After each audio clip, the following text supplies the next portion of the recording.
Hey, Baba, just some advice if you want to engage with debate perverts like Wilson, you should become a debate pervert yourself. I appreciate the advice, but I think that that is like the crux of the problem. I actually thought I did a lot worse in this conversation, but as I rewatch it, I realized like I did decently. And the best thing I did was I actually came in to have an honest conversation. I didn't let him derail. I didn't let him make me worked up or upset. In fact, he gets massively triggered over and over and over and over again because I'm not following his dialogue tree of him trying to force me into some kind of ridiculous answer that he wants to answer, because that's what they do. They have an answer that they're looking for and they won't stop asking you the same question until you give it so that they can go on to their dumb answer. I really don't want to be this type of a person. I want to have more conversations. I want to be productive. And the types of people that are really good for society are people that are left-leaning, right-leaning, middle, that are actually interested in having real, adult, logical conversations about how they feel are positive, productive impacts on our society to move it forward. And I'd rather go into something and for very unintelligent people to feel like I did poorly when I actually am expressing myself correctly than to try to play the game of a debate pervert who has a very unhealthy relationship with his social media, being on it for hours and hours and hours a day just so that he can get online internet updates. I have better things to do than to lead by the example of a terminally online person who constantly references the rape and abuse and torture of women and children. So no thank you, but I do appreciate it. All right, guys, it's about time that I take a little look at my debate review here. I wanted to give it a couple days. Interesting debate. I wanted to have a conversation. That's why I made the title Andrew Wilson Gave the Debate, but couldn't handle it on a honest conversation, which I believe is true. But anyway, yeah, let me take a look at it. You know, going into this, I want to kind of expand what I'm doing. I don't want to just continuously do like all reacts. I want to slowly shift into like a direction where I could do more than just that. And so, when Andrew got upset with one of the clips I made, he called me out. I was like, hey, let's do it. Why not? So we did it. I'm happy I held my composure. I am actually happy about that. I'm happy I tried to have a legitimate conversation instead of try to like lock him into debate terms. Not that I would be good at that, but... And, you know, there's definitely some places I could have improved, but I don't think I lose here in the sense that even if I look kind of bad in this debate, like I got to learn how to deal with people like this in case I come across them in my quest to do more and more conversations with people. So, yeah, man, let's get it going. I usually am very charitable to people I haven't really talked to before. And, yeah, let's watch this. Let's start off with a nice compilation at the beginning. All right, let's start it. You said, quote, you sit there and advocate for 19-year-olds and 18-year-olds to sleep with 35-year-old men. You're saying there's a world where 17-year-olds could, like, date, like, an adult? Yeah. All feminine. Whoa, see, that's kind of crazy. Isn't bad. Why? Feminist. Although maybe he meant 17 and 18-year-olds, but I kind of interpret that as the religious, I don't know. Let's get that. Want to destroy the patriarchy. If you think that, I kind of interpret it as one of those things where it's like, hey, guys, I think that, you know, once somebody finishes puberty, they're an adult. I see that for a lot from religious people, but I never pushed them on it, so I don't know. That trans people are mentally ill, then you have to come to terms with the concept that you believe in a magical apple curse. Kids generally are coming from broken environments, and you want to put them in the hands of homosexual men. Why is it a bad idea? There seems to be very high rates of success with gay adoption. If the masses say that you should be able to sleep with girls who are 12 or 13 or 14, you actually have no moral argument that you can make against that now. I do. Women want access to more rights. What if men don't prefer to give it to them? How do you know your God's not speaking through me right now to try to communicate something to you? I'm ready. If you had two twin brothers and they were in an incestuous relationship, tell me why that's immoral. That's the most interesting part of this conversation is like understanding who you are as a person. Oh yeah, except unless it's blacks and women and everybody except white guys, right? Whoa, crazy. All right, what's going on? Hey, what's up? Yeah, so I wanted to have a chat with you about a bunch of things that you said. Thanks, man. I appreciate it. About me that are just fundamentally, completely, totally untrue. Okay. Terrible. And I wanted you to give an accounting for them because I actually don't understand why you would say them. Okay. So first thing I wanted to get into was this. You said, quote, you sit there and advocate for 19-year-olds and 18-year-olds to sleep with 35-year-old men. Okay. Exact quote from your video. Which video is that a quote from? Yeah, I'll pull it up here. Hang on. Yeah, sure. He doesn't pull it up. That was from the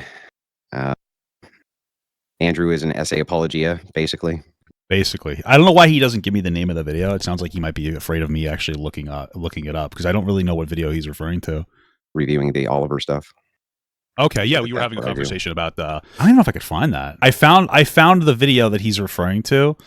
Wait, what did he say it was again? Basically, the Andrew is an essay apologia, basically. It's literally called Debate Bro Loves Grape. And I said grape as I'm mocking him for using the word grape instead of rape.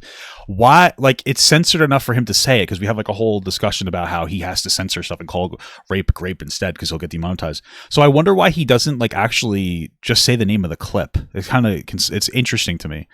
I wonder why, but let's watch this. Grape is bad for certain people. No. Oh, it's bad for everybody. I guess there's one person involved that it might be good for. That's the problem. They don't get punished enough. Also, you're a grown man on a podcast. Say the word and then have somebody censor it out. You could say that word within the context of the podcast. You could say bad words. You can. They're much less restrictive now, but I don't care. The podcast, as long as they're deep in there and they're not slurs. Grow the fuck up. Stop acting. You should do it. I mean, I think that one of the things that he's able to do is like minimize, like by saying grape instead of rape, he's able to minimize the way that he's speaking about it, something like really serious, Like the 18-year-old girls you advocate for 30 and 40-year-old men to date and say the word like a grown man. It's not a fruit. It is a assault. It is a violent crime. Stop belittling it in every single way. There's women you agree No. who have during essay. Essay? What are you, Hispanic? Who cares if somebody they're getting assaulted? Like, that can happen sometimes. That's a very conflicting, confusing, horrific experience for a person to go through if and when that does happen. It's still non-consensual. Why would you ever run this defense publicly and proudly? That has nothing to do with essay. Bro. You're broing somebody. You only go to bro when... Okay. He's upset about this like offhanded kind of like remark joke that I made about stop acting like the 18-year-old girls you advocate for 30 and 40-year-old men to date. And okay, so now that's relevant for this. Reviewing the Oliver stuff. Okay, yeah, we were That's having a what I do. conversation about I guess 35, 40-year-old guys dating young girls, right? Yeah, but that's not. Do you realize the distinction between an advocation for a thing or me saying that there's actually no argument that I've heard which is compelling for why the thing bad? Okay. Sure. I mean, I just don't. The reason I say that is because, like, who really cares? Also, he explicitly advocates for it. I'm pretty sure in this podcast here. Man, should he be dating an 18? They're both. They're both of age, but I do think a 40-year-old man should he be dating an 18-year-old. I mean, to each its own, but I just don't think. Yeah, they should. What's wrong with it? Okay. There you go. He said they should. He gets so fucking butthurt, but he says they should date them. Like, I'll give him a couple more seconds to talk. Is there context we're missing? I don't. Would you do you have a daughter or? Yeah. Andrew has No, one. he just says they should. I don't know. I mean, so because he gets really upset that I said that he advocates for it to happen, and he said advocates for it to be able to happen, but he says they should. I mean, we're splitting hairs right off the bat. He's trying to be a debate pervert right off the bat. I think that what I remember from watching it, you were pretty like hardline. You think it's okay, and that actually the woman benefits from the relationship.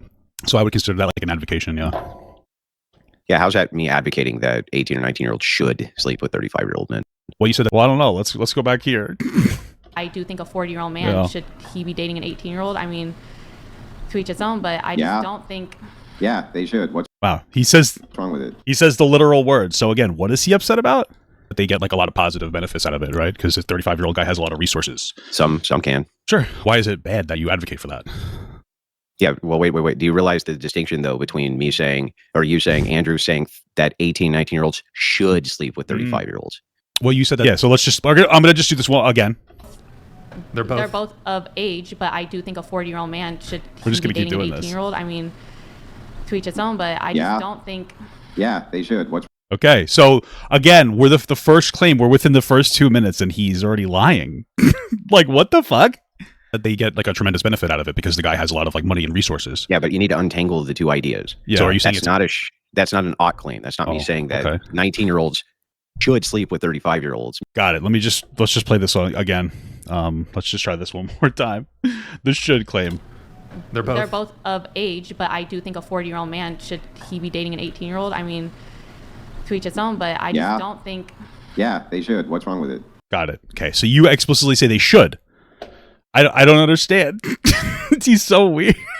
What a freak. We're talking about dating, I think. In particular cases, there can be benefits to a 19 or 18-year-old marrying somebody who's older. I wouldn't advocate any of them sleep with anybody before marriage, right? Okay. So that's one. And then the second thing is like I've never said that they should sleep with. Got it. Okay. I just want to clarify.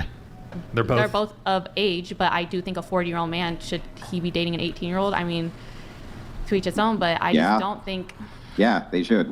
Gotcha. Okay. So we're having a conflict. Do I believe Andrew Wilson when he says something, or Andrew Wilson when he debates me, trying to make me seem bad? Okay. Am I twisting the words that you're saying? With 35-year-olds, that's ridiculous. Why is it That's ridiculous? just never happened. Oh, it never happened? Wait, hold on. Can we just see something really quick? I wonder if we have any proof. I wonder if we have any proof that it happened. They're They're both. both of age, but I do think a 40-year-old man, should he be dating an 18-year-old? I mean, to each its own. Why didn't I pull it up? Why do I have to? This is the thing. I came in to have a conversation. He came in to debate. Andrew's dishonest. The first claim he makes, he lies about. You're like, well, why didn't you bring it up? Like, do you understand that debates are gay? Like, I want to have like a real legit conversation with somebody that's like honest. Like, yeah, man, I want to talk to you. I want to see what your perspective is. He's not there for that. He's there to like play a game. That's what the difference is here, you know? So like that's where we're at here. So like, oh well, you should have brought it up. First of all, I didn't have any topics down. He just like he came in and we talked about what he wanted to talk about. So you know that would be kind of difficult to do considering there were no topics of discussion like on the board. Because I came into the debate to have a conversation with the guy, right? And he's not trying to have one. He's trying to debate. But I just don't think. Yeah, they should. You should know what he's going to do. Okay. No, I don't. I'm having a discussion with the guy. Who cares? You know, here's the thing. I know he's a dishonest debater, but I wanted to see if maybe people were inaccurate about it. But now I know. I was able to go in and learn something from it. Because that would be a should claim, a monolithic should claim. But he said that, so. Oh, okay, sure. The reason I'm saying okay, yeah, sure, is because like this doesn't matter at all. First of all, we know he's lying now because we could see it. Second of all, the distinction is almost irrelevant. He's just trying to debate lock me to make himself look good. His audience of like debate perverts love this kind of stuff. It's weird. It's like weird, strange. He's lying. We verifiably know he's lying. It's just like very terminally online behavior. I think that, I guess, the way that I use advocation, it seems proper to me. You seem to be okay with it. That's a general advocation. It doesn't mean that you don't advocate for similar age relationships, but it kind of seems like we're splitting hairs. Yes, that's exactly what it is. It's irrelevant. It's pedantic, unnecessary. Okay, no, we're not though. So like, you think that people should have access to the right of freedom of speech? Yeah, sure. Okay, should they scream "you're gay" if they want? No, but if you wanted to, I'd advocate for that. Yeah. Right? No, right. So that's a distinction. What? That you believe that? Well, yes, I would advocate. I would speech. Advocate for your ability to scream "you're gay." Yeah, I get it, but you're not saying that I should do that. I should scream "you're gay." No, but I would say that I would still advocate for people to scream "you're gay" based on freedom of speech. If that's no, what you're not advocating that they scream I am. "you're gay." I already know he's lying. We don't have to say anything else here. I'm advocating that if you want to, and I'd be prepared. Okay, thanks, man. I appreciate it. Sure. Okay. I think that some people are just not going to resonate with the idea of having an honest conversation. I think that like you could say like, hey, you didn't do well in the debate because you didn't decide to prepare for the debate. I didn't come in trying to have a debate. I didn't come in setting terms and be like, oh, let's talk about this. He wanted to have a discussion about things that he disagreed with me on. So I gave him that discussion in an honest way, and he decided to lie. I don't know why you guys value. It's interesting what you guys value. Like it seems like you'd value like performative debates, which are like the crux of our fucking society. You value those more. I guess that's if you wanna do that, God bless. To do it. I'm advocating that if you want to scream "you're gay," then you should scream "you're gay" because it's freedom of speech. But do you understand the distinction here? Like you're not saying people should go scream "you're gay," right? No, but I think if they want to, I would advocate for them to do that. Yeah. Now you're in the same exact boat as me. I'm not saying you should go and marry a 35-year-old. Oh no, he's not saying that. Sorry, let me just see something really quick. They're both of age, but I do think a 40-year-old man, should he be dating an 18-year-old? I mean, to each its own, but I just don't think. Yeah, they should. What's wrong? Oh, okay. So 40-year-old. So I think Andrew has an issue. He must have an issue with the fact that I said 35-year-old instead of 40-year-old. Okay, gotcha. I'm just explaining that if you want to marry a 35-year-old, I don't see any good compelling arguments why you shouldn't. Okay. So that's like the big issue is the word advocation. It's not a word advocation. It's a distinction in positions, which gives your audience the wrong impression. Yeah, of course. Makes it sound like I'm advocating that women at 18 should be finding themselves 35-year-old husbands, which is insane. Oh, you think that's insane? Fuck, this guy disagrees with you. They're both of age, but I do think a 40-year-old man, should he be dating an 18-year-old? I mean, to each its own, but I just don't think. Yeah, they should. What's wrong with it? Interesting. It's interesting. I wonder who should I believe, Andrew Wilson or Andrew Wilson? I wonder if he changed his mind, or if he's just, or maybe he's just a lying debate pervert. I don't know. Who knows? Okay. And nothing I've ever said. And by the way, what would even your issue be with that? If an 18 or 19-year-old decided that they wanted to marry a 30 or 35-year-old, like let's say a 19-year-old had 2 kids with a 35-year-old man that she loved, would you advocate that they get divorced? Are they twins? No. Damn. Was she like pregnant at 17? How'd she have 2 kids with a 35-year-old at 19? Who cares? It's irrelevant. It's got it. What do you want? Why is it irrelevant that this 35-year-old might have fucking raped a child, like raped a minor? What the fuck? That part's weird to me. Like, that's weird, man. Why would it be irrelevant that this guy might have like started dating this girl when she was like a fucking kid, dude? What the fuck? I mean, I would say it's pretty relevant if she had kids with him at 17. That's, I believe that would be kind of crossing into the territory of like some kind of. She had her first one with him at 18, or second one with him at 19. Okay. Gotcha. Okay, I was just making sure. I mean, when did the relationship start? If they started having kids at 18? 18. Interesting. Oh, it seems like a very fast relationship. I guess that would be immaturity. I'm not against. Would you I'm not advocate against that they got a divorce though? No, I wouldn't advocate that they got a divorce. Of course not. So you don't really have any even moral compelling reason why this is wrong. Well. Would you advocate for a divorce? No. Well, then you don't think it's wrong. I don't know why I'd have to advocate for a divorce to think that it's immature. It's interesting that he tries to lock me into this conversation, like without actually trying to get to understand where I'm coming from. I think it's like very immature. I mean, if you want to do it. Be my guest. You're a legal adult. I just think it's very immature. You're not going to really have anything in common with the person. I just find it like profoundly immature. I think it's okay to find things immature. I think it's fun to have the take. It's not like a strong stance that they should get divorced, but okay. Well, like I said, I think it's immature, but if you want to do it, I don't think that everything has to be a strong argument. I can look at like a 35-year-old person dating an 18-year-old person, go like, oh, that's immature. There's a big difference in life experience. But like, if you want to do it, you're an adult, be my guest. Yeah, so what's even the issue with me advocating? If I were advocating for it, what would even be the issue? Well, you did advocate for it. You came in here like seeming to have a very negative association with the word advocation, so I don't necessarily see like a huge issue. I'm pretty sure right now, so far the conversation is completely unproductive. Like we're literally splitting hairs just to try to like do some kind of like debate fucking perversion here. You have a negative. I'm pretty sure I also said this. No in like negative. There's no negative with the word advocation. Okay. I'm untangling the position of you can believe in the First Amendment, but not make a should claim that you should yell you're gay because but you should be able to. Amendment. Yeah, but I would advocate that you'd be able to do that. Yeah, in the same way that you were advocating that people should be able to. Yeah, now you're getting it. Yeah, they should be able to. I've been saying the same. Not that they should, only that they should be able to, right? Sure, but that's a huge difference, right? Yeah, let's just play this one more time. They're both of age, but I do think a 40-year-old man should he be dating an 18-year-old? I mean, to each its own, but I just don't think. Yeah, they should. What's wrong with it? Okay.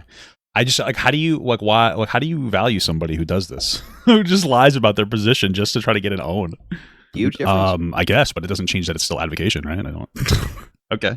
Okay. Do you understand how absurd that is? It's like no. So if you you don't. Okay. So if you advocate for one thing, that means you advocate for another thing.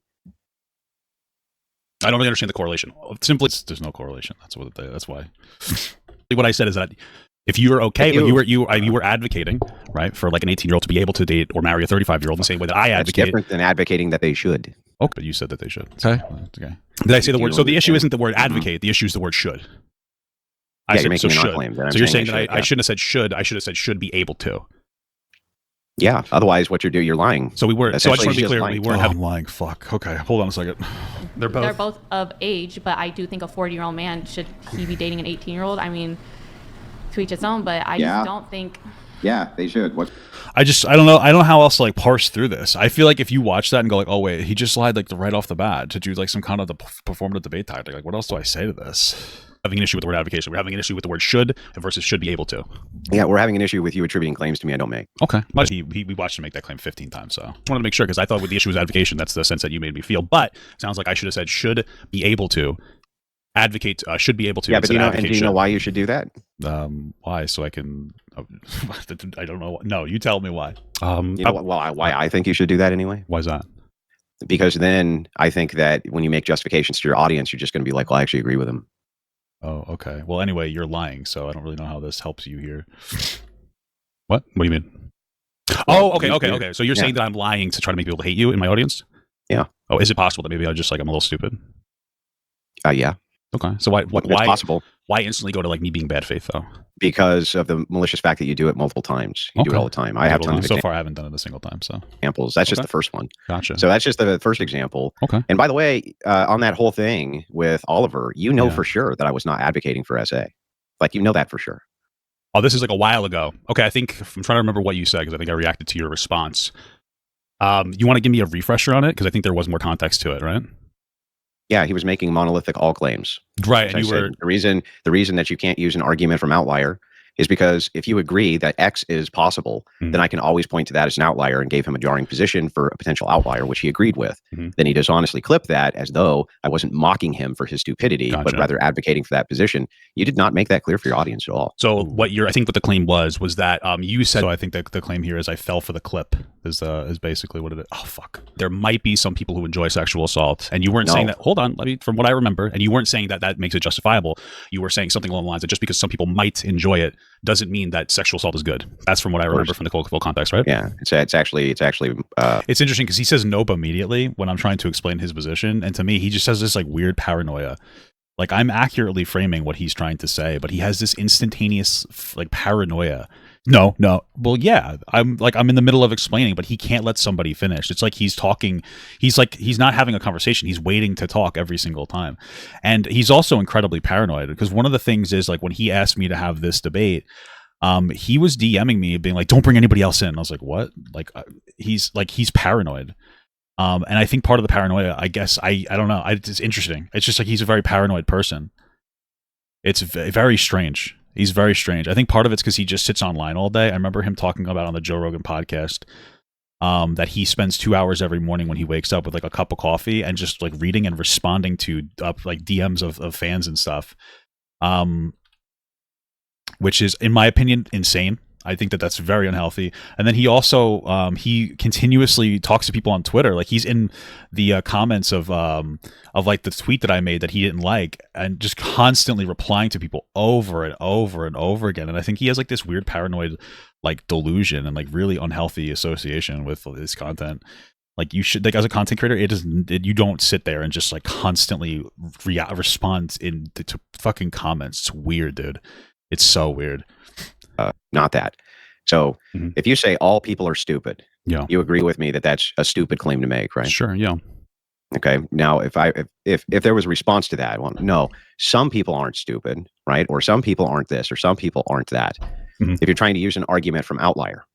Yeah. So all I'm pointing out there is if you're only going to use arguments from outliers when we're talking in generalities, then you have to be prepared for the fact that I could use whatever outlier that I wanted to, as long as it falls under the purview of logical possibility. No, I don't. So I understand what he's saying. He's like, hey, listen, I was using an extreme example to prove that like there can be outliers in an argument, that like not everybody necessarily, in whatever scenario. Like I understand what he's saying. He's saying, hey, we're having a conversation. Just because most people do something doesn't mean that all people do something. And he was trying to counter whatever guy about this argument of outlier bullshit. The problem here is that this guy he has a lot of arguments that centralize around raping women and children. I don't know if you understand this, but like he does it multiple times. This is one example in this conversation. He brings up incest between two brothers, which you're groomed.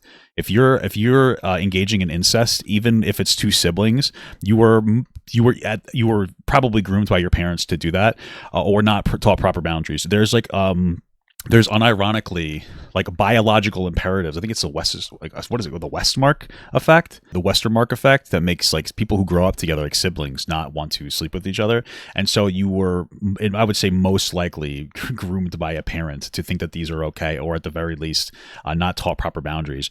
Like there was a problem that happened when you were developing that we shouldn't advocate for. So there's like this constant call to like weird, like incest, rape, different stuff for children. It's very strange. It's weird that you would go there. It's weird. I like you. There's no way that there are no other arguments that you can make when it comes to this outlier thing. He literally just said that. Like he came up with another one. It's strange, dude. It's very terminally online. It's very antisocial behavior. You could be like, well, it works. It's like, okay, but you're antisocial. Like I'm not going to constantly just like talk about rape all the time as like an owen to people.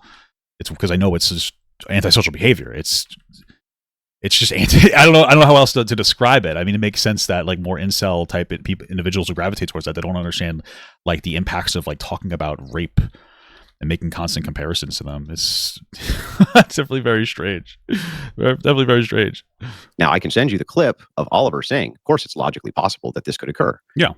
Yeah, so but I already mocking him. That was me mocking him. Yeah, for that. right. Well, I don't need to. How is that rape apologia? Well, so just to be clear, I think I just conceded to that, right? Like the full context was that you said just because in some instances. So I guess it's interesting. I conceded to it, and he's constantly trying to like barrel down on it. I think he has I think that Andrew Wilson is like a dialogue tree, so he has like things that he wants to say, regardless of what direction the conversation goes, and he just is going to say it.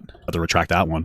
But I remember watching your response to that, and I found it interesting that you said that there is sometimes like a pattern of you saying outrageous things and then getting negative attention and then having to like, I guess square it up. Do you think that that's an issue that you constantly say outrageous things, sometimes possibly for attention, and then people misconstrue you and you don't correct the behavior? What do I say that's outrageous? That's like that comparison is outrageous, and I think he knows that. I think that like I think he does like another like, it's not outrageous. It's just what you had said in your response video. That you will, what I said in a response video is that you will routinely say things that are outrageous. I will use examples. Yeah. Sometimes I'll use examples which are jarring. They're not outrageous. They're outrageous examples. He uses jarring. It's just term locking at this point. Jarring, but they're not there's nothing outrageous about it. Using an example that's uncomfortable may be jarring. But the thing is like, even if that was the case, let's just say it was, you consider it to be outrageous that I use this as an example for outliers. Sure. Well, how's that defensible that somebody clips it up dishonestly and spreads it as though I'm in favor of SA? Well, I don't think it would be. I will say that you also have like another take, and maybe it's out of context, but you were talking about, was it force doctrine? And that you said that women should be, to some extent, like apologetic or happy that men don't rape them. Yeah, that's rape apology. Yeah. That doesn't really seem like... Oh, Lord. I don't understand. Well, he says, oh, Lord, but like that is rape apologist like language. So wouldn't that also be some kind of rape apology? The ideal, no, it's the opposite. The ideal from feminists. So feminists operate under a worldview, and that worldview that they operate under is very secular and is usually agnostic towards God. Do you agree with that? Maybe. I guess so. I mean, why would it be? I don't think it needs to be agnostic towards God. Is it because like the woman has some kind of like equal role? Because generally, if you follow an Abrahamic religion, they're patriarchal. So if feminists want to destroy the patriarchy, then necessarily they tend to stay away from Abrahamic religion. So you're saying that like if a woman wants to have like be seen or have an equal role as a man, that would be counterintuitive to religion. Well, an equal role in what way? Depends on the way. We're debate locking again. Just in the same, being able to work and I guess lead a household or have an equal contribution to leading a household. He knows what I mean when I say equal. Just want to be able to work and have equal rights. Well, no, that would depend on circumstance. Okay. So the thing is like, that's not what we mean by a patriarchal religion. It means that the body or the head of the religion is going to be male necessarily. Okay. Like women can't preach, they can't have positions of authority over men inside the church. It's necessarily patriarchal. Okay. So your goal is to dismantle patriarchy. Obviously, you're going to be steering clear of Abrahamic religions. Okay. Yeah. So like the feminism is counterintuitive to religion because it advocates that women have like the ability to be equal in all ways to men. Even including within the church, right? Sure, or even if they didn't think that you needed. Well, no, even outside the church. They would still be trying to dismantle the patriarchal nature of the church. I don't usually see a lot of feminism that's like specifically religious related. So maybe there's something I'm not seeing. But like generally speaking, it seems like you're saying that most feminism isn't religious centric. I understood the point that like it's trying to dismantle a patriarchy, sure. And if you want to say that like the Bible is inherently patriarchal, so just like that dismantling would harm religion or the authority of religion. Like okay, sure, but most of it isn't like religious centric because feminism advocates for women to be equal to men. It's against religion because religion is supposed to put men. I mean, maybe you wouldn't say higher than women, but like in a different classification as women. No, the point of feminism is to dismantle patriarchal systems. Sure, that's the point. So there's an oppressed class. If women are the oppressed class, then who's the oppressor class? Men. Sure, right. I guess. Yeah, it has to be. That's the deduction. Who are women? Women aren't being oppressed by women; they're being oppressed by men, right? So that's the patriarchy. Well, there are some women that oppress other women. You know, they'll be like jealous in some capacity or something. But I understand what he's saying. If you have some kind of organizations that is necessarily patriarchal, in this case, the church is going to be necessarily patriarchal. They're going to want to dismantle the elements of that make it patriarchal. So, do you have like an issue with women wanting to work and get equal pay or work similar or the same jobs as men, or is it just because women have always worked? That's sure, but like an equal he's so dishonest. Hey, you have an issue with women want to work and do equal stuff? Women's always worked. Women have always worked. Well, that's not the question, and you know that. It's so weird. Like I don't know if it's intentional dishonesty or if he's just like so brain fucking warped out of like reality or something. Because like that's not like, it's so strange listening to this guy talk, dude. It's fucking bizarre. It's just bizarre.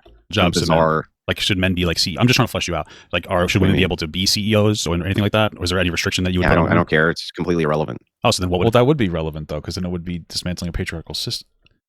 He's so weird. I don't think this guy's that smart.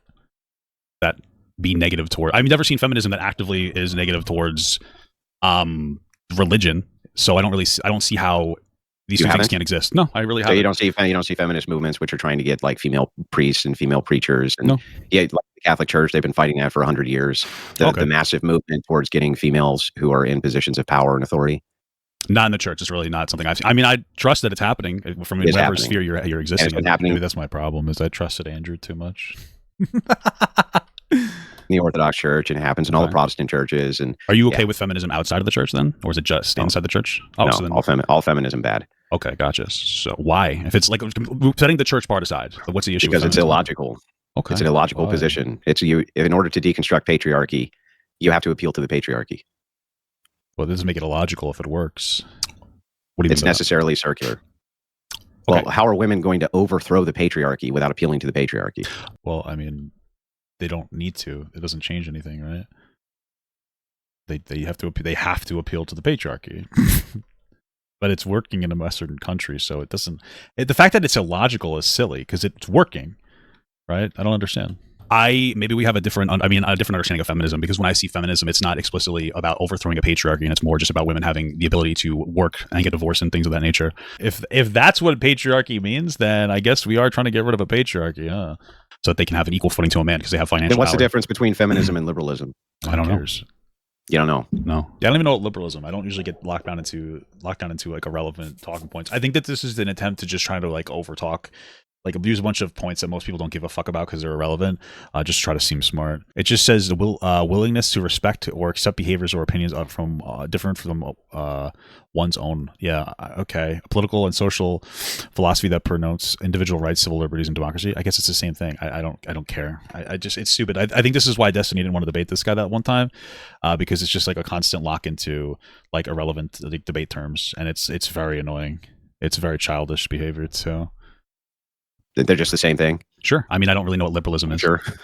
Like the way that I look at this is like, I used to work at a bus company. I used to talk to people, and some of them were like Hispanic. So like the English wasn't their first language. So, what I wouldn't do was use words that they didn't understand to try to make them look stupid. I just like communicated them with them like they were people.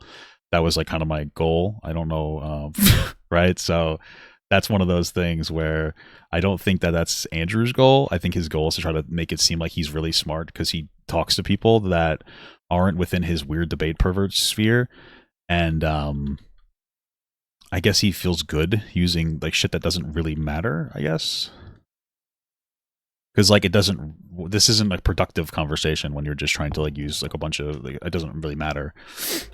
No, they're distinct ideologies. Okay. The purpose of feminism is to deconstruct patriarchal systems. Okay. Because they consider them an oppressor class. Okay. And you don't consider it an oppressor class? Every single definition you could pull up right now of feminism is going to include deconstructing patriarchy. Okay. So you don't. Let's see if I can. Let's just do it live. Let's see. Definition: feminism. Advocation of women's rights on the basis of equality of the sexes. Okay, so there's no word patriarchy in there.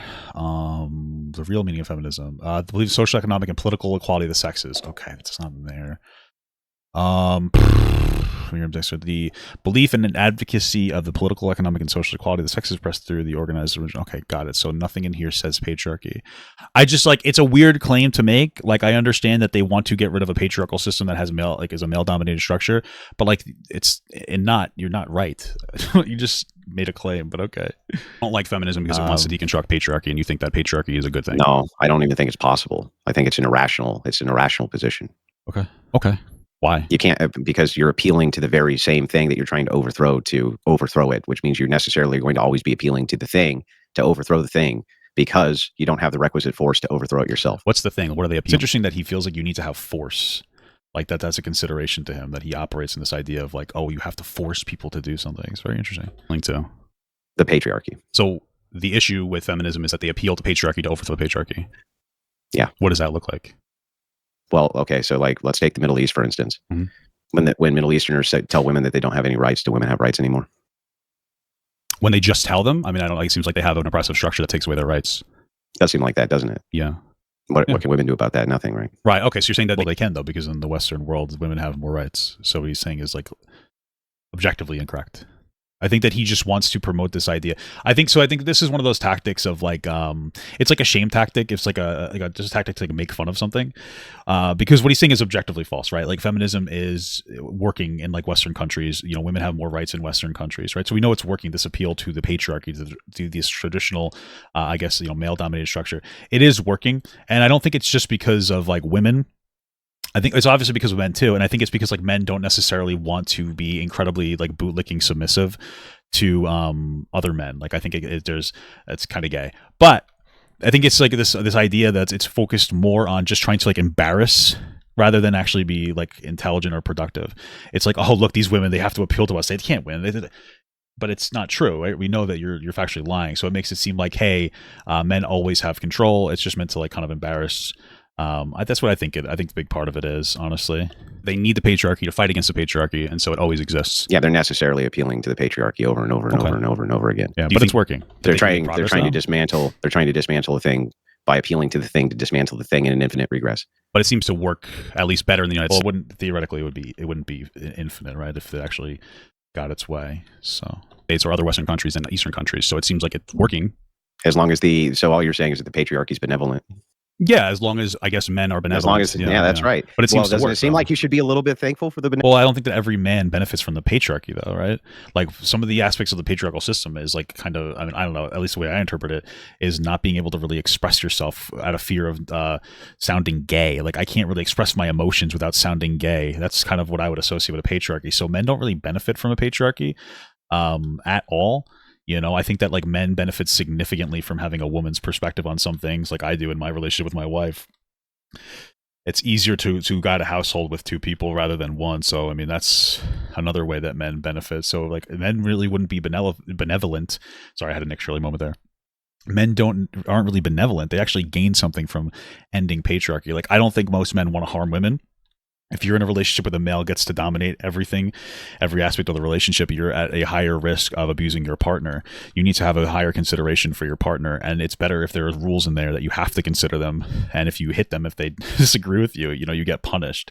You know, having a lack of equality over something or somebody can very quickly lead to an abuse of like some kind of a power.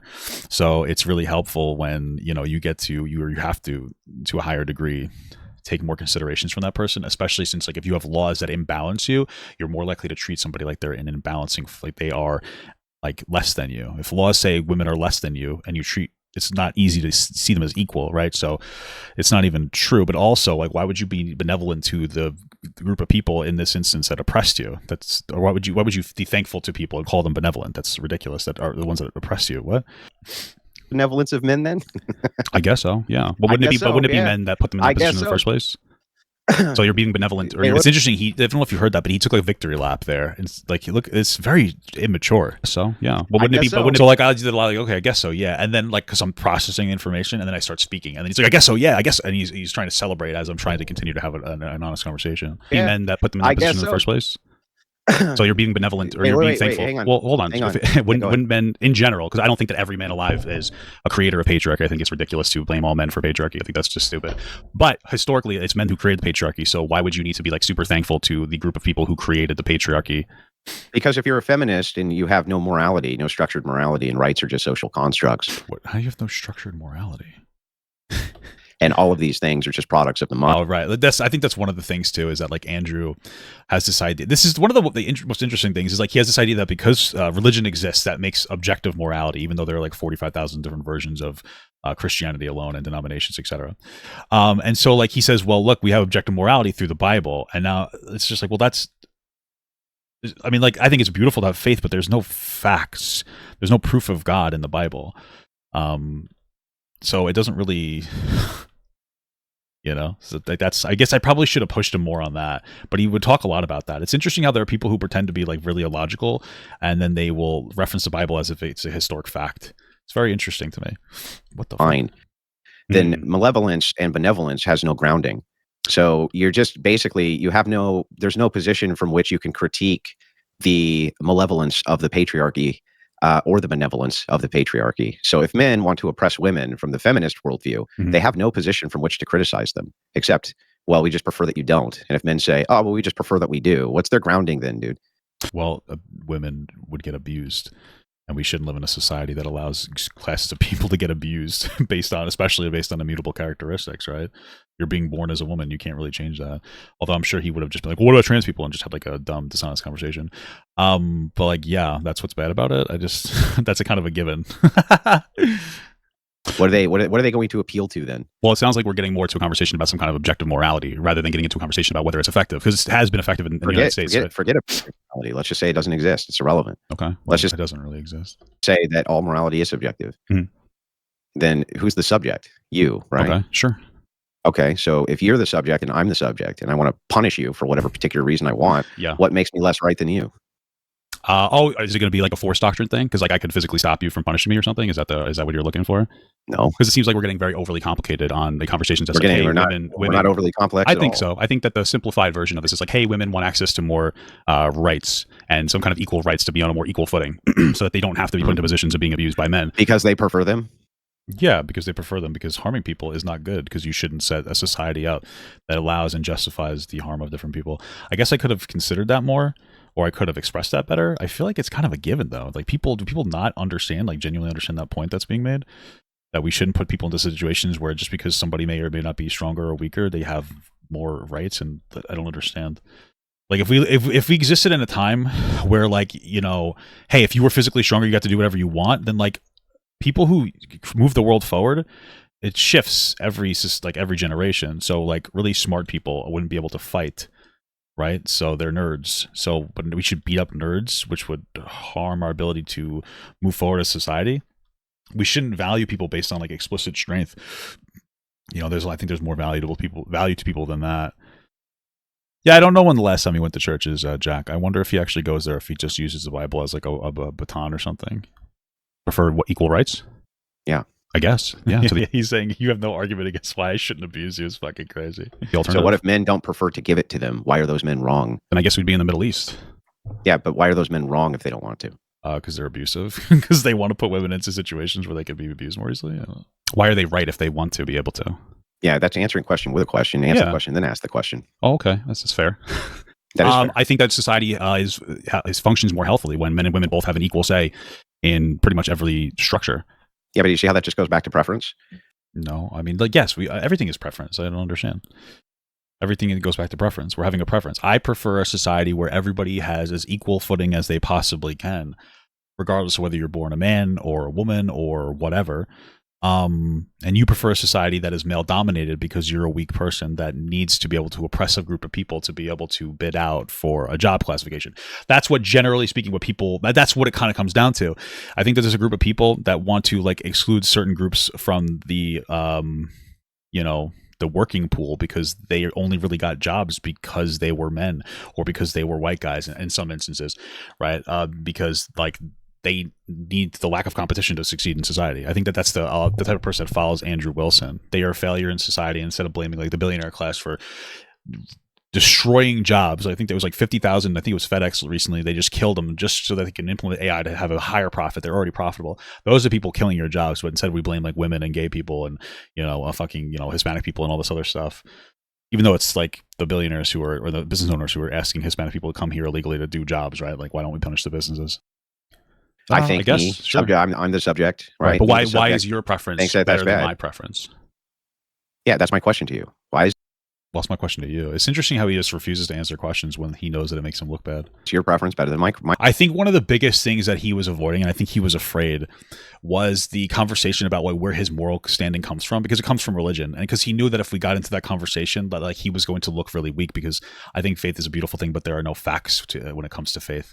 And I think that he knew he would look really bad.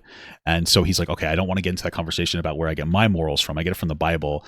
And like, I saw his clip because the clip that he, the clip that he got offended by, that he wanted to talk to me, was a conversation about how like, if you think that trans people are crazy, then you have to come to terms with the fact that you believe in a magical apple curse that,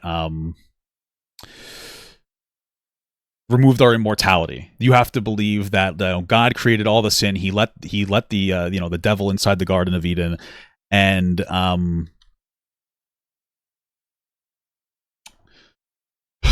excuse me, and that he put all sin into the world, and then he decided to birth his son, which is also him, through Mary, this time through birth instead of through ashes, or through creating them from the dust like Adam, so that he can die for our sins.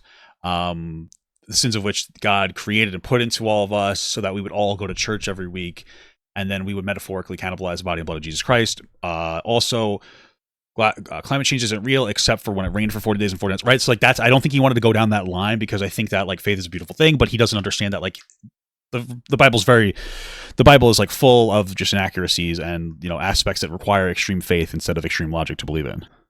My preference, why? I think that it just makes more sense because that's my question to you. Why is your preference better than my preference? Why? I think that just makes more sense because you put people into a position when you have one class of people with a higher amount of power over another, it very quickly can lead to abuse, whether it's men or women having higher class of power. Yeah, but see, we're back to that's circular. It just goes back to the same question. I don't think it's circular. It's not circular at all. Hey, I don't think it's just weird, man. I think if you fell for this, if you're that's weird. How is that circular? Well, that's not circular at all. I don't think that we should live in a society where some groups of people have more rights. What? Circular at all. If men are abusing women, why is that bad? Because they're getting hurt. Because they're getting hurt. Abuse usually hurts people. Yeah, so why is that bad, though? I don't think that we should hurt people. Exactly. I don't think we should do that. So you just back to the preference again. Okay. What does that matter? So you think that being hurt is preferable or okay for women? I think that if your morality boils down to preference, then you're just saying, I prefer. Well, I think that's what everybody's morality boils down to. And me saying, well, I prefer that I do this. Well, I think my morality boils basis for which to say I do. that I'm wrong. My morality just boils down to, I guess, like fundamentally treating people with respect. I don't know. And, not abusing people. So preferences. Yeah, it's my preference. It's interesting. You keep saying this preference thing as if it's like a gotcha, but it's not. We're a society of preferences. I don't understand. I don't understand it. Again, he hides behind like, well, so you just prefer things? Well, God is the person who made my rules. Oh, okay. Cool. That's definitely a factual thing that exists. I mean, like, I think God might exist. I'd like to think he does. But you're not really owning me here. Okay, so like I said, like a couple minutes ago, we're getting into a conversation about objective morality. Why don't we just go there? Exactly, because he's afraid. We already are there. Oh, okay. There's no reason to justify objective morality if it's the case that morality is subject, meaning subject to you. Why would I ever need to justify anything besides, fine, then I'll just use force to do whatever I want because I'm the subject. Okay. Are you saying that's okay, or? And under a subjectivist worldview, yeah, it'd be fine. I'm the subject. Oh, okay. Oh, I understand what Andrew Wilson is doing. I get it.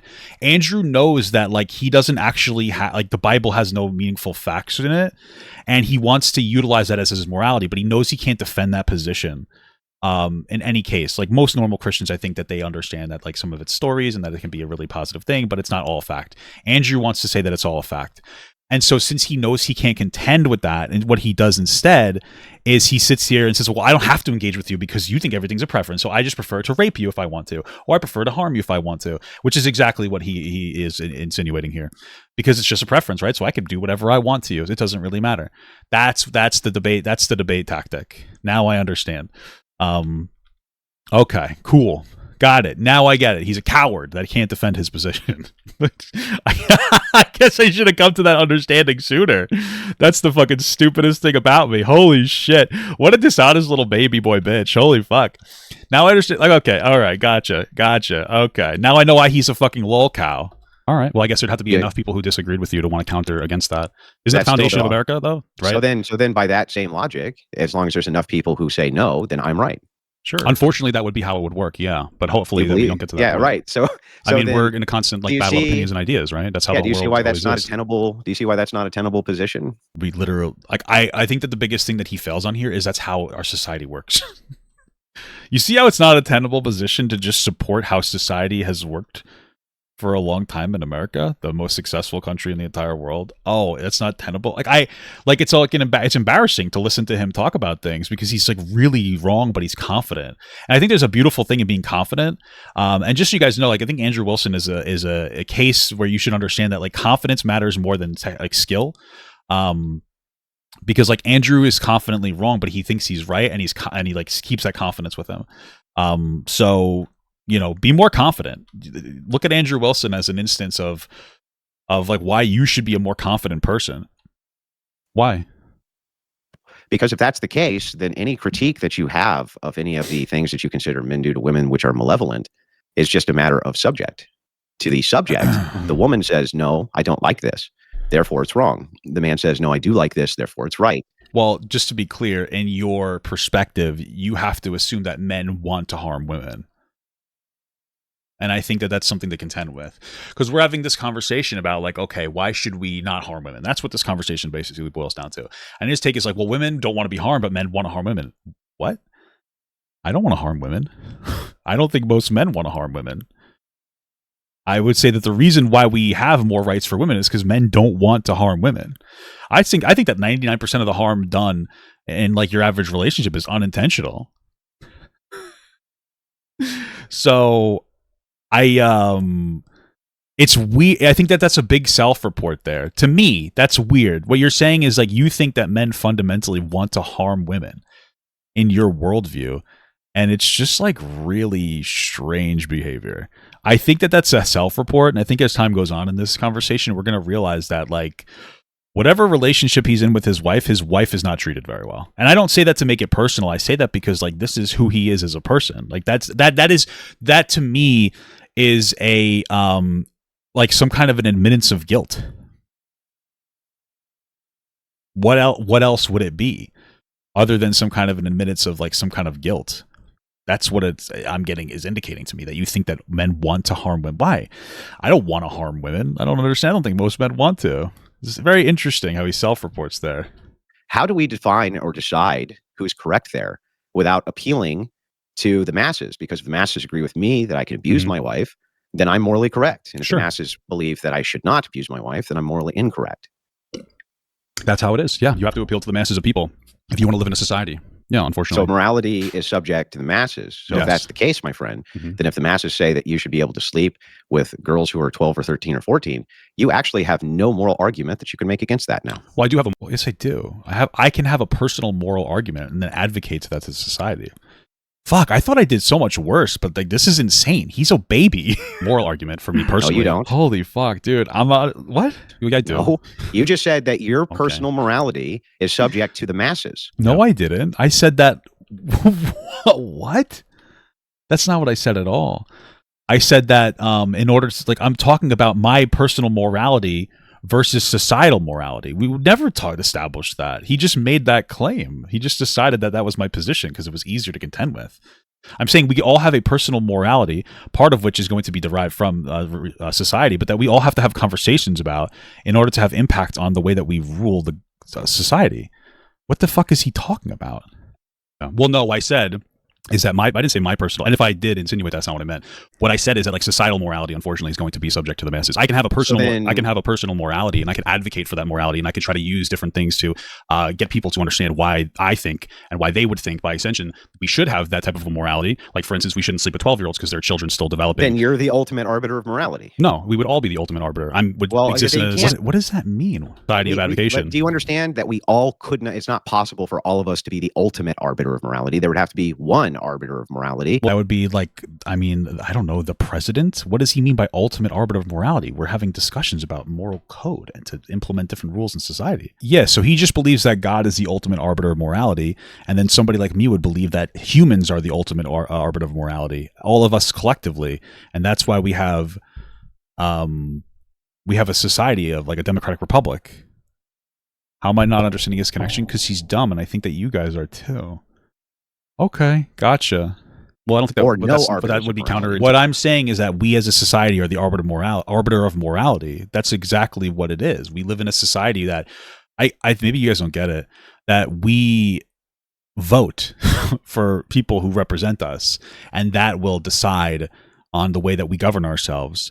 Obviously, like it could be better, but that's how it is. To like a democracy or a democratic republic, right? There's no I guess you'd say the president, but like we all have the ability to cast our vote, which contributes to our morality. Yeah, but now you have a separate problem. If we as a democracy decide you can marry 13-year-olds, you still would say that's wrong. Yeah. What would make that wrong except your preference? Wrong. Nothing. My preference. What would make it wrong is my preference, and my preference would be based on the reality that children can't consent because they're not developed enough to do so. Okay. Yeah, what would make it wrong other than your preference? Right, interesting. That would have a conversation about how it's 13-year-olds would be. That's nice. They don't care about your conversation. They think you're fucking but idiot. They do. Makes you right? But don't they do care about it? This age of consent used to be 12. I'm pretty sure in the United States, and we had conversations about it, and it changed. The age of consent in the United States was between 7 and 12 years old, influenced by English common law. Then we all got together and we had conversations and said that's not good, and now it's 16 to 18 in the United States. I don't understand. Like, reality is on my side. It's so interesting how confidently wrong he is, don't they? No, that's how the world has always worked. If democratically they decide you can marry 13-year-olds, Papa Gut says no, you can't. That's against my preferences. What makes you right and all of them wrong? What makes you morally correct and all of them morally incorrect? I think it's wrong. Right, so that's what I'm going to keep saying, and we're going to keep dancing around. Wrong? We're going to keep. At this point, I've already done a pretty. Now, okay, I understand why I'm saying this now. At this point, because people, it's weird. I was reading. Okay. At this point, we're at a situation where I've explained my perspective very well, and he's just trying to go in circles and circles and circles and circles and debate me. So there's no real reason to say anything else. We live in a society of different people. We all have an impact on the different laws that are implemented. If we want to change those laws, we have to like get together and have conversations, and that's literally all you can do. Like, that's the best you can really do here. And that's literally all that's being established here. So and then he wants to continuously go, well, what if kids get molested? And this, again, like, I want you guys to understand, this is like the second time in this conversation where Andrew brings things to child molestation or rape of women. Like, this is something that, well, this is like the third time. He just consistently either brings it to the rape or abuse of women or the rape or abuse of children. So dancing around this idea of like objective morality, right? So it's wrong because you think it's wrong. Well, I think it's wrong because a lot of people, well, I think it's wrong based on facts. That's the difference, is that like I think things are based that are right or wrong based on facts, and you think it's right or wrong based on the way that you decide to interpret your religion, which is incorrect, because we know later, and we'll get into it, that he lies about biblical slavery. Well, no, it's wrong. Well, I don't have, like, me thinking something's wrong doesn't change legislation, right? So like me thinking something's wrong. We're not talking about legislation. We are talking about legislation. Legislation is the way we govern our society, like rule wise. Well, when you say ultimate arbiter, that's what.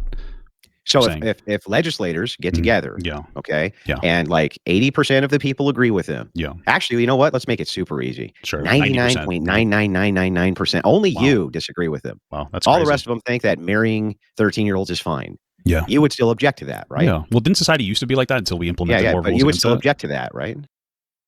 So he wants to walk past that point that I made, because society did used to be like that. And then we changed it to increase the age up based on facts. So if he allows a conversation about that, then it debunks his whole entire narrative. I should have pushed harder on that. That's my biggest issue in this, I think, conversation, is that I didn't push hard enough on points where I was right.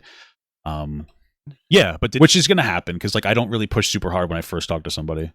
We used to have a society. So that if you would still object to that, what would make your objection moral and all of them immoral?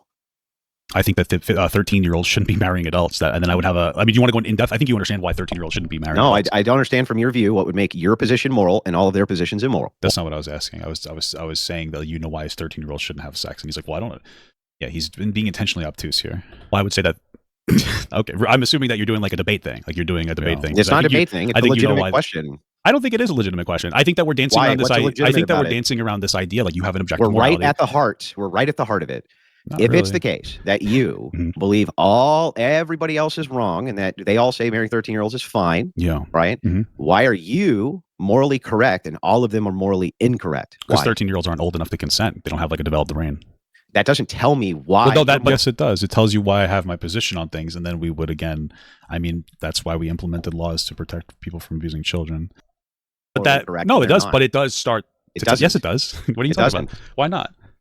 Yeah, why are my reasons not a contribution to why I'm morally correct? They don't believe, because they believe that it's fine, regardless of if they can consent or not.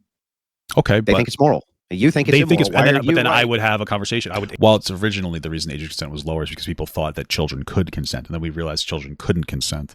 So we changed those things. Express my opinion. Yeah, and they say, "Fuck," and they would be, and they would say, "Wow, that makes a lot of sense." Isn't that how we change? That doesn't got to be more philosophy. I don't have to be more philosophy. I'm right about everything that I'm saying, and I'm laying it out perfectly. He's debate broing me. That's one of the very interesting things about some of the people that engage. Like, you guys are very strange. It's very strange. Like I'm 100% correct. I'm laying myself out, but he's intentionally being obtuse. And it's interesting how, like, his confident unintelligence, or his confident intelligence, which manifests in unintelligence, you guys fall for it. And I think that speaks more about you than it does to me. Tell me why you're morally correct and they're morally wrong. But it does, though, right? Like, we're a society of different conversations about different things. And I think most people are reasonable, regardless of whether they're on the left or the right. That doesn't tell me shit. Do you understand? And so, like, he doesn't even want to let me finish a thought, because it makes him it makes him look really bad. Like, he knows that reasonable thought, it owns him. Well, that if I sit here and I say, like, hey, listen, I think a 13-year-old is would be completely abused by an adult because they're not in the same place at all. They're not physically as strong. They're not mentally as strong. I wish I went more into the historical context of it. I would have came off as looking right. That would, I would imagine, change the minds of people like it has historically. I believe in the United this is where I accidentally muted myself only. I accidentally hit the OBS, like the fucking mute on like OBS or whatever. So you could hear him talk, but not me. Yeah, the question is, if all of them said no, if all of them think that abuse is fine, if all of them think that consent is not required, if all of them believe that that's moral, and you're the only one who doesn't think it's immoral, what makes you right and all of them wrong? What makes I don't know. Isn't that like Jesus' whole story? Isn't that like what made that was his whole life, wasn't it? Everybody thought he was lying or whatever, and then eventually he was right, I guess, based on your shit. you I guess he would say the morally Bible. correct and they're all morally incorrect? That doesn't. No, you didn't answer the question. You didn't still fucking muted. Damn. answer it.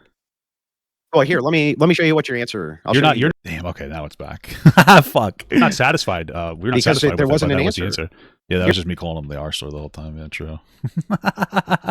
Here's what you said. I said, why is it that would be the case that you're morally correct and all of them are morally wrong? And you said, because I'd have a conversation with them. Well, what the fuck does that mean? Well, that's not what the fuck does that mean? Well, that's not the answer. I give him my reason why it's morally wrong, and then I say, like, in our society, which we already do, I have a conversation, which is how we've changed laws since the inception of our society.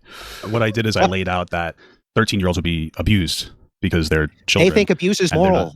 They think it's moral. Okay. What makes so then them I guess nobody thinks abuse is moral definitionally, because abuse is not, like, nobody thinks it's okay to abuse people. They just wouldn't consider it abuse, right? Like, nobody thinks abuse is okay. Like, that's not how these things work. They don't think abuse is okay. He's proposing like a fantasy scenario that doesn't really exist. So this scenario is like, oh, they know that abuse is bad. They know that the children will be harmed, but they still want to harm them. That's not what we're talking about. They think, like we used to think as a society, you know, when we were founded, that 7 and 12-year-olds were adult enough to be able to marry actual adults. It wasn't that like, hey, let's try to abuse children. That was never the thing. So he's already like, it's a completely non-comparable situation here. I would lose that conversation. Yeah, but that's so what usually makes how them we're wrong. Okay. I think I've What answered makes this them question wrong? multiple times. I have. I think I did a good job answering that question. He's just like refusing to take the answer because he wants to try to like be a debate pervert. No, Again, you so I'm haven't. assuming that he's getting so worked up though. He's getting so angry. It's fucking funny. We're more focused on like an objective morality where you say like, hey, the Bible. I'm focused on trying to says that- understand why they're all He wrong. That understands, abuse yeah. of children is fine. Mhm. They think it's fine. They think it's moral. Why are they wrong morally and you're right morally? I've explained this like multiple times. You don't. Explain The it fact again. that you're Use not small satisfied words. with my answer is okay. Explain it again. Use small words. Yeah. The fact that you're not satisfied with my answer is okay, but like I've already explained it. Why don't we move No, on to you like, haven't what explained it. Why don't you move on to like Explain what it your again. worldview is? Oh wait, I'm fucking doing actually so much better than I thought I was doing. Explain it again. Okay. Well, I'm not going to do explain it like 3 times. So You haven't Do you- explained anything. why don't you, You just haven't told explain? me why it is that you're right Uh-huh. and all and moral, Okay. and all of them are immoral. Why don't you just Why? move on to what your worldview is so we can have a Answer the conversation? fucking question, dude. Is he how afraid he is to like talk about his own worldview? He's actually like terrified of it because he knows that he's gonna get fucking mopped. Okay. Why not just answer, like, you give me Stop your coping. perspective. Stop coping and just Okay. answer the question. He wants to label me as so triggered and coping, but he's the one that's like super triggered and coping right now. Okay. So why not just give me your perspective so I can understand better? Okay, here's my perspective. Yeah, My okay, perspective is cool. that it's irrelevant for Mhm. me to have to ground any sort of morality from to a person who can't explain to me why it is that anything I do is immoral. This is the tactic. The tactic is to desperately hide away from like his actual perspective, because he knows that this is one of the problems with Andrew Wilson. People don't understand this. Andrew Wilson used to call himself Big Papa Fascist in his like mid to late 30s, where he would go online and get absolutely dog walked by every single person that he would debate with. And so like he doesn't want to, and like from doing that he realizes that like his moral code is absolute fucking dog shit because it's based on the Bible exclusively, and he loves to lie about his positions in the Bible as well, and he's like get dogged walk constantly.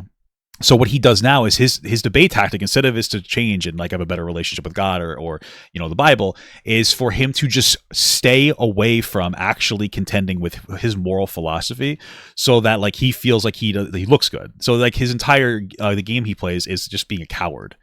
That's pretty much what it is.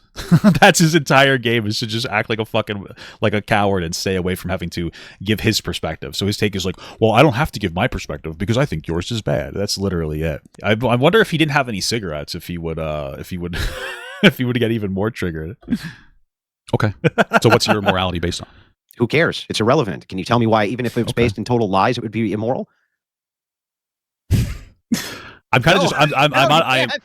You I can't think do that it. I think that like a pretty normal person would look at what I'm saying and say like, oh yeah, we're a collection of different people with different ideas, and that's how our governmental structure has been created and evolved over It's time. irrelevant. Totally And so irrelevant. it's completely relevant, but okay. Oh, like you disagree with that? That's okay. So like, where do you source your ideology from? Like, is it very religious centric? Sure. Okay, cool. So now help me out here.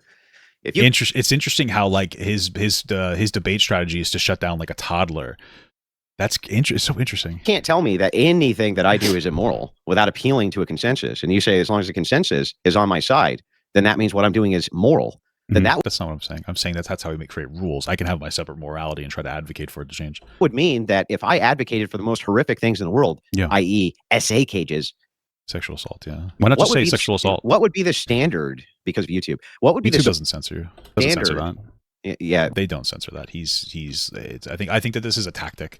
I think that when people say things like SA instead of sexual assault or grape instead of rape, like Andrew Wilson do, nowadays on YouTube and like this for a year, you can say this as long as it's like after like 5 minutes in a conversation, and you'll be fine. I think the reason that he does it is it's part of the tactic. Like Andrew obsessively talks about the abuse of women and children as part of debate tactics, and he goes, "Well, it's a debate." I think it's just it's incredibly antisocial behavior to do this, but he does it anyway.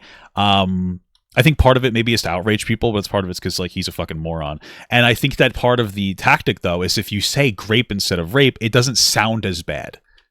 And so he gets to get away with being like kind of a degenerate, hedonistic piece of shit that obsessively talks about the abuse of women and children without having to like actually be held to task on it because he censors his language like somebody that's in like the 3rd grade saying fucking weenie instead of penis. That's pretty much what it is. It's just it's just all part of like the debate optics, I think. Well, they may not censor things for you, but they censor all kinds of things for me. I'm a victim, guys. They censor things for me. I was on Joe Rogan. I'm censored. Guys, I'm censored. I was on Joe Rogan. I'm censored, guys. My language is censored. YouTube's after me. I went on Joe Rogan and said the F's for like 16 times, guys. I'm a fucking victim. Okay. But anyway, if you say, well, I mean, I don't know. I'm one of the most mass reported people out there for no reason. That's not true. He has a channel. I don't know what he's talking about. But whatever. Okay. I'm one of the most mass reported. Okay. If you say so. Victim complex. I mean, you would know. I wouldn't. How would I know? It's just my channel. But anyway. So exactly. If they stuff them all in SA cages, right? Okay. Because that's the consensus. Yeah. Can you tell me why that's immoral? Yeah, I would take away someone's agency and autonomy over themselves. No, that's not good enough because God told me. That's pretty much what we're getting. You're misunderstanding him. No, I'm not. What they should be able to have over themselves. He's talking about essay. Oh, yeah, you're right. He's talking about like an essay, like his friend. If you put him inside of friend cages, Hispanic friend cages, guys, so that's wrong. It's abusive and it's harmful and it's bad. Yeah, but do you see how that's a tautology? I think it's perfectly rational, reasonable, and it's what tautology. So he's saying it's just saying the same things with different words. Got it. Okay. So got it. What we've been founding our entire structure on for since we started. So I think it's fine. It's bad because it's bad. That's not what I said. I said it's bad because it's removing agency and autonomy over somebody. Sure. If that's what you got out of what I said, sure. Yeah. That's what you said. It's bad. That's not what I said. That's what you interpreted from what I said. Sure. Yeah. Well, if the consensus is on my side, okay, then what would make us immoral and you moral? I guess nothing. I guess nothing. Sure. Yeah. So if the answer is nothing, so I can see why Andrew Wilson fans think that I look dumb there because I'm at this point I'm just like okay whatever. Like I'm not giving him like the satisfaction of going through his like absolutely like stupid fucking dialogue tree. So I'm like okay whatever. Like that's what I'm saying there. I'm not actually conceding to him. I'm being incredibly sarcastic. Because it's just like, okay, like there's no, I've realized that it's not going to be productive to continue. And I don't feel like talking about the same thing because it's unstimulating and it's unintelligent to say the same thing over and over again. It's boring. And I think that maybe that doesn't really resonate with Andrew Wilson fans because all they do is watch him try to be a debate pervert, saying the same things over and over again, comparing everything to abuse of women and children and a bunch of other dumb shit while he has that's it. That's pretty much all it is. Okay. Then you have no position from which to critique. Then how is the way? You have no position from which to critique the morality of anybody ever. So then how is it that my position that I'm saying has been how we've been operating since like the start of our country, and it literally is. Guys, Andrew Wilson doesn't think that we all get together, have conversations, and then vote for laws to be put in that will have a impact on our morality. He doesn't think that, apparently. Apparently that's not true. It isn't. What is the country operated under a shared axiom of under God. Okay. It doesn't. We have a separation of church and state. So like an objective morality of God. That was the shared axiomatic presence. And you think that was all of these rights are justified because we ground them in something higher than ourselves. From your view, all rights are justified because you fucking like them. And if the consensus says that we don't like them anymore, you don't have any grounding anymore. What do you think my religious ideology is? I think that you're at least from the clip that I saw. Yeah. I don't think you were religious at all. How do you know I don't have a different relationship with God than you do that's not as grounded inside of religious text? You might, but that doesn't mean that it's coherent. I think it can be. I think a lot of the Bible is God talking to different people, mostly through feelings, and them feeling like, hey, this is better than that. And so, like, yeah, that's my relationship with God. Is God the arbiter of morality? Sure. You know, it's really interesting because, like, I've been having like this. I've been trying to understand my relationship with God lately. I kind of go back and forth. I ebb and flow between, when it comes to it. And I'm trying to figure out how to fit like the existence of God into my worldview, because the way that God's been manifesting now, especially with this administration that's constantly trying to, basically be an abusive force. And you see Andrew is a really bad representation, I think, of religious people, because he is, again, an abusive force. He compares everything to women and children getting molested and harmed, at least in this conversation. And so it's been very difficult. It's been a very big test on my faith. So I've been trying to figure out like how God fits into my my worldview. And I've realized something after this conversation is that like God doesn't fit into any has no impact on what I think is right and wrong. I could think if God truly thought gay marriage was wrong, then I would still believe that it's okay, because I don't believe in the abuse of people, right? I don't think that he would think that. I think that people have historically taken advantage of religious texts to be oppressive and abusive, which we know is factually true. It used to, the Bible used to not be in everybody's language, and the reason was so that there was a level of control from different we'll say dictator presences, like a monarch presence, but that's kind of where I'm at. And so like I hope that I'm right. That's it. But I can't live in a society that allows unequal rights for different groups of people, especially ones that are based on like immutable characteristics that you have no control over. Like, we shouldn't oppress people that are fucking gay because they were born that way. Like, yeah, what a hot fucking take. And I don't think that God would. I mean, I hope that hope that that's what God supports. And if he doesn't, then I guess I'm going to hell. Sure. Yeah, I think so. I'd like to think that. So you ground your morality in God? Yeah. I think that there's a greater power out there. Absolutely. Okay. I just think that the Bible has been taken advantage of by a lot of different people to express. So what are the features? So what are the features of your God? I have the same features as. I never should have let him get me into like this conversation. But again, that's one of the things that you kind of learn. Like we get really sidetracked here because he's just trying to like pick holes, like really shitty holes, but he's trying to create holes and everything. Your God, except I guess mine doesn't justify slavery. That's why I think that like the Bible justifying slavery obviously isn't something that God would ever justify. When does the Bible justify slavery? In the Old Testament. Where? Inside the Old Testament. Oh, so you don't know. I can help you with this if you want. It's funny because like he poses this as if I have no idea what I'm talking about, but I'm right. It does justify slavery. It's like, oh well, where is it? It's like, well, we know it exists. I feel like you need to. Well, I think it justifies slavery. So why not just be like, oh yeah, here's where you're wrong though, instead of. I'm actually willing to grant this. It doesn't, but I'm actually willing to just grant it. It does. It explicitly does. It says you can beat your slave for like what, 2 days? As long as they don't die within 2 days. It does. Yeah, like you're allowed to beat your slave as long as they don't die within 2 days. Yeah. Justify slavery. Yeah, just for the sake of the conversation, I'll just grant it for you. Okay. It does justify slavery. Right. Well, it is in the Bible. I think, that's an ahistorical view of it, but fine. Okay. Well, that is what the Bible says, though. Yeah, where? In the book, have you just made it up? What is it, Leviticus, right? Doesn't he tell me? I mean, it says in the Bible that you can beat your slave. And if it doesn't die in 2 days. Yeah, I mean, you're not exactly keen on context, though. Otherwise, you would make piece videos about me. So. What is the context? Here, I'll give you an example. Yeah. Let's pretend for a moment. Well, no, why don't you just explain the context to me? Like, let's have a conversation. I'll explain it, right? Okay. And here's how I'll explain it. I'm ready. If it's the case that you have the option of eradicating an enemy completely, eradicating them, enslaving them by putting them in internment camps or things like this, or various camps in which you can have them under POW conditions or various things like this, or you risk letting them go so that they go back to the enemy and continue to aid them in fighting against you. Which one would you choose? Is that the context of that? What about, so how does that pair into indentured to servitude? Isn't that a lot of what the slavery? So what he's trying to do here is he's trying to say that all slaves were prisoners of war. And what he's trying to say is, like, since everybody's attacking each other, they were just enslaving prisoners of war. This is not true. You can literally look it up. The Bible allows you to buy slaves from surrounding areas, right? It's in Leviticus 25:44 through 46. Right. So it's not just prisoners of war. You're allowed to buy slaves. On top of that, you engage in chattel slavery. The slaves that you get from POW camps, all their kids are yours and your family's forever. Anybody that you buy, those people are yours forever, and you can pass them down onto your kids and their kids onto your kids.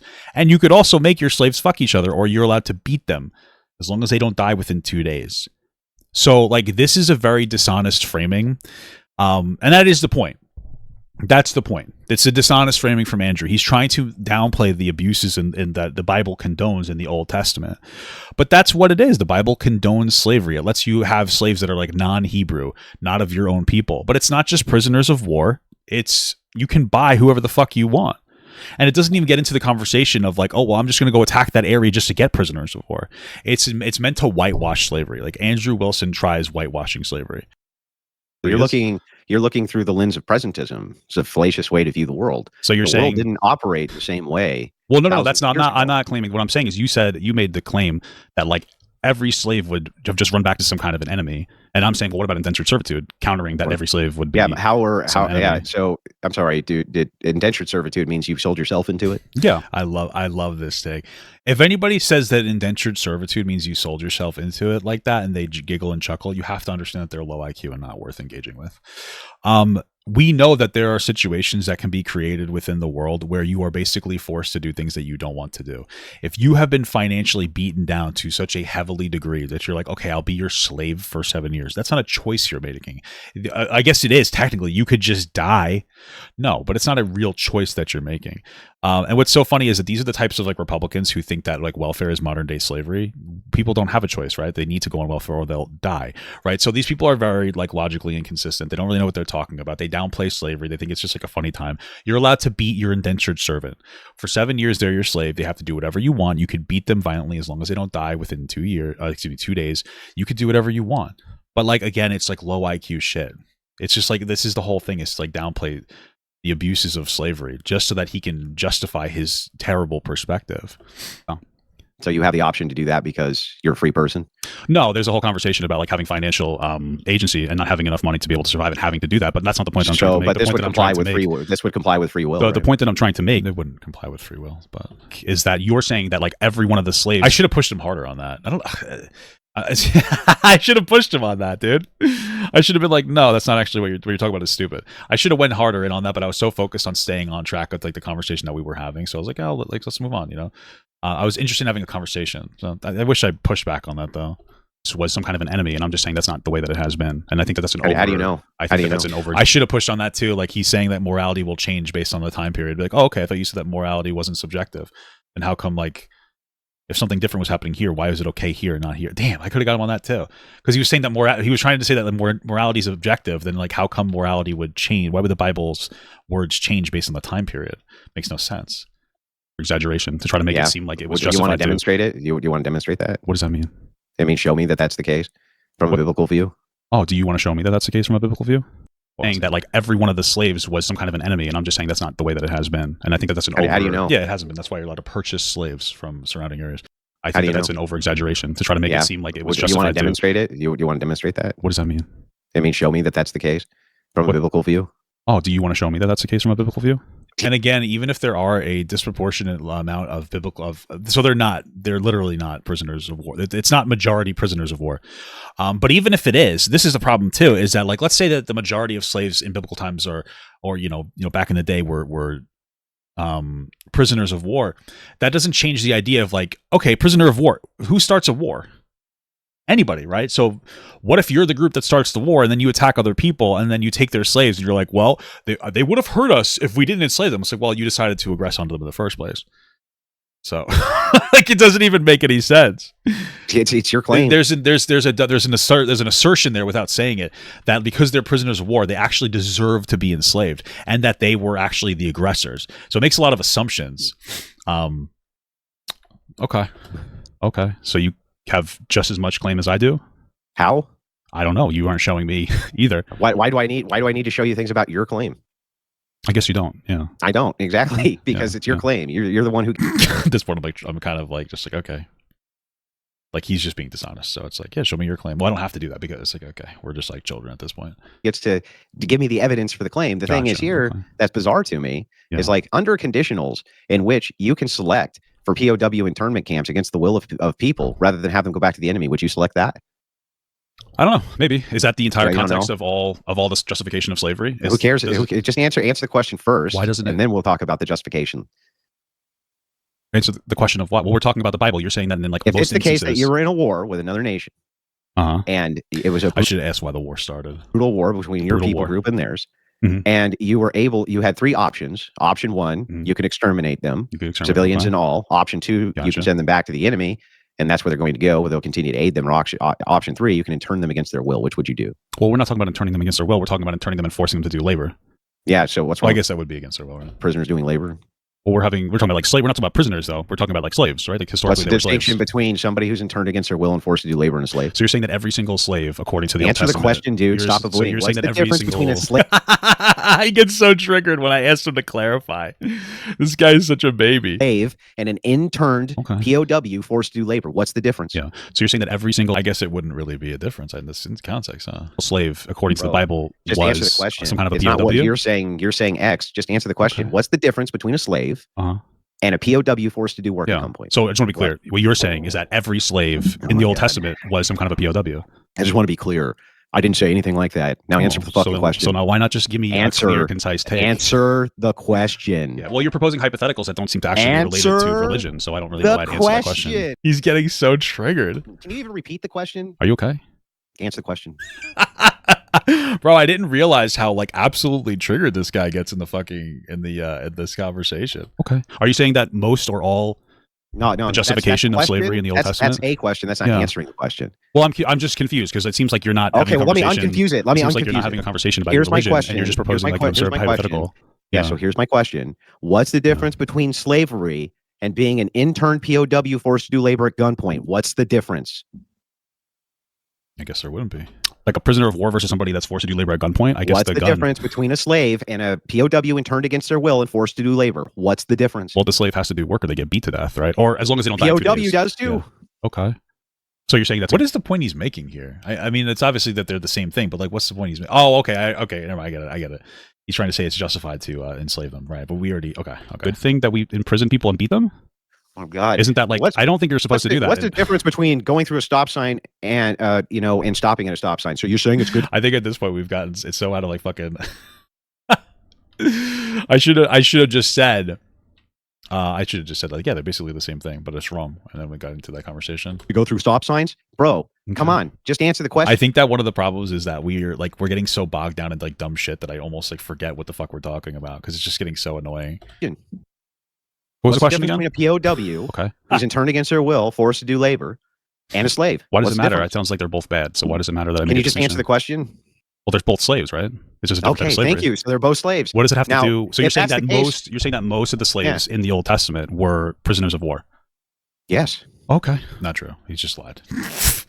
He's just lying. He's lying for the fun of it at this point. He's just lying to whitewash slavery. If you say, I've never heard that before. I've seen a lot of different conservatives talk about that. This is the first time I'm hearing that. But not only that, it's not true. He's lying. That's why I've never heard of it before because he's just making up lies for the sake of debate. Not only that, there was the option of extermination or integration. I feel like when he was getting was telling you to answer the question, he was getting turned on. I think that's true too. I think Andrew Wilson is like a repressed homosexual. You tell me. For what? There's no third option. The conservatives talk about that. This is the first time I'm hearing that. But not only that, there was the option of extermination or integration. You tell me. For what? He's making a claim about he's making a harm reduction claim. Which one is worse? Enslaving them or killing them? He's making a harm reduction claim. He's making a claim that slavery is actually better because it was harm reduction. But there's no third option. Holy fuck. The third option is that you let them go back to the enemy, their false god, and then continue to attack you.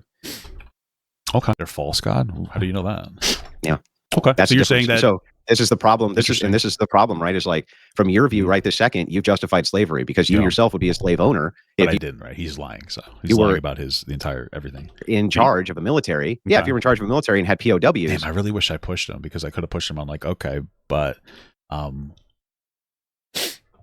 you're gay. No, I should have pushed him. I should have pushed him harder on like you're making this the subtextual claim here is that like just because they attacked you or just because you're in a war means that it's justifiable to be in a war. Like you could be the aggressor in these scenarios and you can get POWs. You can go, hey, we have a stronger army. We're gonna go attack these people so we can get POWs. So we have slaves so that we could work so that they will do our work, right? Like I needed to push back on that. And you made them work, like clean out their own latrines, various things like this. Again, and now it's called, they just do nice work, like clean out their own latrines. They're not doing like any terrible work. It's their will. then you actually don't even have a moral ground from which to oppose slavery now. Well, do I have to beat my slaves though? Like, let's say that what you're saying is correct, that most slaves are prisoners of war. Why do you have to subject them to rules that allow you to beat? I think the problem here is I was being too good faith, because I was like assuming that like what he was saying was actually honest. That's kind of fucks me a little bit. Beat them.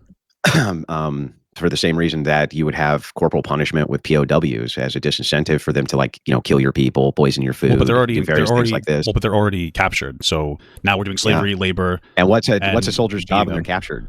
It's to escape. To escape, hinder the enemy, and kill them by any means necessary. So my guess is that you probably wouldn't want your soldiers to get poisoned. And if they tried to poison one of your soldiers, maybe you'd execute them, maybe you do something like that. Send them. But we're not just talking about like extreme cases. We're talking about like, if you're starving them out and they don't want to work because they're exhausted, you can now justify beating the shit out of them. Gotcha. Like stop doing that, right? Sure. Wouldn't you? Yeah, I guess. I guess so. Sounds reasonable to me. Okay. So you're saying that in general, that's the only instance of slavery, or the majority of instances of slavery is prisoners of war. Okay. Yeah. Gotcha. Cool. Well, yeah. The idea is integration or extermination. Do you think that's justifiable nowadays that we have like better technologies to be able to beat people? Like, let's say we imprison people, or well, we don't do that anymore, right? So we change. Yeah, we do. We do that. Yeah. I don't think that we usually beat people. I think if you try to escape when you're a prisoner of war, the United States will shoot you. He's bringing everything into like this extreme, but like we're not talking about beating somebody. We're talking about like justifiable punishment. If you try to escape, they don't beat you. They're not supposed to beat you. So what he's saying, he's just making things up again, but they might shoot you, sure, if they couldn't get you back in any other way. Okay. Yeah. And I think they'd beat your ass too before they brought you back if you resisted in any way, shape, or form. And I think they wouldn't. That's why he says I think. He has a lot of thinks. He has a lot of thoughts, but he's not like correct about them. He tried to poison their men. Do you think that, or do you know that? Punishments. I know for sure. Yeah. Okay. Sorry, he doesn't know for sure. He says he thinks, and he did it intentionally, and he got pushed on it, so he lied, because that's like generally what they do when they get pushed back on. Do you think? I just wanted to get okay. Yeah. Cool. If you try to escape from a low facility prison, they can shoot you. Yeah, they wouldn't. They would apprehend you with proportionate punishment or proportionate force, which is what they're supposed to do. All right. Well, listen. I'll take your word for it. I'll take your word for it. Guards, they beat your ass, right? No, not usually. There's usually oversight. Yes, they do. No, they don't. Yes, they do. Like America. They're not supposed to. So in prisons, no. Yes. No, you're not supposed to do that. That would be. So if you tried to punch a guard in the face, that's not the same thing as like resisting. He's being exaggeratory again, which just proves that like the reason that he exaggerates isn't so that he can like try to prove a point. It's because he likes to exaggerate all the time.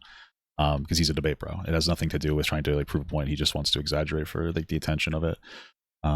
Not going to get your ass kicked. Huh? That's different from trying to escape. If that's part of it, then you might get your ass kicked, sure. But they're supposed to. Yeah, if you resist their authority, you're going to get your ass beat. Sure, no, not necessarily. Resisting their authority could mean that you don't want to eat lunch, right? It can mean anything. It depends on what it is and the proportion of force is going to be. But okay, I mean, you can lie if you want. Sometimes, depending on what you do to resist their authority, you could. Mm-hmm. Yeah. Okay, so I'll have to look into that later. I'll take what you're saying, I guess, at fact that most prisoners, according to the Bible, were prisoners of war.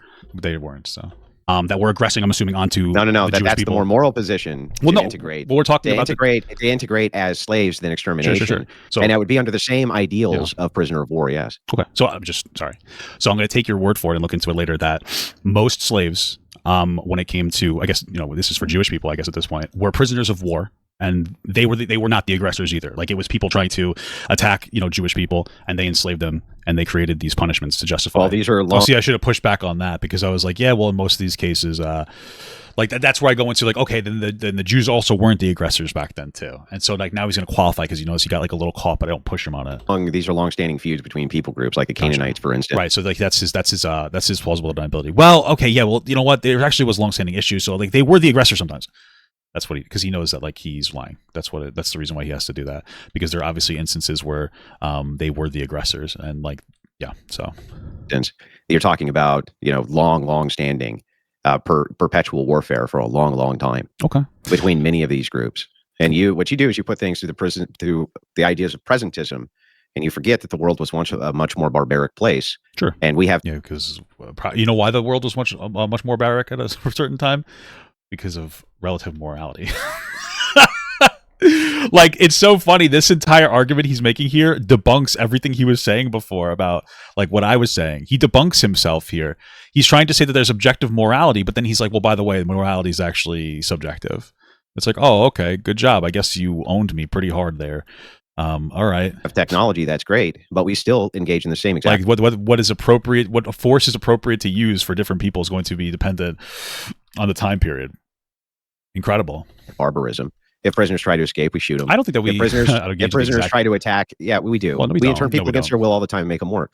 Sure, but in general, that's not the general way things happen. But we're not as barbaric as the cultures back in the day, right? Like that, because you just said that like I'm looking at it through like today, like a modern lens, which is much softer, right? So like I have that. He can't even concede to his own point that he just made. We're looking at it through a modern lens. Oh, okay, so things were different back then. No, actually, in many ways, we're more barbaric. And do you like that? Like he walked it back immediately.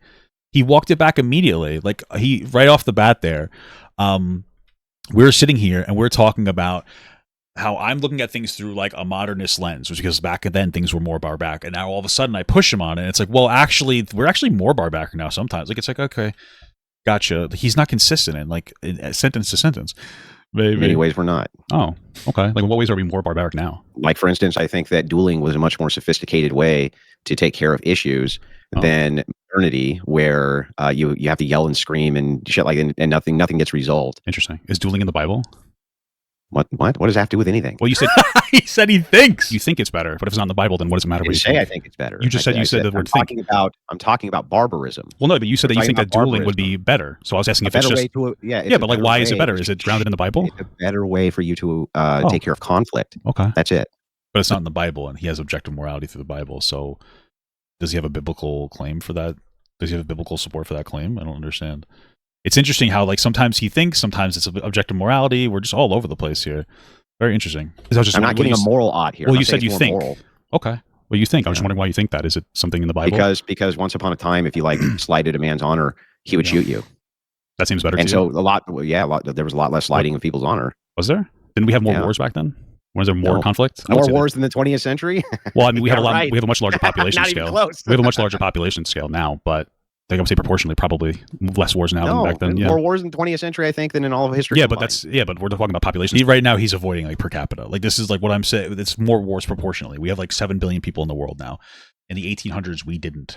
There were 1 billion people in the 1800s. So of course, there's going to be more wars with more people, and we're not even scaling back that far to go back to the 1800s. And I don't know if he's dumb or he knows this, and he just wants to like scoff and laugh, even though it makes him look logically inconsistent. Scale, right? We have like 7 billion people on Earth now. That's huge explosion. So I would say proportionally, we probably have fewer wars. Yeah, but dude, look at him. He doesn't know what per capita is, dude. Holy fuck! I don't know if this guy knows if he ate breakfast. Dude, I'm assuming you understand like per capita. So yeah, I don't think that's even the case. I think if he did it per capita, that would be the case. But even then, you think or you know? And no, the whole idea that like, oh, we now have technology, so now we can kill a lot more people at once than we could with swords and shields is somehow.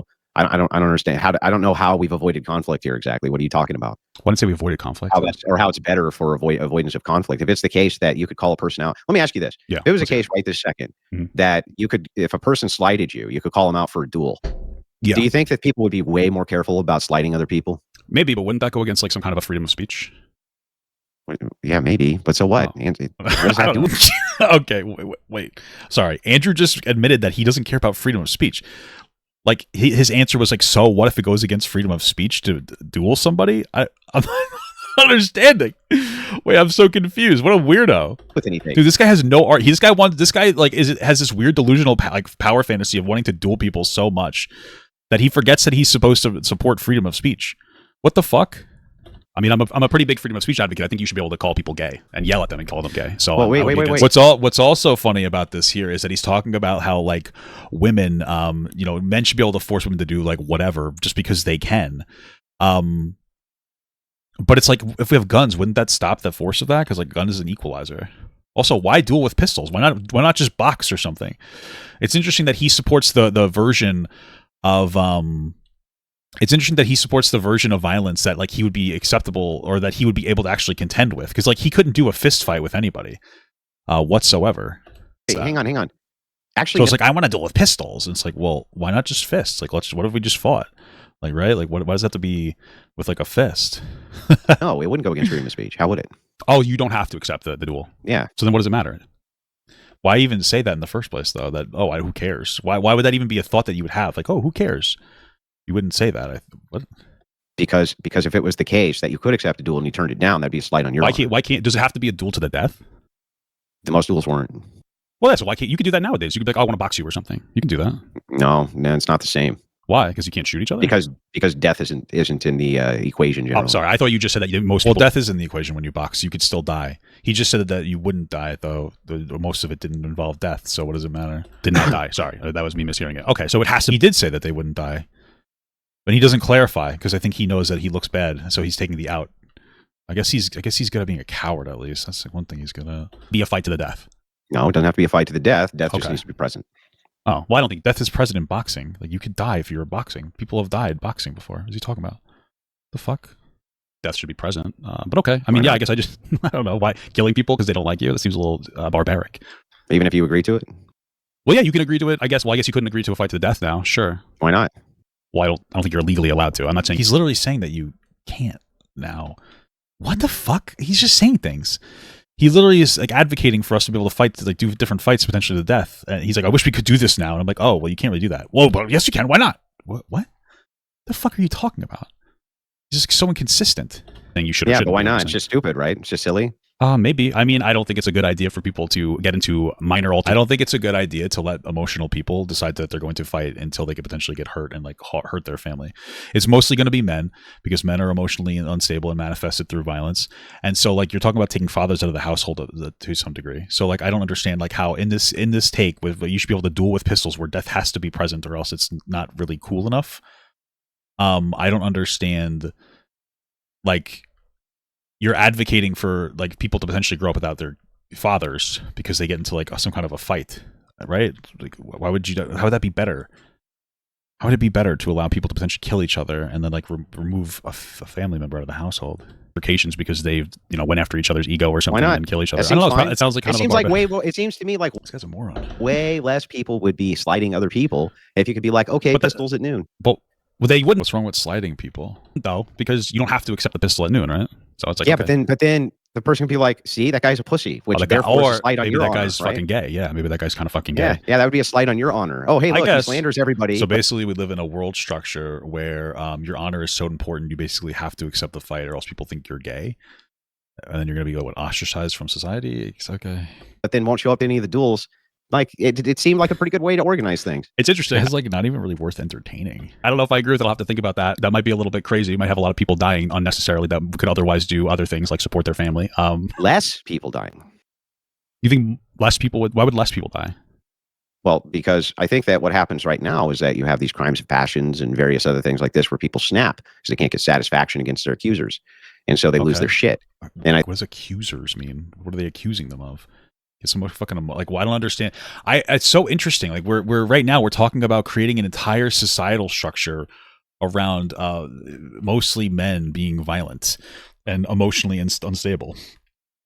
That's interesting. I think that if they were able to individually call out people who slighted their honor and say pistols at noon, I think that you would find that people were a lot more courteous to other people. That's possible. I mean, I don't know that that's happening on such a wide scale. Right? Not really. It sounds incredibly fucking stupid. Well, we generally have a criminal justice system that I think for the most part works out pretty well. So I don't think. Oh, yeah, except unless it's blacks and women and everybody except white guys, right? I get so triggered here. It's so weird. Hey, I think we have a decent criminal justice system. Oh, yeah? So you, what about black people? I was like, all right, relax, man. Like, I understand that you're like a rich millionaire person that fucking, that engages in debate perversion. And I understand that you still feel like a victim somehow, but you chill the fuck out, man. I don't know what that means. Or I think he's, I don't know. Is he a millionaire? Like, how much does Andrew make? I don't know. He probably makes more than me.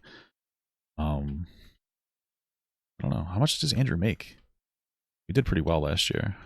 We had I don't know. A little confused. What do you mean? You think the criminal justice system is awesome except for when it comes to minorities and everybody's not white? I don't think it's awesome. I think it's generally functioning. Okay.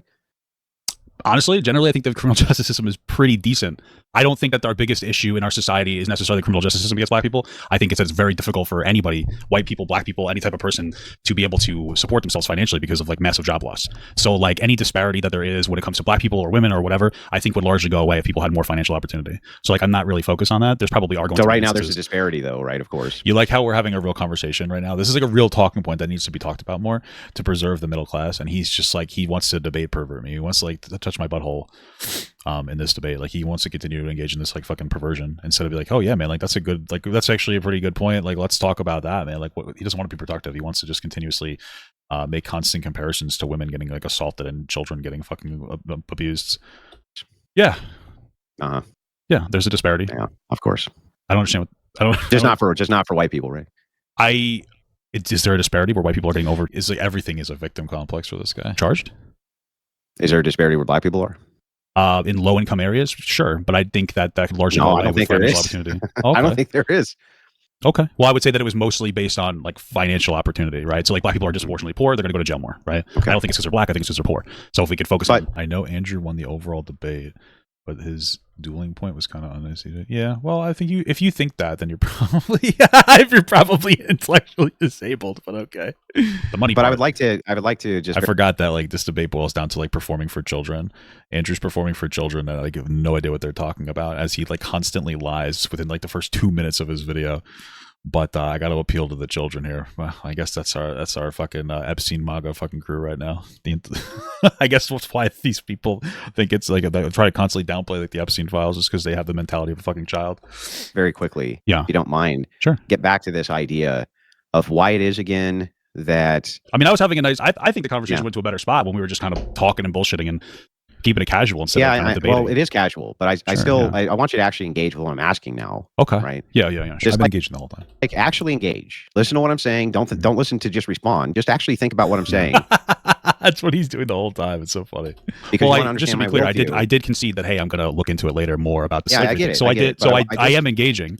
What you're saying isn't exactly what I want you to do is actually think about what it is that I'm saying. Don't listen to respond. I'm right. I'm ready. Yeah. I love how hard he's projecting, because he keeps interrupting when I'm explaining things because he just wants to say something. World, right? Yeah. Isn't that the whole point? Well, I think I do understand it. Like, you're very religious centric. Like, you believe in a yikes, you disagree with me, so you're a kid. Well, no, I'm saying you have the mentality of a kid. I think that you're incredibly unintelligent if you think that I lost this. Like, I don't think it's like a lost thing. Well, I gotta stop. You know what it is? Is people come in the middle of the conversation, and like, I think that the problem is that you need somebody to walk you through everything that happens in your life. So like, you watch Andrew because you need somebody that's like-minded, that's incredibly unintelligent to walk you through what's happening. But like, if you came into the beginning of the stream, this is like the streamer problem. You would have been like, oh, look at all these times that Andrew lied over and over and over again. And so like, that's what I'm trying to say. And then I made a little joke about how Republicans downplay sexual abuse in children. But like, that's kind of one of those things where we're at here, is like, you need somebody to walk you through what's happening here. You're not really capable of like watching, go like, oh, okay, interesting. But you also didn't watch from the start. So, I mean, that's not really your fault. You need like guidance, and you just didn't get it functionally. And an objective morality that comes from religion. No, it's worse. It's worse. I don't believe that any of you have any leg to stand on to ever critique another person's morality ever, because you don't believe. Dirty leftist. He called me like a leftist in the DMs. So he has this weird like dehumanizing like thing where like every person that he thinks is a leftist is just like dumb as fuck. But that there is any such thing as morality, and when put to the question of this, I can demonstrate this for you. I'm ready. I'm ready. Okay. I'm ready. So if you make an appeal to consensus, meaning X amount of people believe thing is moral, right? Yeah. And those people put in like, you can marry 13-year-old girls.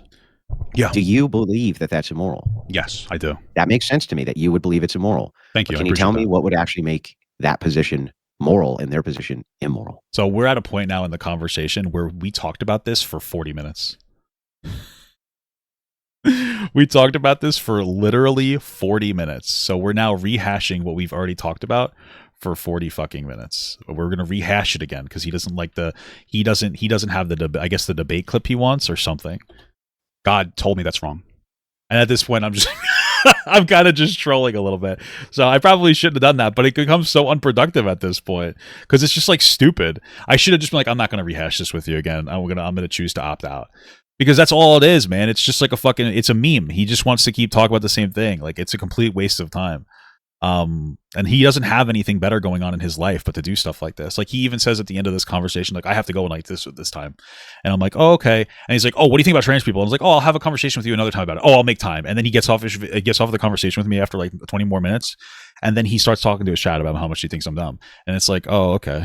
Like, he doesn't have anything going on in his life. He wakes up, He watches, he just reads comments all day. He admits on Joe Rogan that he sits there and he answers for 2 hours. He answers private DMs from his supporters and people who disagree with him just to argue for 2 hours. Then throughout the entire day, I see him constantly commenting on different posts of mine, arguing with people. That's all he does all day is he argues with the different people online. He has nothing better to do with his time, but I don't feel like hashing out like this long form conversation that's the same thing over and over and over and over again. It's boring, it's unproductive, and I have better things to do, you know. And one of those things is that like I actually do some of the labor around my house. I do some of the domestic labor. I'm not like a man child that doesn't do anything like he does all day, which is just like respond to YouTube comments and then be effectively, you know, useless the rest of the fucking day. So I was like, I don't want, like, it's boring. I wish you just stopped the conversation at this point. I had to pee, guys, sorry. It's a divine command. Yeah. God says that you shouldn't abuse children to me. Okay. I feel him speaking. And where did God tell you that through?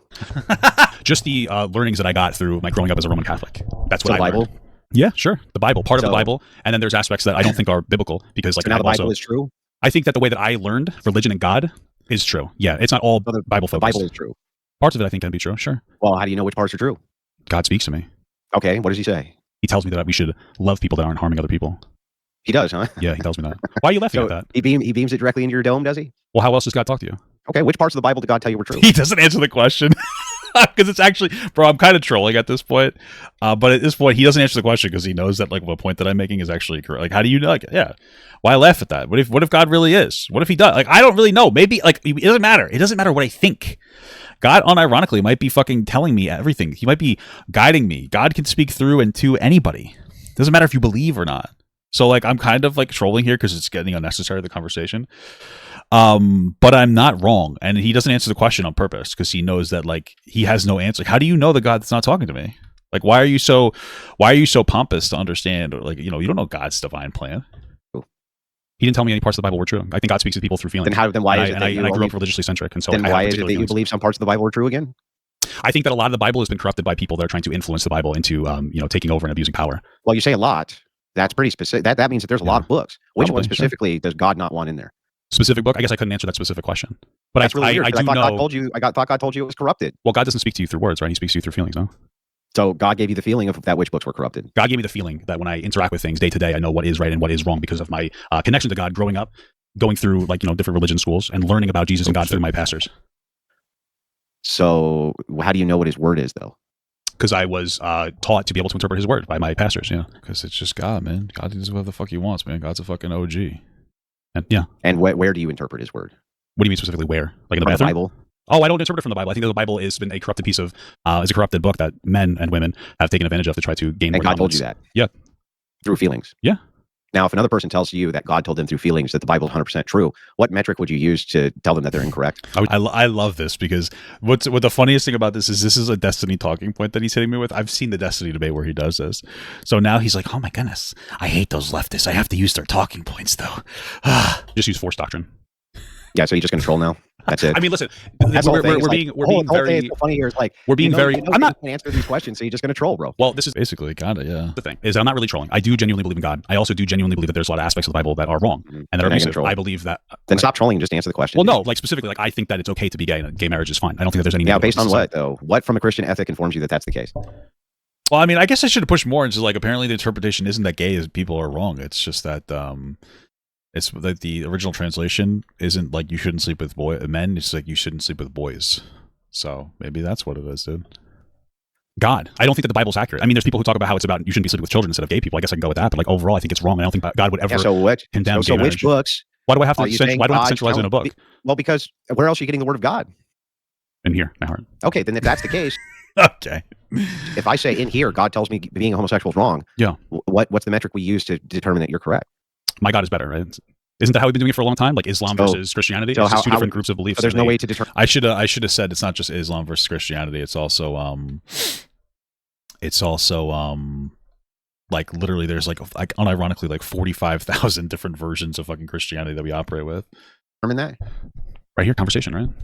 We're having the conversation. I believe that homosexuality is a sin. You do not. So if God tells you that, I say, okay, God. Oh, I see what happened. Okay. So now I'm starting to understand what the tactic of Andrew Wilson is, right? We had a 2-hour long debate, 2 hours and 20 minutes long, right?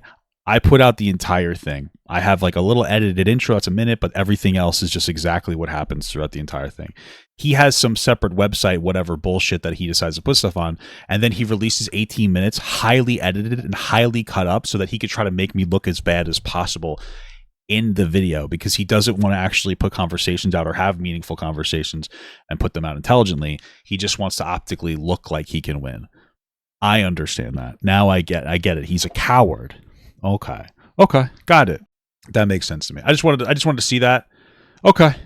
God tells me something different. How do we know you're right and I'm wrong? We don't. Maybe I'm more godly than you. Yeah. Okay, so we have to leave it up to a conversation about it. And so far, we're having a conversation about it. We're literally having a conversation about the thing you say we should be talking about. Yeah, so let's talk about why it's wrong to be gay. Let's talk about it. What's wrong with being gay? Yeah, so let's. Yeah, you say that God tells you. Yeah, I gotta be honest with you guys. This conversation is so fucking boring at this point. That it's right. That it's okay. Yeah, and some of the way he tells me is that there's no logical reason to ban gay marriage. Does God tell you that marrying 3 women is okay? No, but maybe it should be. I never thought about it. It's not something I've pondered on. Does God tell you that marrying 2 women is okay? It's not something I've ever prayed to God about. So you don't know? I don't have a strong feeling on these two things. Maybe they should be able to. I don't really know. I don't have a strong feeling, and I've never prayed to God about it. Does God tell you that having sex with 50 women and impregnating them all is okay? I've never talked to God about that before. I mean, I think it's wrong, probably. I mean, if you want to take care of all your kids, yeah, you'd want to be able to be there for all your kids. What if you can't take care of them? You're really rich. You can't give. You're Elon Musk. It doesn't matter if you're rich. You still can't give them the moral support that they need. I think that every child needs like a father's love or some kind of very strong masculine presence, and without that, then you're probably not going to be a very good father. So you shouldn't have 50 kids with 50 women. Okay, so what about 10 kids with 1 woman? I think that might be a little too much for you to raise by yourself. Once you get to the point where you have to have your kids start acting like a parent to your other kids, I think that opens you up for a pretty rough scenario. So just the outcomes are bad, so you shouldn't do it? It's kind of, sure. What makes it?